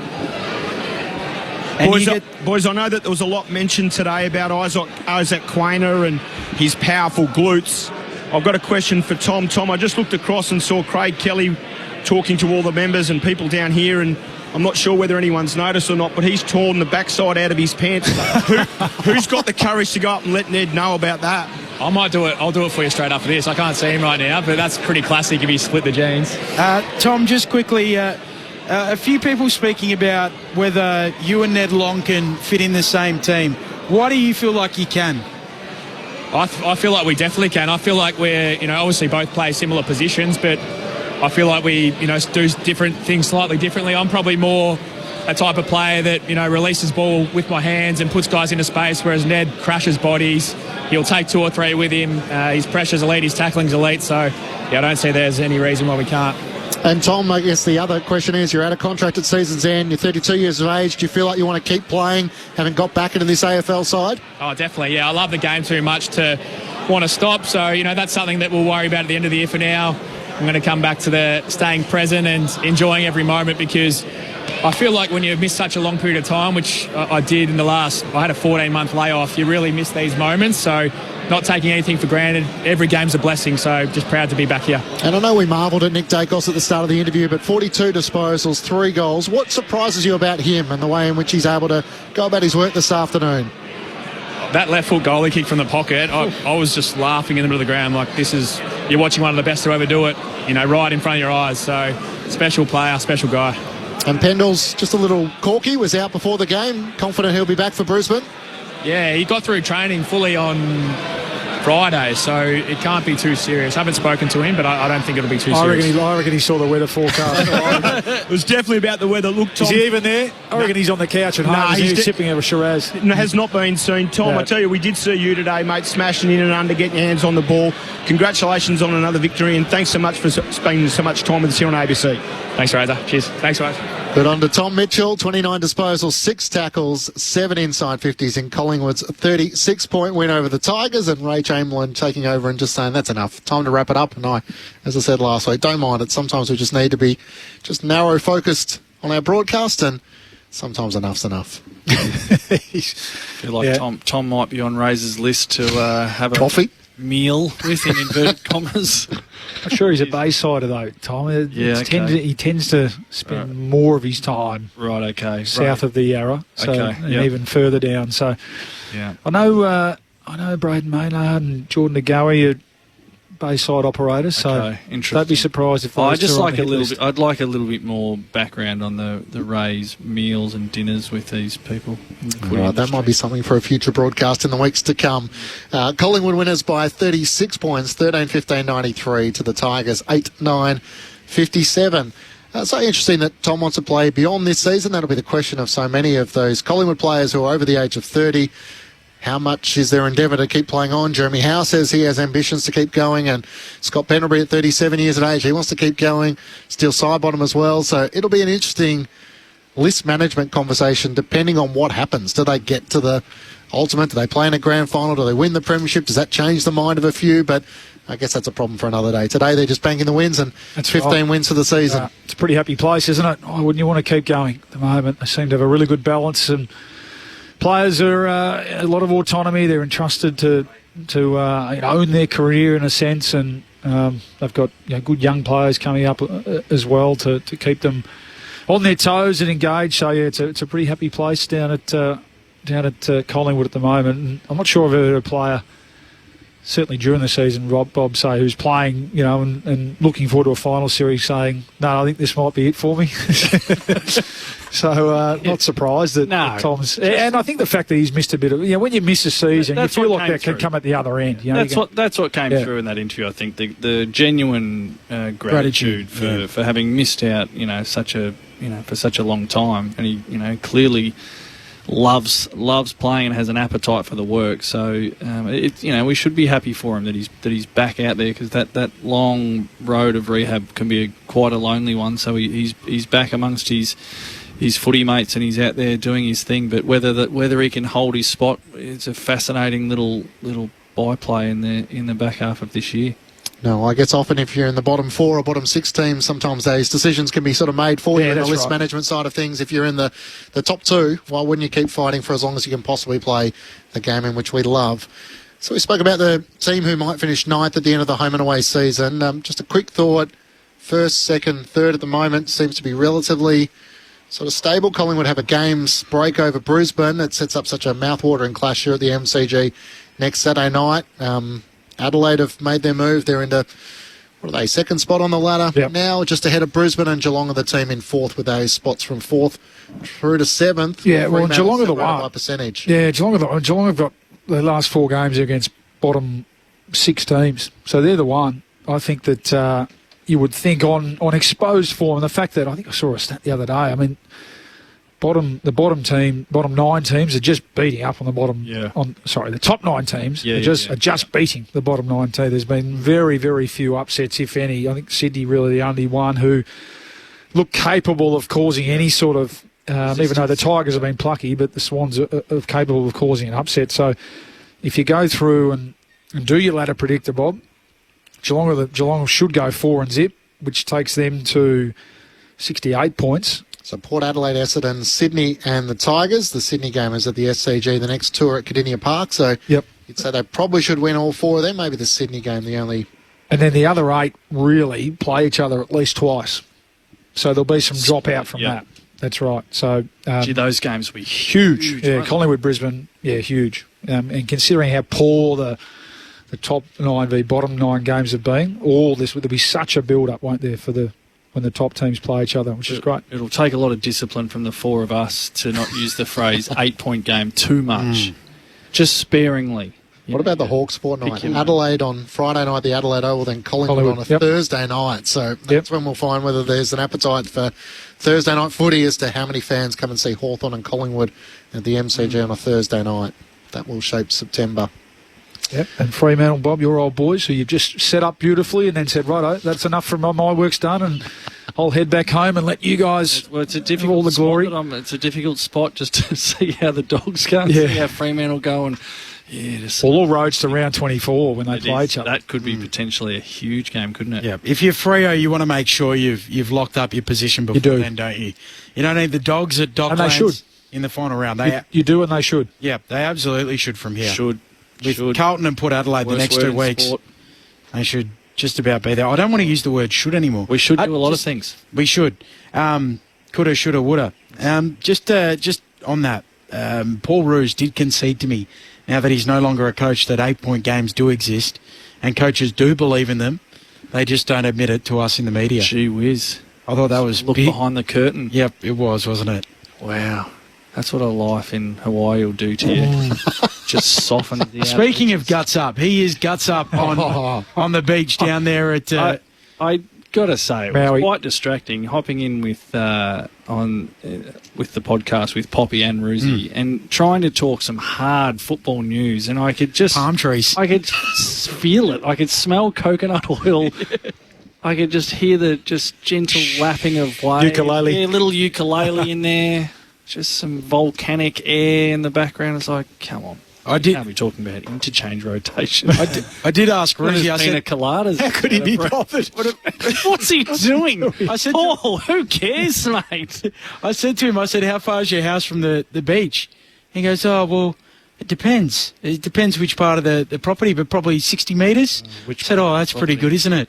All right, I think that's going to get back to Roosie. St Kilda trailing Melbourne. The Demons 12-6-78 jealous. to St Kilda 6-4-40. We're going to take you there before 3/4 time, but let's get the votes for the ABC Footballer of the Year. Luke Ball. All right, well, pretty clear 3, so we might as well start there. N. Dacos was just a class above everyone on the field today. It's funny, isn't it, when the conditions get a bit tough, usually the cream rises to the top. So he was just superb, 42 possessions.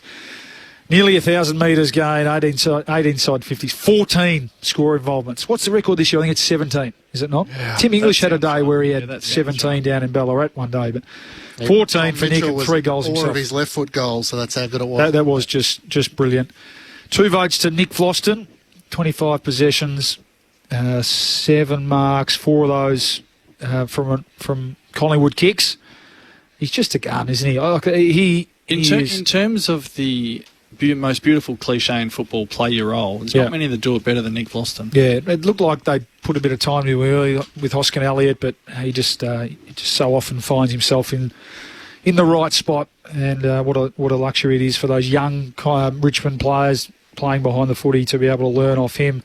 I'm going to give one to Isaac Quaynor. Glutes Quaynor. I just thought his first half, when really the game was won, albeit the third quarter was halfway through the third quarter, it was still up for grabs, but I just really liked his game. There were no other real standouts. Mitchell had a fair bit of the footy, as did Josh Dacos, but I thought it wasn't as damaging as he usually is.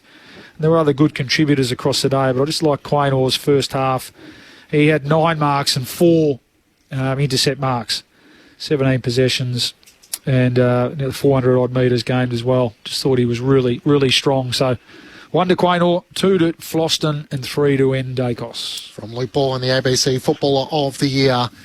Top 3 in the Brownlow at the moment is Nick Dacos, Bailey Smith, Noah Anderson. Is there anyone else we're missing? Jordan Dawson, just given the Crows reserve. It doesn't feel as clear-cut, does it? I mean, Dacos, I think, is favourite, isn't he?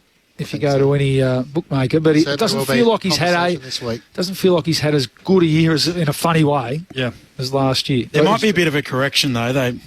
Well, sometimes it's a bit of the body of work job, isn't it? Which you wouldn't begrudge, would you? No, I think he deserves one, doesn't he? Sure How does. close he's been. Sure does. All right, the Pies winners by 36 points. Nick Dacos gets the 3 votes in the ABC Football of the Year. You can hear Bob Murphy tomorrow morning for breakfast with Shana Vella. Bob. When the alarm goes off at 3:30. 3:30 as he bounces into It's the middle of the Southbank, night. ready to That's go. not the morning, is it? You're just getting home, aren't you? Correct. Party boy. We'll see you mid-morning in the sports department. Thank you to Luke Clutchy. Ball. Thank you. Well Thank done, you to Clutchy. Ray Chamberlain. Thanks to Mitch Turner back at base. Thanks to Stuart Hollywood Baker and to Ben Cameron. You can catch him with Paul Roos tomorrow alongside Corbin Middlemass for the ABC AFL Daily Podcast. Let's take you to Docklands where our commentary team is Quentin Hull, Lauren Borden, Nathan Burke, Daniel Harford and Poppy Penny on the boundary. It's the Demons who currently lead by 44 points, 13-6-84 to the Saints 6-4-40.